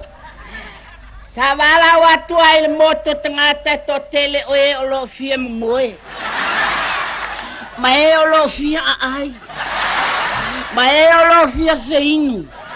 Mae o na. Mae e fa pena.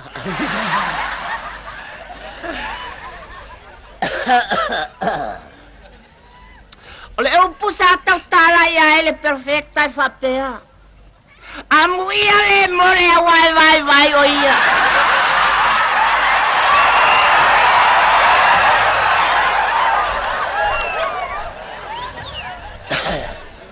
E tele tu ai na vai pea tato mafafau mamana na tu ai. Io vai walata na oti. Ole vai se ngaluenga. Ole vai ile nofo. Le tato no oe, ma le tato anga fa pese kumo se loku oka. E tailo ave ola uma o to no. Vangu e kei kapeli ele o ka koku.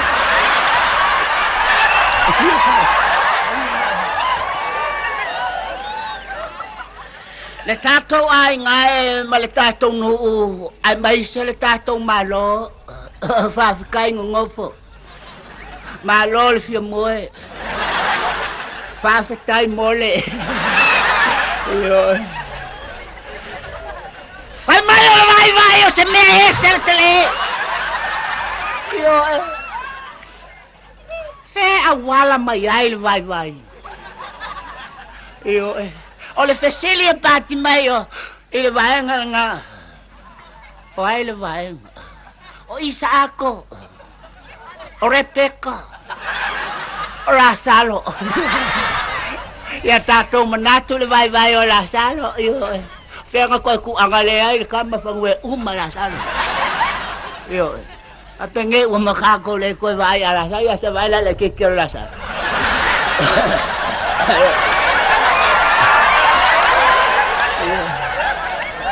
ela ititi Lasalo ia mato uma yo tele ni upu na tautala ia ile nei alu toto yo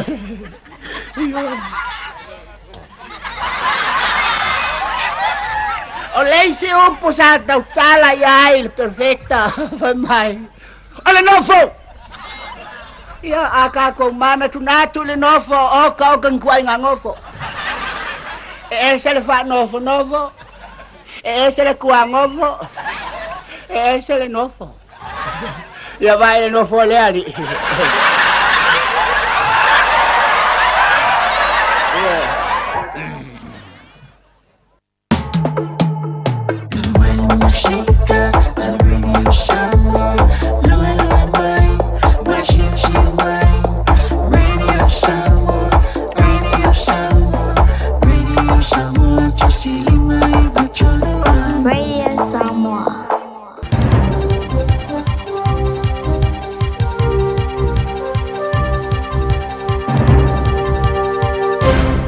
Maria, Fafongmai, or Talani Maya, Tionisi, or the Fiona for Wono, Ken Lapin, or Filionea, Vemapulino, or the Taulango, Lower Hati, Wellington, Ma Veim Talango, so what the Pacifica, Vem, Polino, Iline to Nisila. For Wono, Sama Malo, Naman Malo, Ma issue to Vab, Brady Dyer, Karen Morgan, Ma Brappa Ravi. All on the Manu Malo, or Filong Ice Talango, Fatuina, more suit than the Pacifica, Fina Malo, follow to Falling. O fa wono I longo fia tele lona si o fa fonga I longo fa salongo talonga televise mo foi a ver masu se fono le fona fa tono le talanga lango i le pongi umo tingata lango mo tu pulanga televo ai me se le sao le muo tangata lo tele i le tulangi Wellington e na o ia foi se ula isu tova Pasifika mo le tofpulenu o manuia ino fifili ai fainga palota o fainga malo falo to fale i le nei tu sanga o fainga palota o fainga malo falo to fale ni silo le tu sanga dei wa va ele si tio le numero tangata Pasifika to sinio e fia inisio sui tova o to e te mai ma sui fo o fifili ai fon faton o le fifili ala fo wono o se ula tangata Pasifika se tofpulenu ni sila o faawa o le tala angolo na inga Samoa e le faawa ino tala anga i whainga faa porotiki ni sila nei o lona tuofa fine i a lua manavao Winnie Leipin le sa avea mauai tina Pasifika i whiriwhiria avea mwhai pule le parlemenu ni sila i la whewisilau Evans Fruiva i le faa malu o le patia le leipa mone muliane avea mauai tina mase whai pule Pasifika i whiriwhiria le tofi minister i le parlemenu ni sila le rua whema le fitu i le matanga ruenga o mata upo tangata Pasifika fawono sa mua ave foi maleo i New Zealand.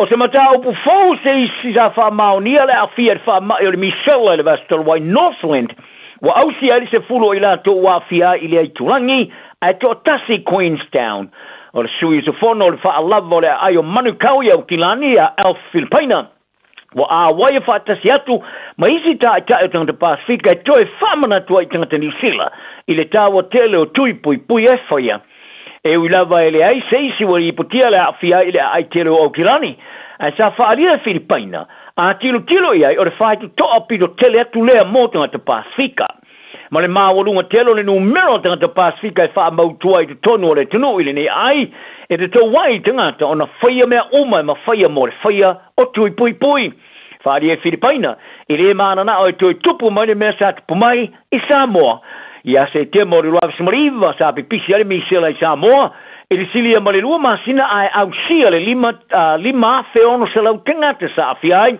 i le wha mai du tono le tunu varsful tonu ta mai tilaiti ma pepe sa whanoiola o no le wha tamala ma natu noa ma le wha kala le o le whainga malo i na vai taimi sa li potia i le taimi o stangata sa afia le misela i au kiloni nei sa malanga atu le tunu e fōringa mai sa wha urfali na atu le misela i Samoa o le isi sui se fono i manukau le tina i a lotu fuli sa ia whaari ai ina ua pipisi le misela i Samoa sa ofo ai ngā lua i du tono le tunu e uno mastutongi ma ia whaari ai o se matua ia fianga tele sa o ia i tamaiti pepe sa whanola se tūlanga e mawhaiona alvao ia wharia fuli a tonu o lo filesi pe mafofo tangata le COVID smariva a e le te tawa o na ngalo le pipisi o le misela sa ia i Samoa o le isi sui fono o le fono whaatonu o le taulanga tele o Aukilani le tamata ia Josephine Bartley sa i wharia foi o tangata Pasifika no rofo feo mai i tangata e to tase mawai i le misela o le avave tele ai ona pipisi le whamai wa tapaina le whaalabur motonga o whaamangalonga whaavamalopo le Amnesty International i le mano ni sila e whaavaina se visa fau e fsosoni ai mo tanga te mana o mia fsosoni po le humanitarian visa mo tanga te Pasifika a fia swing o le tau o le te ulo le moto Kiribati Charles Kiata ta i whaalia o le olanga ino nā tunu o matua i ai se tūlanga whaingata tele a o whaapeo na whaawau le si tai o le swasami ai mai se le tele atu o whaare tele maurulunga o le vevela ma le tu iefu o te iai le tulangi mai e tā wai o vaenga umore soifuanga tā mafa whale ola maloloina o matua ia fia a le mea pero silio na tinga ai o no lātu tingata o iei le whaalongona ua utia e au no maselave ai o la autotō mō tau mafa ua mamate mar suawai tau mafa o whaatopla ia le uti mo le atuno.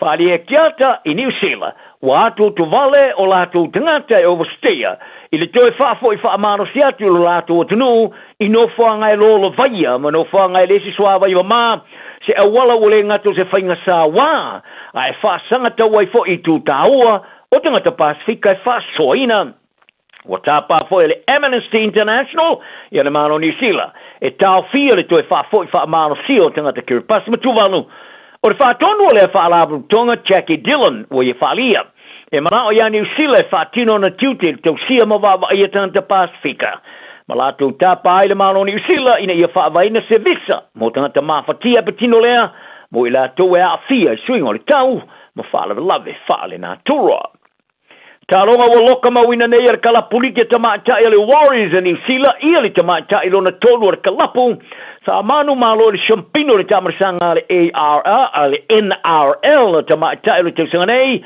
mo le tamarsanga le wa female le fruono o le teine te alfa va malo le ne luma ya aneta no sala o sei nie le fenga ngama le Warriors of women se ya ile tsanga wa felu furvalu o le tamata I tosu tausanga o kilani wa awai mai nei isi o teine o lo lato ta alfa tasir kalapo le Brisbane Broncos le sa manu malo le Roosters il so nga champini le fai ungo le vaiaso ya mele hufanga Mikael Broughton o le seinia o le fenga inga nu au sala mo le Warriors o to e taliu mai e New Zealand nei ile mai ai o le limo tausanga o fa mautu i Australia matalo ai fa le fai le Warriors of women Ron Griffith o le toe fia tali umai o nua sala i New Zealand e sa ave ai maki au tour seinia o le whengainga o nua sala sa ave mastasi o roi teine sa iai le wai wha avai no le awa tamata i le Warriors ai le wha se atu i Australia o nua sala sa mua ta alo mo le Kiwi Ferns New Zealand le ras furono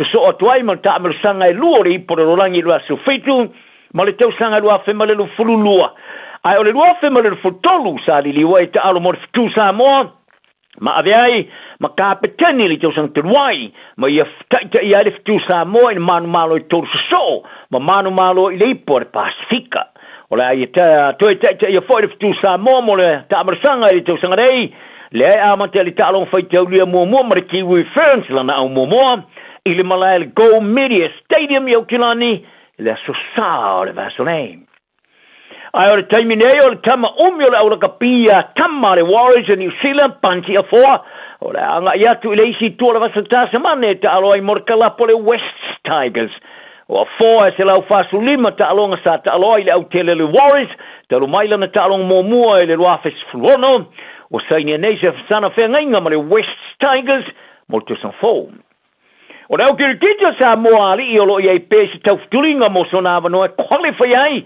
Morisi tamar sanga kirkiti fa va malo le luas furu over po le T20 o lo fa solo nei Oman. O le talonga mo mua sa moma Oman sa fa fire inai ai o le latu talonga lo na luma Papua New Guinea i le Soforile sa manu malo ai eu lava ina sa fa amanu olia ma fa malo lo i tua stasio latu tamata tele le au pepe teru po Ross Poto Taylor.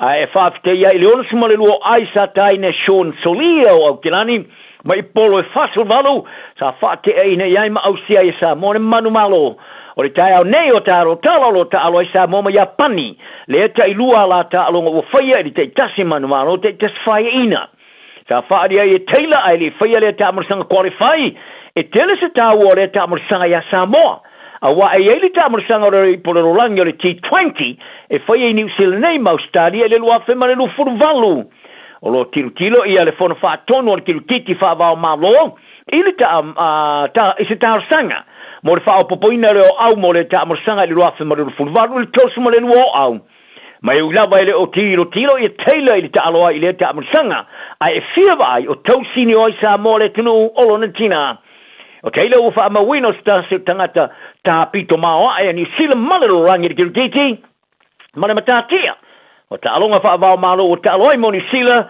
mase u loi tangata ta alo kiti wo ia au sia umar ta sela o ta alonga fa va malo I va nga umar kiti o fia le sela usfulu o ta alonga fa teulia po test le ta lima so fa ai lu sela tos fuluono ta alonga fa va malo mo sta tasi ODI ma le sela umar fa ta alonga fa va malo ta lu usfulu over T20 o le alamatia e rupe sori ai Lauri Joseph Parker e sonavano e fusua il champigno o pangamaffo le rangi o le sangza Usyk pe a fai a fusu ya Moses I taumo per tani e a tisema o le tau sanganei pe a mai ale la fusu anga ma Fabio Wardley I la solus fululimo le masina ne o ke topa o se isio I la ua mo Wardley e manu malo le a moa le a ia fare tu la fono e fusua ia Usyk le champigno ia o le pangamaffa I le isi fusiolo ia umia le WBO. Ai o Saudi Parker era Matia se avano pe a fai e manu malo ia Wardley I le fusua ile ia I tauma I se temi vave po te sema. I tauma e na o le luas futo sanga le matua wa fatatia e faya se sina fusu anga ya te sema sina panga e li fa mautuina a faila e mano malo ya paka ya Wardley e au lawyer usik ona fusu ya tia mole isi fusu le WPO a e uilea wa tonge paka ilumalo na ingoe fusu ya e tauma pe a mai ale la fusu anga ma Wardley ina malai tele ale O2 Arena inontona falia paka ile mana o fa te diomi wa ale tasio fusu anga de josanga ile o lava selele wa lama lele ya paka ile o penga mata tia e taumalo ye nei o le makau kia la vole o le malo selo na tui le sa ya fari ai o se tama fusu e mawa e tele le makau tia talanal na yaso ia ile file mu tang tau masoi foi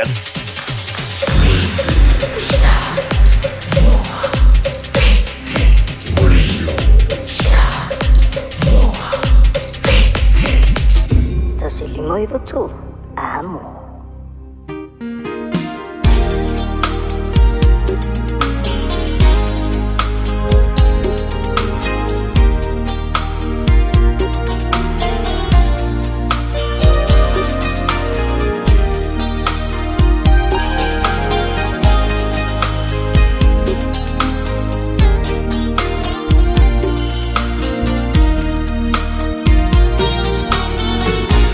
Sauria oe la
Zau ia oe lau penina le bese pe na langina. Mauto tasi a suao. E o faba e toele po kalame tatou le nei tai ole toe fasala wino tatu tala e boy fanua. Ile te tu mana uranga le na le fionga se uli mana ma tatu tala amate wal nei va yaso. E awa te pole la te moli si fa popongo tatu tala ile aso tai ole te masani tala tu la iva ile tai ao. Pape foi mal tala tu lais. Follow.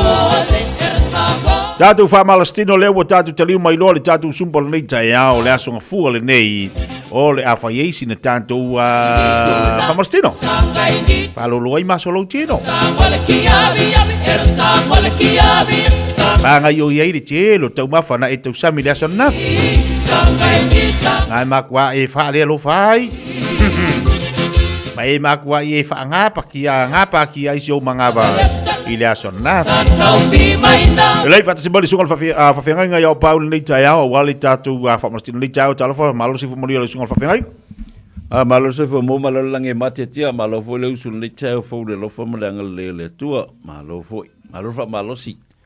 Yang vai foi tau lolo wale tau nei aso ia lo anga le tua te tia lo se fua mo so mato ia fa tele tu mo le yaso ia bo se fole am tanga le yaso ele ia se mesi de tu lo mo le ola mai le o fo malo si fo taya fo e fo ni taya ia malo ngafi a fe sa fa le ko ngafi le sal lo kamaki o le lava me lo kamaki ia kalo ele se el fa nganga le sering ia wole kakia ngafi o uma ia makar kaya fo la fo nei me leli ifia oli leli ia pele se kupe oli peleli o pumasani e sauno ile fiongal parmia o ana nafi wo yel tatu tua pasi ngafi pasi ile wa e kile ko mo me ngafi e vai luka yao vai kaya pe e ale la sota yao ia porque o le so kaya wo ngi le wo mo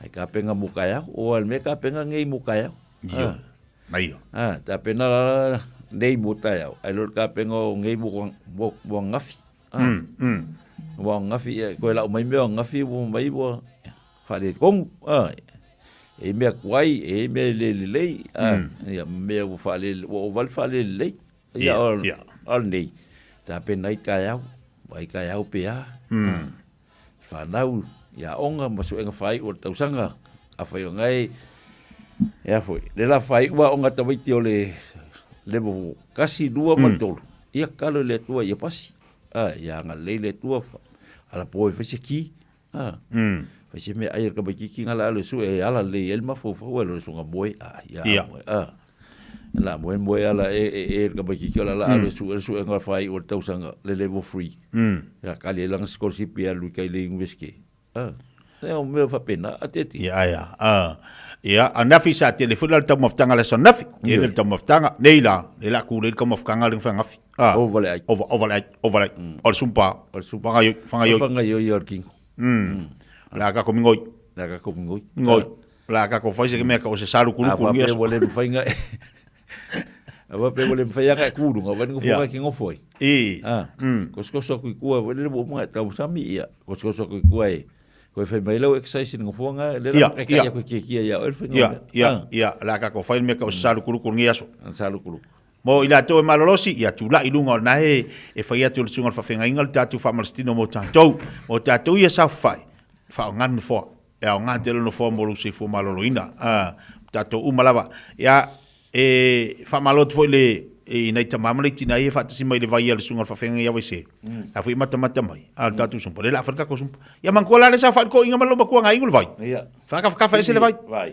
ka nga ko so mo fo ure se le lau ya fai lolo exercise pia mai lau ka ko wal fa ka si ngol go fo ka ko wal go fo le fa ka oi va peke oi ngai ngasa ngasa le ai oi le fa ko fai le ka ko kele le ko inga mo lo ma ko ngai la nga me ko inga soli e vai tala oi fai be ngai wa musu ve ve o ye aya ka ko ka ni e ma fa ka ko mal skingo sa go for le go for vai ke vai pa un go for ki go for ya so vai aya ya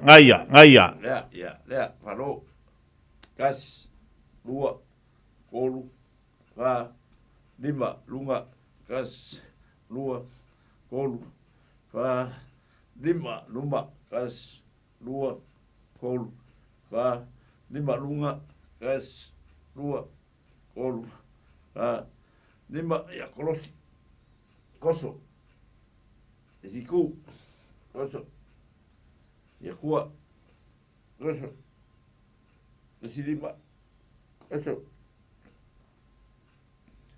ya lunga, ya kiki fa won, ya lunga, kas, lua, kolu, fa, lima, ya uli kua, kas, lua, kolu, fa, lima, ya alula ilalo ai kas, lua, kolu, fa, lima, ya uli luma Aia.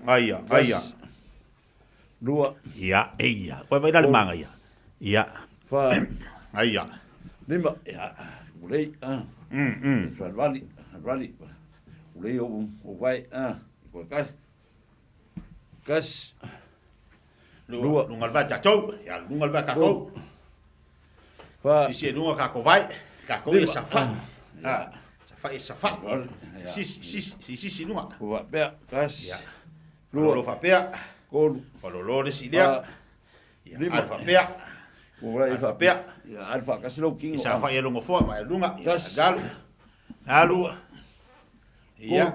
Vai. Equipo punga wa oi lo ngo fo. Ya fa pea. Amo que por fo alis kanga kanga yo kafa. Dua. Ya alfa pea. Fa. Aya. Ka vidi fa pea au. Ka vidi kua. Lua. Fo lo ngo ka wa ila lo ma ri mai me ya. Ya fa ka vidi pea. Ale koso a pelunga. Kas. Lua. Aya. Ya. Vali o. Lo ko au. Ngai yoi lo kingo. Yoi ka au. Ai pi ma mau foi. Kasira fa pea. Fis. O tanga i fai ato tanga a tatu matua i ele whaina tutu urunga. Ya. Ya. Ya, ngaya. Tau si lo so fua marolo ina le lei. Vali la e ka le ko fa pelu. Luma. Ku fa pelu ka fa piu ko fa pea. Pai. Pea. Ngaya. Ya ka le ko fa pea. Ya lunga. Ya, ma ya sabidi. Lua. Ma sabidi ya. Ya wala. I ma ya bol pa ya o ngari mai. Ma sabidi ya. Ka apeu ni ma. Ya, ulei lunga. Ulei. Lunga. Ya, ulalo apea, ulei lalo. Kas, lua, kol, pa. Ya, lunga. Lalu. Kas, lua, kol, pa. Lunga. Sul, kas, lua, kol, pa. Luma. Ong, fik. Ol sa. Sul, kas, lua, kol, pa. Sa. Ong, fik. Ngai. Sul. Ya. Ya, wala ya. Wa makanga Lucio ko au. Au amaka kau makala mai. Masonga sa. Kas. Falo. Ya. Tamau. Ya, falo. Ya, lo la ngabali. Wa koso la lo. Dal sa o le lima e falo. Anga yoi bo working. Ya. Ya. Lue fa pe. Lunga. Kala. Ngoi punga ivi ya. Ka fa ola mai ba working. Le ban ka oko. Ya. Si lunga vai. Kas. Lua. Kol. Pa. Iya. Lima. Lunga. Fico. Valo. Aya. Iva. Sfulu. Ya. Aya. Urola ya. Ya. Ua per kampusu. Ready? Go. Kas. Luma. Lua. Kol. Pa. Lim. Fico. Valo. Iva. Sfulu. Kas. Lua. Kol. Pa. Lim. Fico. Saluma. Sfulu. Kas. Lua. Kol. Pa. Lim. Fico. Valo. Iva. Sfulu. Iya. Aya. Iya dede. Aya. Ready? Go. Kau ya safai ngal sa duma. Luma. Fico. Valo. Iva. Sfulu. Kas. Lua. Kol. Pa. Kau ayoi. Fico. Valo. Iva. Sfulu. Kas. Lua. Kol. Pa. Lim. Fico. Valo. Iva. Sfulu. Aya. Ja. Go. Sik. Ja. Ready? Go Luma. Kas. Lu. Luma. Fa, lim, ong, fik. Joi, joi. Iwa, svul, gas, lua, kon, fa, lim, ong, fik, van, iwa, svul. Pakaki ya. Maria, pakaki. Gas, Alunga. lua, kon, fa, lim, ong. Alunga. Iwa, svul. Alunga. Lua, kon, fa, lim. Alunga. Fik, van, iwa, svul. Oka se au de lei. Oka se mangaia. Ya vai la lea. Kas o ya piar mo ko kolosi lo vai fonga lea. Ka ko la le sa fa yere fa fa pe ya ma fa pe ya. Nga ya. Ka ya si kama ho ma bueno. Ya. Ready? Sauni. Kas. Lu fa pe. Ko pe. Fa lo ma lo ma ba. Bye bye. Ong. Fiku. Val. Iwa. Sfulu. Kas. Lua. Au ke unha kasi si o mo ni ma nga ka hua. Mi ngoi foi ngal faku ia nga yoi faku e. Fiku. Valu. Iwa. Sfulu. Heia. Ja. Vai kom, vai fafo. Ja, vai daar. Koso mai lunga. Sungale. Ko fa pe. Ready? Aia. Go. Gas. Lua. Lunga. Ko. Bye bye. Fa. Ja. Lima. Ong. Fiku. Val. Lunga. Iwa. Sfulu. Ike alu malau manga son. Lua. Lunga. Lalu. Lunga. Lima. Lunga. Lalu. Lunga. Lalu. Iwa. Lunga. Sfulu. Lalu. Iya. Melis fo mai fa.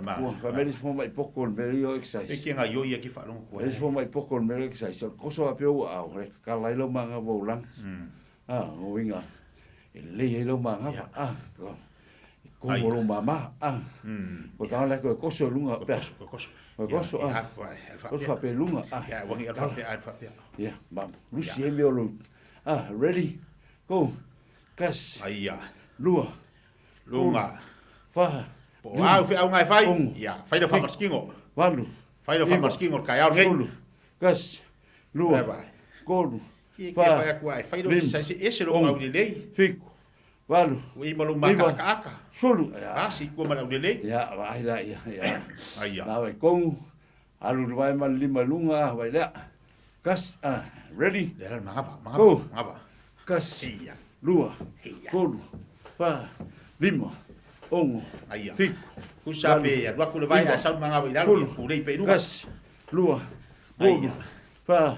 Lima. Ongo. Fik. Walu. Iwa. Sulu. Iya. Ya. Aya. Ya. Perkahua ya. Perkahua. Wa sela. Oi gai. Sela ya. Ku ga pe wa au sa lunga lo ku lima lo vai. Ya. Au gafa. Ready. Go. Kasi. Lua. Kolu. Fa. Lima. Ong. Fiku. Walu. Iwa. Pungo udalo. Kas. Pungo udalo. Fai. Lima. Fai. Ong. Fik. Fai. Walu. Iwa. Sulu. Wah, seki. Ya. Ini le ya le sera la mingoi. Wah. Ya. Wah, e fa me al manga ba. Ke ya ko bubul manga ba. Ya awa la ya. Le Koso o gafa. Ke ya fa ali ni manga ba. Ol fari, sal fari. Ready? Go. Ngaya. Lua. Kon. Ya, alfa pe. Lim. Ong. Ngaya. Wan. Kudai. Falo. Kas. Lua. Mingoi ti. Vai me yo. Vai. Lim. Ong. Fik. Wan. Iwa. Fulu. Den mo. Kas. Lua. Aya. Fa. Lim. Ong. Fik. Wan. Iwa. Fulu. Ba. Seki. Asin twist. Ja. Falo kamanga o gafa. Ready? Go. Kas. Milo. Good. Milo va pe. Lim. Kau, vale. Wan. Kau. Iwa. Fulu. Vale. Kas. Lu. Kau. Good. Vale. Lim. Kau. Fik. Vale. Wan. Iwa. Fulu. Vale. Kas. Lu. Kau. Fa. Vale. Lim. Ong. Fik. Ja. Wan. Iwa. Fulu. Aya. Ja. O foi le ku ho le lungo lungo fo ma ngo foi la lo Ya le fa ya ko le ai fa me o kom ki lu fo. Me ka ku mo ka ku ye lim fa ku ku lunga. Ya, o ke pon. Ya. Ready? De la fa pe. E fa ka Paulo fa pe. Ready? Go. Lalo. Kas. Lunga. Lua. Lalo. Lunga. Lalo. Lunga. Lalo. Lunga. Iva. Lunga. Fulu. Kas. Lalo. Lua. Kulu. Lalo. Lunga. Lima. Lalo. Ngaya. Malos. Iva. Fulu. Ai ba. Ngale sidap. Pamu mai ela la kokoro. Alonga ilofa. Ma ai mo tanga te pai ai pungo wa pa ka. Ka fai la ku ai go fo lunga lo fo. Ulunga sa fai la lo. Ready? Go. Gas. Real. Lalo. Lunga. Malos. Habla se fo. Lunga. Lima. Lalo. Lunga. Lalo. Walu. Lunga. Iva. Onsa. Fulu. Ya, ai manga ya. Ya. Kangolai hapea. Ya. Pasau rumah kau mengapa? Aku lu mengapa kau pak kumai? Wai. Yang apa ya kuat? Ready? Go. Kas. Dua. Kod. Ayya. Fa. Bye. Lima. Ongo. Fico. Walu. Iva. Fulu. Ayya. Kas. Ngoi. Lua. Kod. Iya. Fa. Lima. Onka se auti lei. Ongo. Fico. Iya. Walu. Iva. Fulu. Ayya. Wah. Ya. Ya. Umalo la ko balbese Ya, mahaba ko pese. Sa kasi vai. Sik. Tau vai lunga. Sik ko pese. Ya. Lakul mangaba. Pai do fa barskingo. Ta ualo se fo malo loina. Kas. Awa ki fa peke malo si ai. Kol. Langa ye ka o ka ko kingo. Lima. Ongo. Fico. Walu. Iva. Fulu. Kas. Lua. Kol. Lunga. Fa. Lima. Ayya. Fico. Walu. Iva.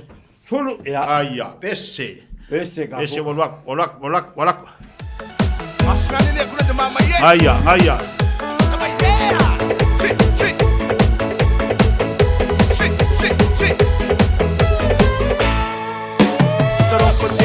Jauh yang dah berbuat. Lunga. Alfa dia. Ayo, kita payah yo long forma itu dua. Ayya. Pakafa. Lalu.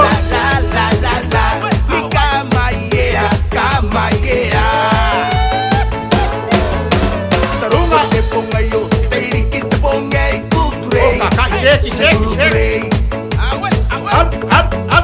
Sebangai tanah bertenapa, irani kau beli itu mau angade, digimari deh. Lalu. Nikah maya. Masuk. Sina tawa. Kosalua. Sina tawa. Si. Tawa. Boleh. Sina kona.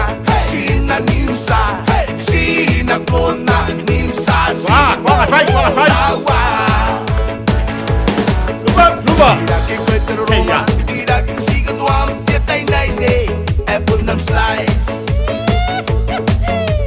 Makanya. Tidak siga tuam naine.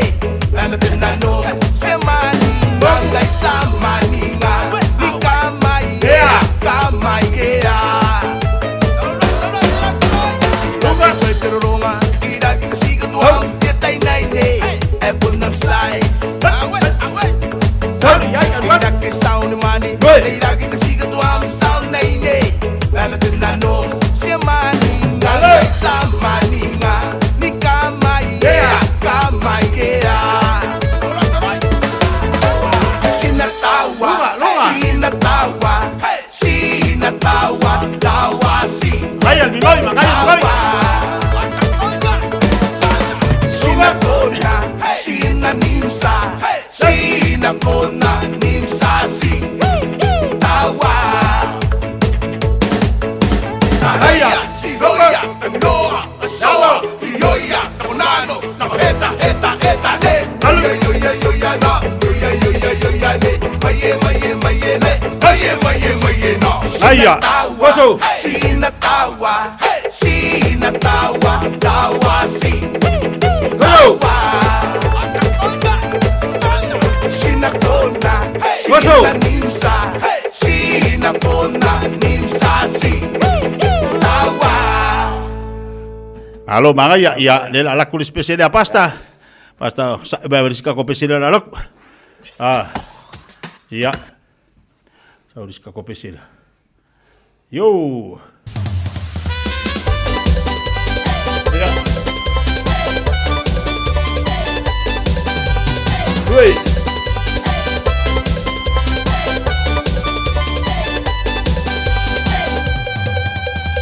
Sono mai la uscita la gore pense fai fa bea Canceleo soy luma ai pa colo no ea Patata mai to mi o pa mo popo mai telea Se ki mai le kabi o pa o sta mea Sama o pia se pa o mama mai con mea Usur ka ko se e reach on mea Sono mai la uscita la gore pense fai fa bea Canceleo soy luma ai pa colo no ea Patata mai to mi pa mo popo mai telea Se ki mai le kabi o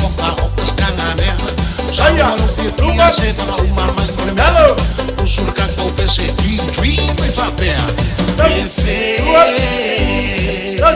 sup, fefe, sup, sau, buat sau. Saya, pasal cikgu, pasal, pasal jauh, sup, balu, fefe. Gai. Fefe. Dale. Chas. Wait. Silver bay.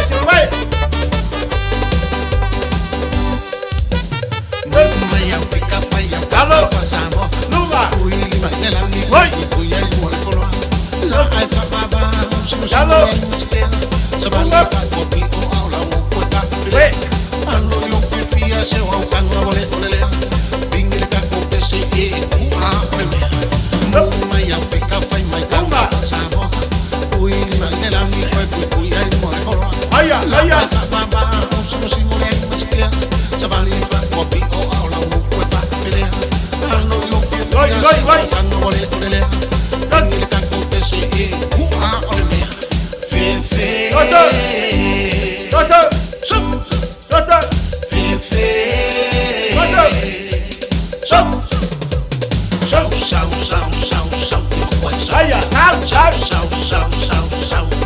Sao bay ơi. Hey sao? Balu. Stop. Hey.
Aya. Ngaya. Ya. Ai bang ya. Aku ya. Kai mai. Aya. Dua. Dua mai. Dua mai mau buat apa? Don't mess to my tutu. Don't mess to my tutu. Ayah. Oke pulo. Oke pulo di lepas. Don't mess to my tutu. Don't mess to my tutu. Ayah, buat. Don't mess to my tutu. Coba. Hey, my look. Yes, sweet little tutu. Aduh, coba. Don't mess to my tutu. Don't mess to my tutu. I know you know how to run. Don't mess to my tutu. Don't mess to my tutu. Aya. Ayo ini kalau mau buang lagi mau. Ayo. Baik. But it's my test time. I know you have another one. But you got to look that face. Don't mess with my tattoo. Don't mess with my tattoo. I know you have another one. Don't mess with my tattoo. Don't mess with my tattoo. Don't mess with my tattoo. I know you have another one. Don't mess with my tattoo.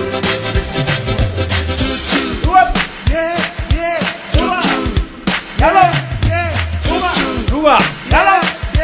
Dua. Dua. Jalan. Dua. Jalan. Dua. Don't mess to my tattoo. Yes. Don't mess to my tattoo. Dua yellow king of I go for dua my yes. I know you have another one. Don't mess to my tattoo. Stop. Come on. Dua. Yes. Dua. Come on. Dua. Hey! Yes! Good! Ăn một bay! Đùa xây! Xây mày! Yes! Don't mess to my tattoo. Don't mess to my tattoo. Hay à! Dạ luôn luôn luôn! Have another woman. Don't mess to my tattoo. Passa luôn à! Don't mess to my tattoo. Don't mess to my tattoo. Bello! I know you have another woman. Don't mess to my tattoo. Bye bye. When I got my great shoes and I left it behind. You think you gotta be professional? Just sweet little too. Why you think it's too much? Not much has cash. I know you have another woman. I must look your face. Hey! Don't mess to my tattoo. Don't mess to my tattoo. I know you have another woman. Don't mess to my tattoo. Don't mess to my tattoo. Don't mess to my tattoo. I know you have another woman. Don't mess to my tattoo. Don't mess to my tattoo. Don't mess to my tattoo. I know you have another woman. Don't mess to my tattoo. Đuổi. Đuổi. Đuổi nào cô lên luôn được không? Đúng ạ. Đúng ạ. Đâu rồi nào cô? Đất. Ai à?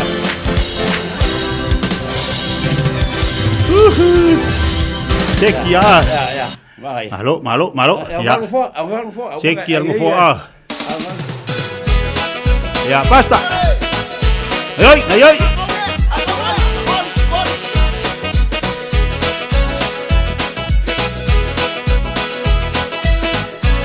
Halo, follow sa tu sebe. Rara. Hey. Close. Ai sola e tao e va su ile taulanga. Su ile va a se so sia que por se que ao vale. Shoot. So es va sa o lai titina yo long mata.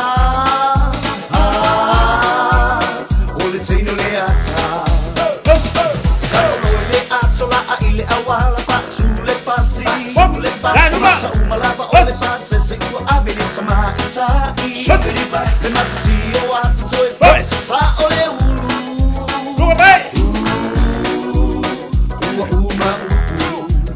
Ayoi.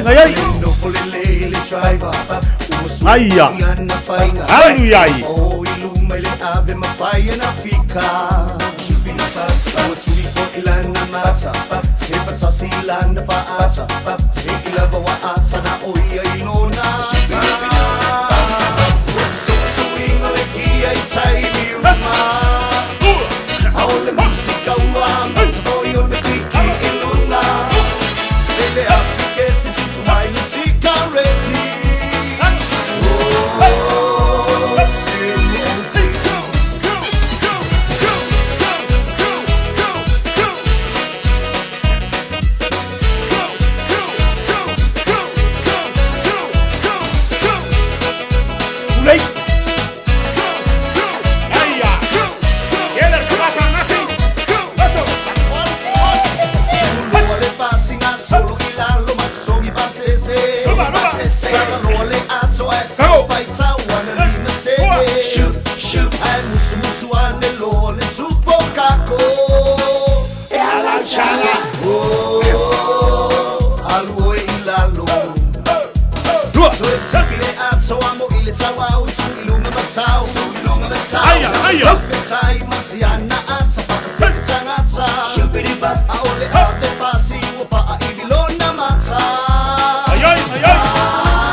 ya so saule mole manaba ai musu tu sala le aso lai au silo mai sanata io olava ise ke pua ele mawala aya aya sui la apasa oa ile maketi aya lu pani ke ai le pai patali eta mai ti sau mana mana pa se ke emo mata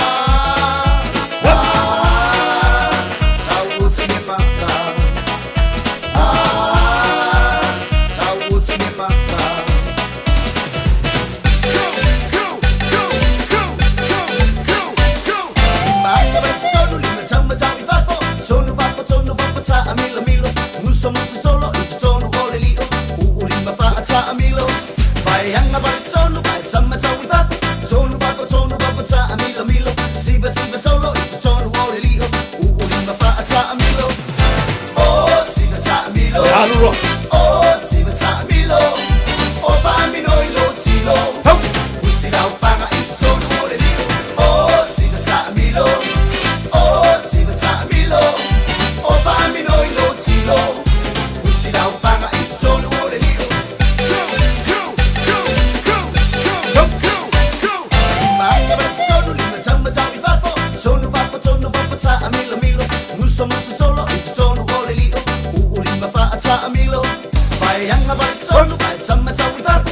Sono vafo ta amilo milo. Siba solo it's so no more than you. Lima fa ta amilo. Oh siba ta amilo. Oh siba ta amilo.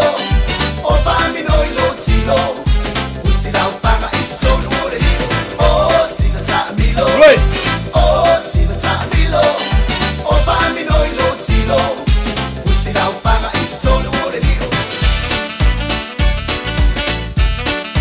Yeah. Odo. Silo ulo te ai se wa e alwai. Oh, la mona I love. Bye bye. Kono luma. Salulava ona e alu ole manong boy.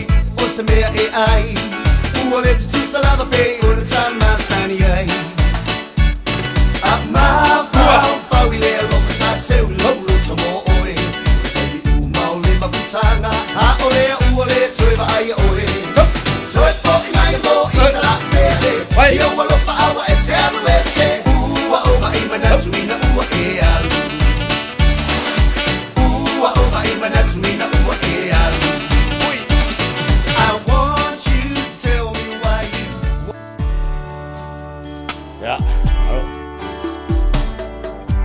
La ubele fai ngocho le lai sama fusa oso uruma halo uruma oje jeto halo tau selili sama yo bautas e fai le mama le alofa Afai ai lene yola ya elo ono banganga ma ona fai wacha wachala oche chota selili sama samayo Safa Afai la foyele taya Iambe olela Nama chala lola funga Ua ulena Ya, malo fa tai bole tatu fa malstino le tayao le mafto le tatu tinu o matango fia le tatu sumpa le tayao ma le tatu fa i au le mo tatu tinu ya bole fo denga fa tai singo fa fenga nga le tatu sumpa o ka se manga ya o le tau fa mo tatu fitia tu le tatu musini o wale fa le yo tatu musika ma tatu pokalam ya wale tatu sumpa le tayao pasta fa tai to telefo ila tu le mafto mai dungo tatu pokalam le tayao malo te tia malo fa malo si au malo fo ile tai nei so ele ase bele uma te tia. Ia. E an ngal fai ya uma, e foi me fai ya uma, e me fai toi. Ya o me e fai ele, ngal lele tu e mol fa singa malosi. Ia o fo tuanga wale le ola maloloina o le stangata te tia. Sa o le au ngal fe au moli. Ele ngata na mamoli le tala le leia le tua i ai aina se anganga. Ai mamoli fo i male fe au fa malolo a Yesu Keriso. E ala me umana mai tatou te whaonga ina lalo whonga ele nei. Langa sau fo Yesu whai langa ruenga wha malolo. Ele ngata ina whai atu e tula i malu. Whawhanga le nuu. Ia hei, whai an wha malolonga. E tia. Ia o whaatasi ale tino mo le anganga. Ia. O le afo le tatou nau sunga whawhenga inga ina e whaonga ina tatou ringa ruenga le tua. Ma whatau nuu le telo tatou mo mitinga. A o na whati o tatou tino i mai ele ma whain whatau. Lono winga. Tau siro tātou wola marolo. E le mawhainga te tia sa o le lau tala. A whai e limas fulo tau sanga e whai mo mai awe o whai mai siaki lo whatu po o meo suka ma mea. Wale atoa le fia e whangalua i te tonu le ngā ruenga le atua te tia. O iei mena whai amati ngā ona o mai o le tinu. Ai taulanga iei se ngā ruenga tātou e whai. A wai kalo le atua e mai wha marolonga. Ai whai laka ua ngā luenga, e malolo ai tāua. A wai le mwhainga whai e tāua, e wha mue ka ua kalo le atua e maile, wha malolonga. Ai mga ka ua e maile angelu, awe ka ua e whain ka ngā luenga le kau whai. Ma le ola fia. Ia, le ola fia. Pa popola iei lau sunga whawhengi ma le ola fia, ma le lau mata ata. Awe ese nisi mea o ma mawhai lo ma whau.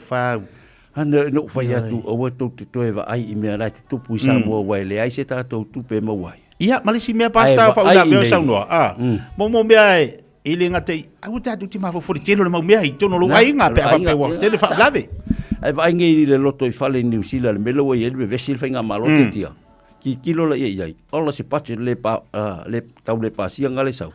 Ale te no foto New Zealand. Ala te ai ya na i Samoa. Ai misi. Ola te fa ti tilo ngai fenga malo. Ai te le ti tilo mai vai loko i fale le wa. Wa kele loko po inkia. Lele wo mai lau loko po inkia. A kili anga develop lau inkia. Aisia. Nanga fa ngale le opportunity no mai le tunu no foi. Ele to te pa inkia. Lai te pa inkia e ai tama o ai nga lu inkia. Ai develop mo mo to no lo to fale. O me nga linga tele meeting ai to finga lo mo ta to lo. O le te pa fu tu. Ia, ole, tau ai ole tau longolongo mal sosoni atu mal tatu watiru mal tatu fa mal stino nei taiao a matanga lo vaiaso a le leina a mata lo vaiaso a mata i le maftanga ma le li i faila fa mal stino fai mal nga ruenga fai mal i kofe ma wale tupe tu tono le ato tono le account a wa me ai tamaiti ia matutongi pidi wala vale na matutoi mata si ai mal tal no mai fa soa ia i lo ainga i mete lua i manu ia ai e lau tala le whai o le singa kaso ki e ala e le kai au sole. Le si fine mo le si tamalo. E ala e kai au inge kamiki ala kausa ungi o le aonga. Sole. Pakuai hunga le ai ala e lol tai au whai mo musa uloko. Mafuanga e kanga. O le se loko. Ia. Mafu le ala merkai au Facebook lo le se loko lua. Ua fia le ala merkai au fi manga i limere fia kango e whai. Kamiki le aonga. Awon feng ku ngo over le mafartingo. Pa ola ngal me. O e be ko fa o le paipa. Ia ngale e am sa fa. Se tu lo fa fonga la tu. Fa ka fa le si. Fa ka fa le si ku mai. Paipa is fala wai nunga ngale. Ka lo fa ngai ka mai. Mai. Ala ko ka ma foi. O yo le ai fa por kama o la foi e ko la ka furi ba. Ia, ngal fe e ia. Ka lo fa ngai ka mai. Ala ko ka ba foi vai ole fa ku nga ka uia ala foi e no so nga si scientist poto me ka wa nga kikia se o si so nga la poto fa ya nga poto o ka mai ki piko silinga ngula vale ma fale ko nga le nga o ka mai ki ai ka ya ia mo ki ngola la ko ile lanche foi la kuai bole lol manaba le yo le tarsa ori titi pe barkala la vai ngai so e la kulo wo molen mangaba o ye fa penganga fa bebe sia tonu le onga langa ufia ai o mol menga wala kun kaya wo molen mangaba ya ba le bolel mangaba ngal e sa o la ngal e Ako oring o ia ona tatai o ia e fafti tele mo tatu famarstino li chayao ia o ngalo tatu sumpalo te am tali le fefena nei Tia lawa amatal tatu ko amatal tatu famarstino e amakalanga ngai amatele ono ngai la fiafi ai uma foi le tu la fitu la so fu amala so lulo ko peke tatu exercise le tia ai swinga watu lawa ai swinga matanga o fie swinga lawa failo mai ele au teitai ia le la follow ta le la lo ka ko por kala mele te ai swinga a le so to na ila o le valu e amakai a le boxing la fa ila sto la fusu ko nga winga mo kwa manga ia anon ponga la ke lo ko free pe o fava ia so le nei la ngai ka fun ko kongi le tom te tia e fa kala fa tala la ka ko ka le ia ka makua ai lua kala ka makiki ka maiki ka mitia onga lua kala e fa kala ka makua ele sta to vai va Sunday to atala tato vai vai so fou la tala tato vai ngai tosen o le iva na ele tolu leo ele so fua ngai le sfleile o le iva sulu ele stola ia male lima le valu le sa no nga fitua sol vai se kala tato vai ngai tosen in kongo le fresh choice i tu al pico equal fresh choice ia na mo tato for life ia nga le to te tia ne aso ele file mu mala le tua te le tua to so fua mo so mate ola talo le lofa malanga le tua tatu to fula ile sfaleile pate pula lo fale tu eta te lo to so fu ma so matu ola te mo mai manuia te tia fafonga mai tina matama ita itoa ma malolosi ol Pasifika wala to lavea ina lalang faftai mo o tonga luenga lelei uma wa faya mo ainga masangata lautele ai petai tu salava petutoa ma malolosi tina matama ita e la tau te mo'omia lava una whai a la tau siaki whafoma. A whai ua whasfulu lima i le onos fulu iwa tausanga le matua o lo soifua. Whaatonu nei loa so ua wanoa siaki fua ai o susu mo le siaki ina pe ua afia i le kānesa o susu. I le pressed, screen, Aotearoa. Wala awane i le numera. O varu se lau, lua fitu o, lua o. Awa, o le whaia o le siaki mawha ata o susu i le aso, e lawea inai o tou moa tai au. E fia le moana rental se whailonga antula na whabitoa mole masino se tema o ke topa ma novema. E luse fulupa sene o le apa uma walano ai le tongi o tavale. Pe a tolu aso pe silia to foi le umi e te whaonga i nai. E mawhaiona piki le tavale mai le malewa lele fale olo. Po o whangali, whapelo tātou ofisa au tui ala fua. Pe momoli e to foi le fale tali malo o loo e wha mautu ai. Ai ngā whabitoa. Olo ia tātou insurance cover e te fili mai ai. Ina rei tupu se whalawelawe ai olo iai le puipuinga. Mara tuolo yele tanto account i Dusila, be la fo sao fo ile Moana Rentals, e fa nga ile Pacific Easy, be fa nga fo ile credit card, e fa tino ile tongi ino lo sa. Mori si fa talanga vala ile Pacific Easy ile ovalo selau, o tasiono ono, po numero masani au kilani o le lufi tu ono fitu wiva fitu fa, o le lufi tu ono fitu wiva valu fa. Matalo sanga e transfer o e ile Moana, be asisi ane ile Facebook ale Moana Rentals, po le tanto upengata fa ilangi o le moanarentals.com. Moana Rentals o laupa anga e taitoloina oe au e malanga asiasi i Samoa. Awane e misia talonga le toa Samoa ma le kiwi e Nusila atoa e ma le talonga le fitu Samoa ma le Kiwi Ferns i le aso se fulu ma le iwa ke topo le malai o le Go Media Stadium patau pepa un fale i la o Pacific Easy mo Tahuhu o Tara Mamangele petanga iane i le Tikatek Go to Samoa Go fitu Samoa. Ua whaatonu lau whanau sia o ngā amata. A whaie te lalai mangeli sa sae po o nuu tūtua oi, whaafafonga lelei mai. O lea wau whaantua le whetūta i ala o ngā amata, le tolu se fulu i tūla e a o ngā fuai whanau, mai le tasi o i le 5 tausanga le mātutua i le vaiaso. I oe, maua fua i tau mawha, walau lo le whetūta i ala o ngā amata, i le olua tasi tolu 5, fitu valu iwa fitu. Olua tasi tolu 5, fitu valu iwa fitu, mo se avanoa o lo walo. Talofa, we're the Katinas, and you're listening to Radio Samoa on 1593 AM.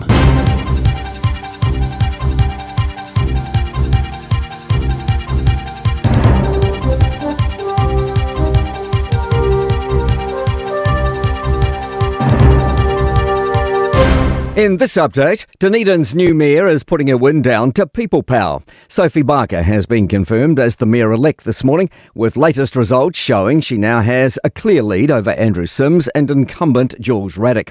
Barker says it was a nail-biting election, but that shows it was a good campaign. Everyone that stood wants the best for Dunedin, and my vision is that Dunedin is the best place to live in New Zealand, and we can set some really clear goals around that. Jackie Grant, an 82-year-old transgender woman, is leading Westland's mayoral race. And former Green MP Nandor Tanzosh is leading in Whakatane after campaigning on a platform of higher rates. It's not the so-called nice-to-haves. It's actually the need to invest in water infrastructure and other kinds of infrastructure. Meanwhile, Northland's Kaipara mayoral race remains too close to call. Election reporter Michael Sergel says it will now be decided by special votes. Incumbent Deputy Mayor Jonathan Larson is leading, but iwi leader Snow Tane is only 5 votes behind him. Former Mayor Jason Smith just 31 votes behind Larson. No concerns from the Prime Minister over some fears the change to our methane targets could impact trade. The government slashed the 2050 targets to 14 to 24% below 2017 levels. It's 24 to 47% lower than previous. Christopher Luxon says this will not affect any established trade agreements. This is us saying, look, we're on track for net zero 2050. In fact, reports are we could do it anywhere up to 6 years early. But within the separate target, which was about methane, we've always said we'd review that based off the science that we see.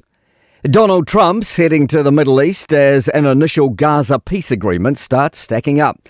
Aid trucks have begun entering with supplies for starving Gazans, and tonight Israel will exchange about 2,000 Palestinian detainees, including children, for 20 Hamas-held hostages.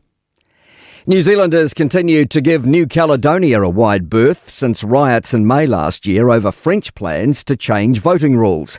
Just 244 Kiwis visiting this July. That's news. In sport, a sporting clash has emerged in Christchurch this Saturday after Canterbury's extra-time NPC quarter-final triumph over Counties Manukau. They'll host Hawke's Bay for a spot in the decider from 7:15pm at Apollo Project Stadium. The same time, New Zealand and England begin their T20 cricket series across town at Hagley Oval. It's understood Canterbury Rugby requested the staging of their semi-final in the afternoon, but host broadcaster Sky Sport wouldn't budge. That means Sky Sports Rugby will be pitted against TVNZ's cricket, while fans hoping to attend or watch both games are guaranteed to come a distant third. Former New Zealand cricketer Lou Vincent will address a Victorian Police Symposium conference in Melbourne this week to talk about his involvement in match fixing. That's sport. I'm Malcolm Jordan.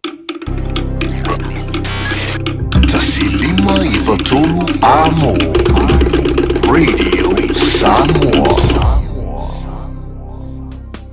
Ai fo iole muane ele tau mate peni pese mai fea a ia malama olei ano foile moana olei a fai anga tau a saile tai papa ole tua masanga olei a lava ole ngatai fale Eta ele lava ile taifana tautai ai lava sama afe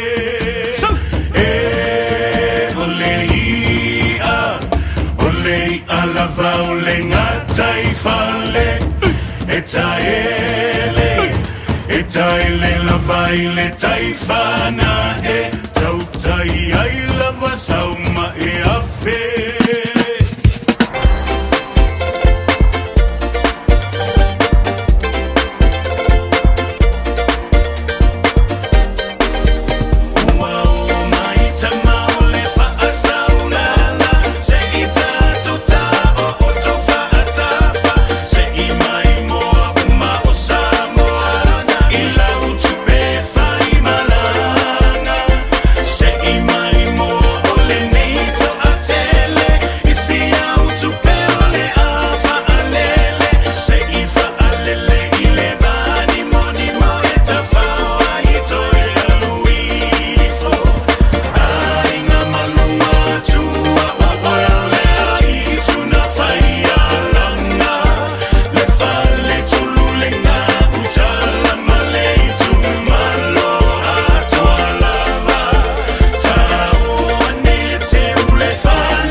Whafonga mai atina matama ita itutoa ma malolosi o le Pasifika ua latou lavea ina lalangi. Whaftai moa o tau ngaluenga lelei uma ua whaia mo ainga ma tangata lautele. Ae peitai, tu salava pe tutoa ma malolosi tina matama ita. E latou te moomia lava una whaia latou siaki whafoma. A whai ua lima I le onos fuluiva tausanga le matua o lo soifua. Whaatonu nei loa so wavanoa siaki fua ai o susu mo le siaki ina pe ua afia I le kānesa o susu. I le pressed, screen, Aotearoa. Wala awane I le numera. Oval se lau, lua fitu o, lua o. Awa, o le whaia o le siaki mawhaata o susu I le aso. E lavea ina ai o tou moa taiao. O se tala fia nei mo I la tolo mana miele vai yesi, vai sa salapa ma le vai tamalingi, mai le Samoa Herbs, ua mawhai ne ona whaata watu le tātou ofisa, a le TR Marketing I le mautou Samoa I mangele, e nao le lusful tala le tau le vai, ma e ave le wha mua ia I la weanga I mai le ofisa, e totongi mapiki a la vai, Morisi whaamtalanga whaafsauta iane, I le olua tasi o lua o lima valum tasi fitu, Morisi whaamtalanga, I le tātou vaiesi, vaisa salapa, ma le vai tamalingi. O esi la fia e iwa tesi ma le tolu wha miliona tala le se leni a le UTOS, ua toi whaasafua atu I ona sui whai unite I le lua o lua wha. Whai sau teo ngā tupe e teo whaafainga luenga ai lau se leni ina ia vave whaatau nuu se wha moe tā ua a lau ainga whaape e ka le sia. Whao ngā au nanga le ANZ po le talofa voucher, le M tala, ma le My Cash e ala I le Click X. Whaafsota I mai le ono valulima lua ono iwa whaiva, le www.utos.ws, po le emaili o le info@utos.ws, po le Facebook, le UTOS, le whaaputu ngā tupe teo whaafainga luenga o le mawaenga tausia Samoa, teo whaafainga luenga e mātou lau seleni, ai sele e oe le manuia. Talofa o waleni o se Electrical Inspector Samoa, tolsu lima tausanga o tautua ma o resta reino fo I mo le waina o lo mauta, falsam whatwhainga luenga, whapeli pe ino vai vela ma o ngā umu. Walau mai lo waleni o le amos electrical I le o lua fitu, lua no tolu ono fitu ono lua, o lua fitu, lua no tolu ono fitu ono lua. Talofa Samoa, waule nei o kāsputi alu, awal suia lingila o le kio. A eva mai I le se furu lima iwa kolu, a mo. Radio Samoa, Vivela A.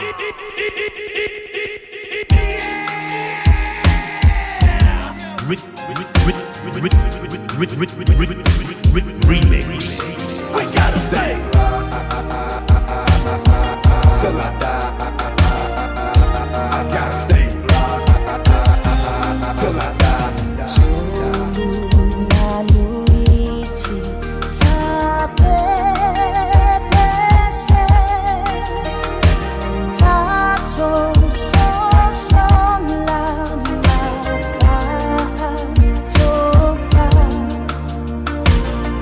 Well,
e luas fulu bidu tole o tai nei lei tu la se futmal jasi si fonga mali ele na mau to tasi a sua mo fa fianga mo tanto le nei tai yao tai ola sung fu finga tatu wa tu ju to banga wenga ma to nei va yaso e ai mo se foi lanto uma lava le lo ma futa mai lungo o penga te failangi fa malo ati ante o to malo fa malo si malo le on sai mai al tatu fa malstino tai yao ai wole tu wai do walua o faila o fa malstino ingo ia o failo fa malstino tato fo ie fie sava vali de mana ia tau tato ie fie o fa sumpa na nei le tau le tu la ono tato sumpa fa mingo ia se peti fie te tau sami aleluia le moe fai se koling ai fie tau sami savali ai fie tau sami ia fai se ngayo inga martino ina ia mafai ona peso soani lutino i mai o le nei o langa lo tatu ia te lo fa pea tu la a me ka ko karianga le mai no e ia kai mi ole kausanga i kai me masinga e ono a fia i tatu di fulu i o ngai mai masangi ia o le si a fulu ngai o ka se makwa fulu wa sau ia le pupukale yo o e makau ki ia le sau le pupukale ole fai ya ka ngale moe ale me mafai on tatu te ole al fisilila fa fefela na tatu fai se awala ina ia mafai ona tatu te atu wai i fulu ka kwa mai ia fulu fa tai ai ole tari sa ole fai lo fa marst ona ma lo si lo tino fai lo exercise fai lo ko ringa ingu le vai ma nga yoi te mi uma e te faalunga tu lo tino e se a ke faalunga ko lo kingo e mama i mai si ko e a kiringa malolo e la tanga te fai malis tanga mai o ka se malolo ia le e lo le malolo wa fainga tai le mai ona o le tino le nga la tu so i fu malolo ina ma losi ia pongai veltino o wau tino ele ma fai le ma ina latu ala venga la yafu ale kingo nga yoi fa malos kingo savali ai me ai paling ingu le vai awana ia fia tato le tamale o le alu alua ia o malonga e kausami nga e saudola ia fai o mafaufau ngai lunga lau telefongi ale fisi ai sa fa ia me ai ko manga fis ke ia la ia le uvara ku ngala wai pa ulo le lima al fainga ngi le fainga la ia ngi ala fa pengir ke fongi pe ia kanga kalima pe fo ile le or ka ko olanga ia ka ko le ma pungi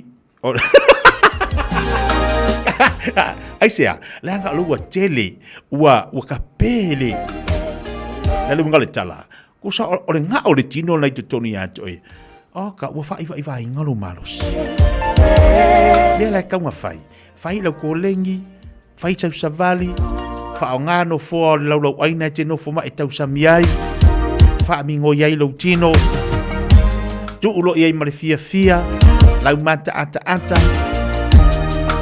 ave ese me o lo popole ai lo tu mo lo nga tau lai o le manui o lo ainga o ka se au di lei se vai e kau le varia ka ko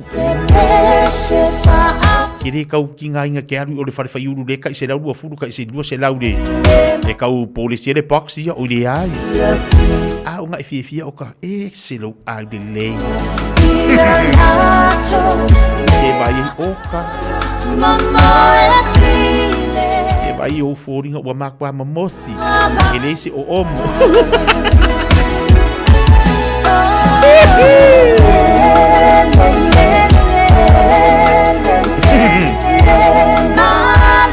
Luas 15 minutos tele chula se forma tas aqui lo si me le leio olo kanga fa soa me te lona te popole ai mi anga ke kau mafaki ai fa so si to lua ai ele ole ko lua aru fa so ai oile ai ngor ko lua vai aru fa so ai la bole ai ele fa mal si au sitasio fa fenga e fa pe o lunga o le tau lau ai. Le tau te ai ai.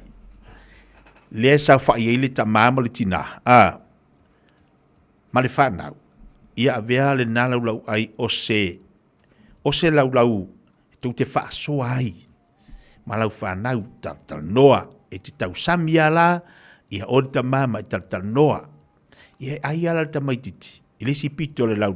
Alai mo moli atu ia le tala le toina. Mo moli atu le tala le loo matua. E tala noa.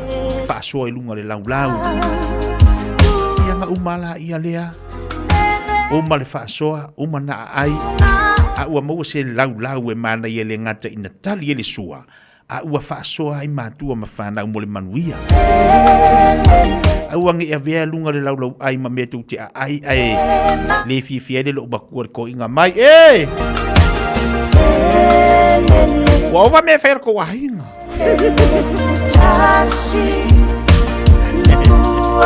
Aua. Luas 10 minuto c'è delle giù la sua dasi. Ani seto fale moe. Pa solo i do ma fa ma vai de ka nga ngafi. Ingi ke fu wa apa ku nga fa si povi loka maiki.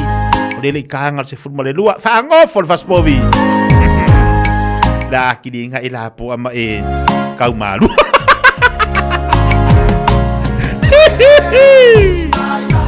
Yo.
Si fonga bali sunga ani se te fale moe.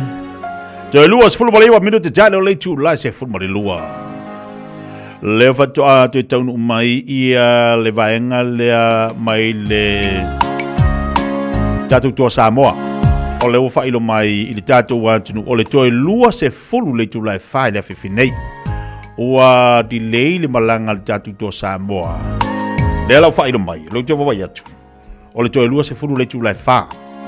Toi lua se fulu le tu la fa ai le o le a volte mino tangata watu. Ai lo toi lima, e lo toi lima la le tu la lua. Le wa mai mo tatou o le toi lua se fulu le tu la fa. O le a tau nu oili tatu awal to Samoa le tatu malai balele mo tatu la le tau tapena atu malanga atu tatu malai balele le so ele fatali no tatu to Samoa ia na to tu na tatu taimi o taimi lava lo tu na mai ele tatu unanga matautua o lantu o lango malosi awal tatu to Samoa as fumaliva le la fatu ni tatu talonga le inai Mount Smart e o le hanga ia mara yo fu ile tatu wanga ia tue pongi tatu to Samoa tatu tilo, tatu mata, tatu filo yatu.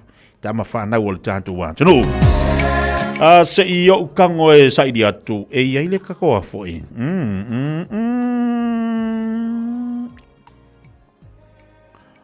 Se i o tau tilo atu po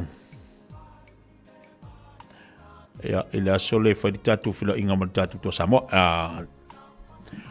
E mo le malo le tatu wā. Tunu, o le fendei la so sumar fa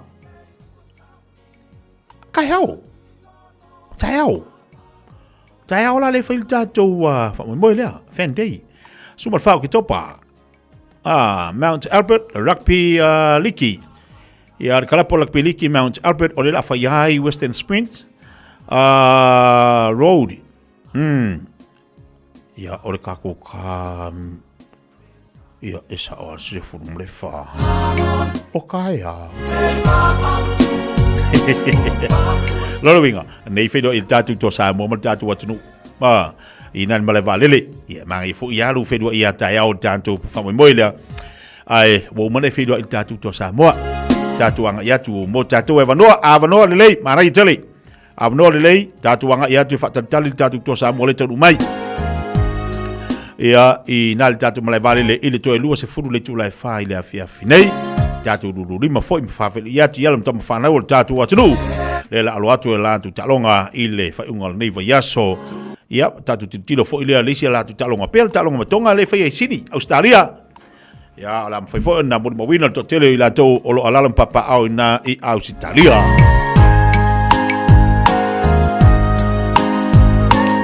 e le mafutu bele tato wa tunu no wa vetu neli taiao ya o mali saunuanga le fionga le pali mi o tato wa tunu ya a o yai na sailinga mtangi po tongtinga ile mauta ngasi ina imido mo le ala no wa vetu neli taiao ya wa po le lofa le iwa fa solo manuia ya le sailinga mtangi po le sailinga ngasi na ngai mai le ni ya tunu ye le fa taisa mo le tunu bele i lau te talo ia mo i lantou le maua ia le taunuanga le li parmia le tau nei o leua mai se ripoti mastala fifia ua manuia ta fai fia la langi lo tap tap boy fo le tatu wa tunu i le si nganga se le li parmia ia leua failo leua au mai tala ua fa solo ua manuia lona fa ta ngase a mai se sa inga mtangi pe o malanga mai ele nei tunu e lai fa pea o nei o le ate ai tua isi ona ainga ua manuia ua vai la ai alu ngai lai kua ia lu manuia ai e fa tali pea ili poti a fo mai ia i tong fitinga fo isa fenga iai ia ona ilolo le aso la to e taliwa isa mo le fainga malanga tala fifia na mo tatou fa taisa mo le tunu pele ili tatalo o ia li tatu wa li tai o le tunu nei ya tunu nei vanga la fa ilo atu mo le fa fonga le tunu nei tai au ina to luas fu 5 minutos tale o le tu las fu lua sina fa fia nga mo tatou le tai au nei o lo fa toi mo to tele la to fenga ti te manga luenga a manto le nei va yaso fai le mo mau le sai mau lo tele au tatou te fa vai ono sai meti nga o langa fa mo fa ngolango ile li e maru ye mo tatou te faya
A day, 7 days a week. Radio Samoa streaming live on www.radiosamoa.co.nz.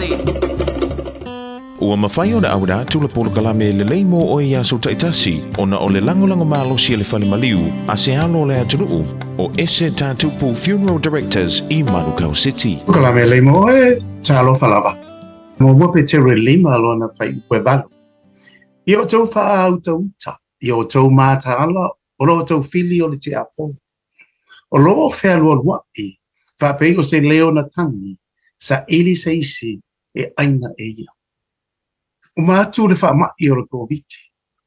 Ai o so wha ia, te tonu a tau langa whaatau, e tupulanga tala vau, whale o loa ma o loa, whaanga uia e nei tupulanga tala vau.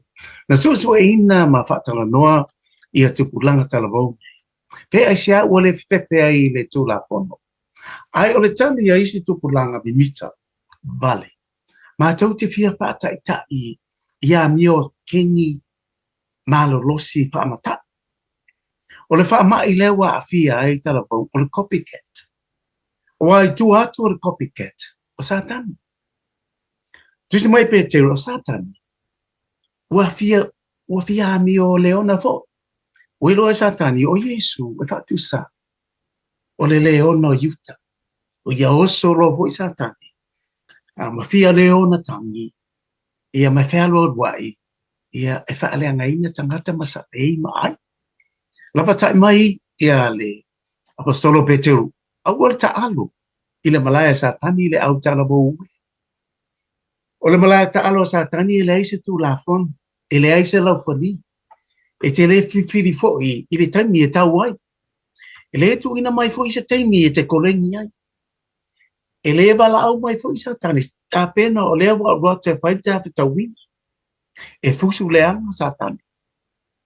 E whaatari tani, se iwa ai mai, ua e vai mai lava ma le aiso malosi, ia o so wha i loa ma tātou. Ia wa ai tātou le au copycat. E toi o so wha ia tātou e sa tani ma wha pō oe. Lea i tatawan ta tātou wha tai tai, ma muli ia Yesu. Ua e le ma whai e sa tani, o na wha ato i la loina. Ia tali Yesu, e te ola ai ma e te fia ai.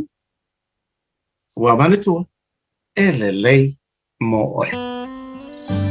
O le ese tatu pu funeral directors o se fale maliu Samoa o le tali foilea o taimi whengata ona o le malanga al maliu maleoti e mawhai foi o na latu awina atu ma awina mai tino maliu o e pele mai so o se atu nuo lalolangi wala auno le ese tatu pu funeral directors i le lua ono lua toru fitu o pea fiuane ele se fulu male balu Norman Spencer Drive Manuka City.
le pis chepo mo le pese le na e sili lava oe ua fa mai tuai le tato proclame na le le mo e ya mo le amatanga ni fo yaso fa malo fa tai le tato wa tinu fa tai le tali ina ni proclame mo le yaso o le tau ai mo fa mal au le fiong pa ia le tu o le tato wola au no mo tato wola nga ruwe tato savalinga o lo fa ia pe le aso mo le aso e le tatonga e tele i o lu tau tatu te ai maunga tatu te i foi vanu ta pinanga o tatu fo launga e maua le vano le upo le tua so sani le mo tatu ya vi ia le li fa tai le tua mo lana upo o lo fa malu au pe o tatu tangata ya se balte le wati lo tes football 2 minuto talo tula se football lua tale tula small lua na se mai foi le ole to fire fonga mo se manu Francis Sone awale fa wino tatu pokale me fanga solo pe ona ile tao nei la fa ilo atu to fa ya sumanu ia niso no fanga lo fa tawaia tatu pepa mata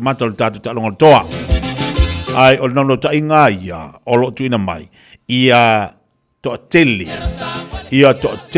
le mamalu le tatu watu e awai e mai moina moli mawina mata di tatu talonga lea ya mal awani sila ile afiafi o le aso sa fa pelana te wai finga ruenga pe se mete wai fiari ai talonga fanau wala te pole ole am fayonda fa fonga tatu watu no le foi langa du mal tatu le tio fa sala mai tatu talonga ye le afiafi o le aso la sa ya lo inga tino fono fa alunga lo ali pe umala utama ftanga le au le sa mangelo lo ali vangi malu salu lima ia nga falolo ale ole maonga ia ma e fatatali temi ola awina tuai tatu fasalunga tatu le tio ilunga tatu lavangana ia na esi le fia fu ile tulang ka koi ma ku ka alonga i lava kai mi e falongolonga ia ole le kio le aku ku fa peringi ka ringa ko inga ia arua falonga ko inga fa ifo ila fa mai o mai ave ba ia me falala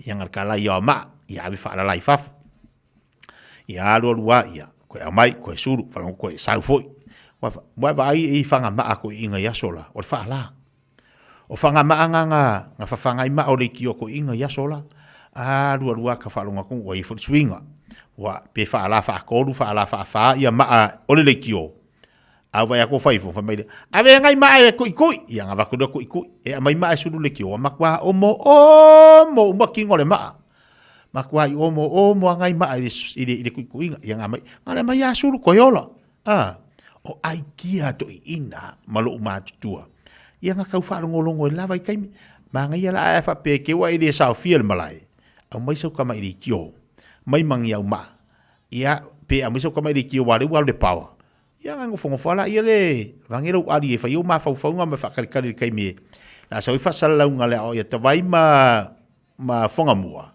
ya matato uma ya awali tatu talonga le fa sala mai le afi fela sa na vai ngala na tau na wala te pole pa pe ne te wa ile malai ai ono lo tai ngai tatu pukalame ina ia fa tumulia le tatu watu e moli ma wina tatu talonga le ya tatu talonga man sila to telefo ia lo tam fana wal tatu watu le piki mala uni sila la to ai ole awai o to sa mo matu ama ia tatu au ro ia atu no mo fisia va no mo neva ia so tatu fa so le ia ma moli na yo fa manianga au ta pena ro tam fa na ole tunu ile tatu talonga o lo monei dai va ngana fa mana tu mo tanto fa malo la lo sai fa malo so sia kalama talo fa so sia kalama anga le va vikia ia se va la kamakala ore kai miangi o lai fai te kiri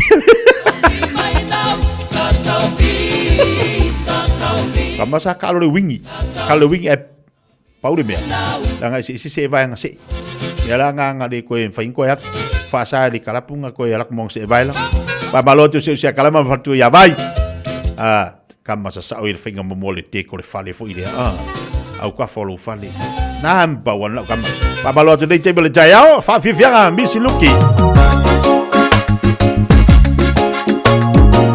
Luciana alo atu le tunu itomo ftanga ve engo le oli malo longa pena masani ai pamalo tia te lantole na wo swa sa swa inga ruenga le tai au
Ya wa tawalunga toi se tau tua sa udanga bertato wa tunu le nei aso.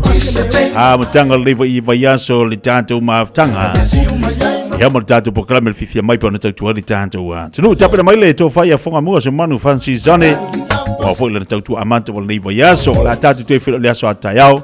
Le lofo mo le anga le o tato matai si de langi. Manuela singa lo fengai mal tato wa tunu. Mania tiuti ma faiva. Amata fo ilanto le naua anga ia tu mulam tadi o latu ngaluenga le uli sepa ista me le fiafi. Ya ma ia manuia lava nai fa nau ilia onga neva yas. Alo fa te latu te tia so ifua mai manuia.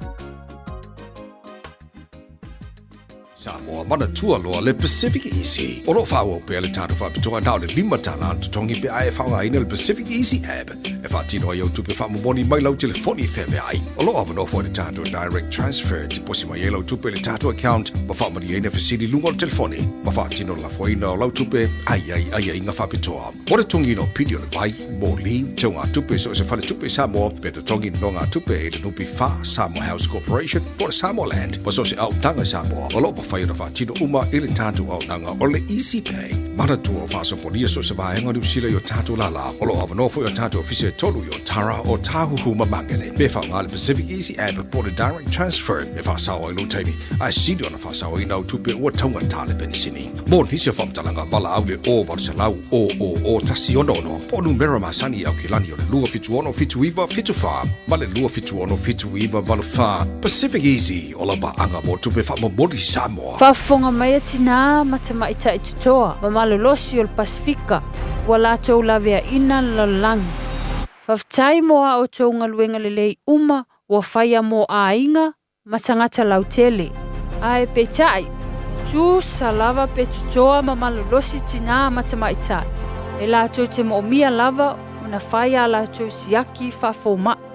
A whai ua fast full 5 le onos fuluiva tausanga le matua o lo soifua. Whaatonu nei loa so wawanoa siaki fua ai o susu, mo le siaki ina, pe ua afia i le kānesa o susu. I le pressed, screen, Aotearoa. Wala awane i le numera. Oval se lau, lua fitu o, lua o. Awa, o le whaia o le siaki mawha ate o susu i le aso. E lavea ina ai o tou moa taiao. Beta Drive Doctors i le taulanga whaatau i Mangele, whaapea manrua. Mo le vaenga o so ngase pe amana o mia. E whaatino e fo i matuipui pui o le whana witi, o tuipui pui la COVID sfuluiva, mo i lātou e sfuluon tausanga malunga atu. Whaapea matuipui pui o le flu. Pala au telefoni, 255 iwa valu. Mo so wanoe whaatino ai nei au nanga. O fisa whama i Mangele i taftafane o le McDonald. Amanrewa e taftafane o le Whaletusi po le Public Library. Beta Drive Doctors Clinics. Papito maua e le Fruit Shed. Pusa piso po Pasifika. Se lau 5 fata la iwa. Pusa tayo a palaiti. 5 ta la iwa. Pusa pipi. 1 valu ta la iwa. Pusa Eleni Ocean Best. Cholo 1 ta la iwa. Susu mai i le Fruit Shed i te tonu o le shopping centre a Mangele. Tele male ano anua i o whapitoa mo le nei tau. Wa ai te mo misi la wavanoa. Ele umi le nei whapitoa. Asi mai loa i le shopping centre a Mangele. I le Fruit Shed. O mawhai ona awina tu telefon mai Samoa. Ona o le lango mai le ofisa malanga o le Ades Travel. Telefoni o iwa, tolu iwa, lua o, whaselau. Tolu iwa, lua o, whaselau.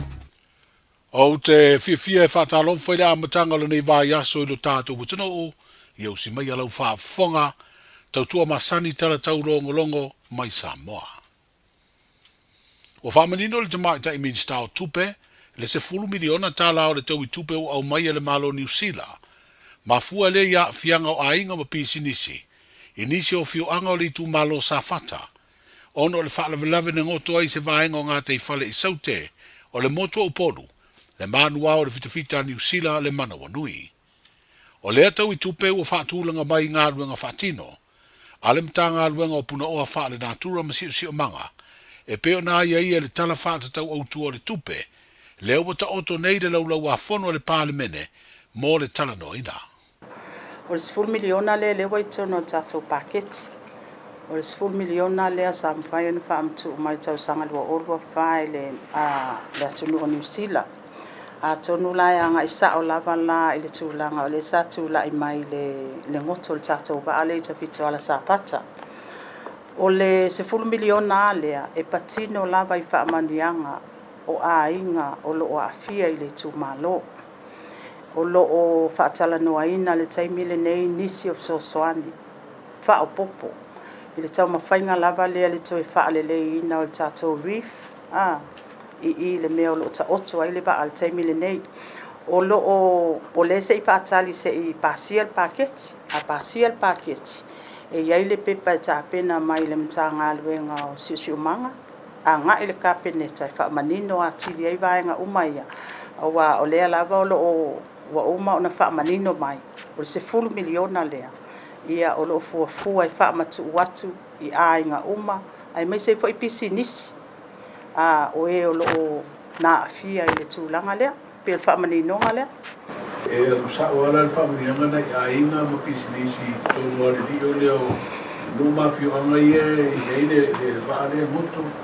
E se vai nisi wha manianga wha o popo le. Pe inga ruanga mone. Sa ole 10 miliona ai e patino I wha manianga mo ainga uma o lo afia I totono I tu malo lea. O lava I sausisi? Ia, o lea foi o lo ia ialso ta inga ma New Zealand, wha ailo mai foi New Zealand, ia o lo ngā lulu e mo le isi su 4 miliona.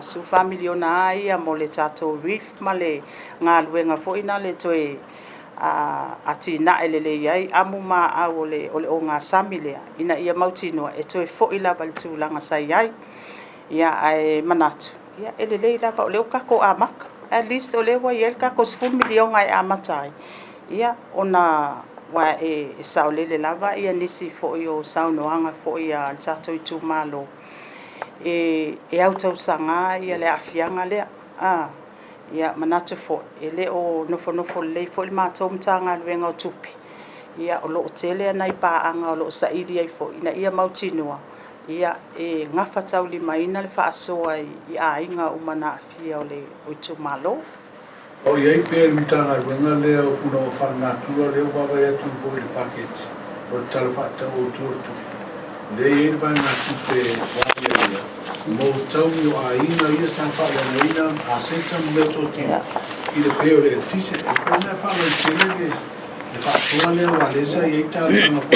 ina sa ba ni komiti ko le rio ia tonu le nga tu pele pe family ona le la vai patino tu langa le sa le mai el tato pa pa le nga ina inicio masini me to tino ia fa mo fo tato pe palea o le atu ina mai el tato mtanga luenga le fa tino ina sa I dinga le I pisini si umana afia ma ainga umana afia wa le sa ia forms mal survey sa fa tino ina o ina la lima taita inga ile endorsement tato cabinet o le wa ia le nga tu pele family ona o le tasi o tau I mo sa mo e ala le se fa murianga tau tupe e tu sa male lua se lau valus fuli maafe ta la Amerika mai le company insua le Pasifika mo a fianga o nisi o vaenga o le atunu I le tu I matu I sasai o uponu e mafua I ngalu lolo po le tsunami lea na a fiai nisi moto o le Pasifika ono le mafu e malosi na lulu ina I se vaenga o le atunu o Rusia le masino o Iulai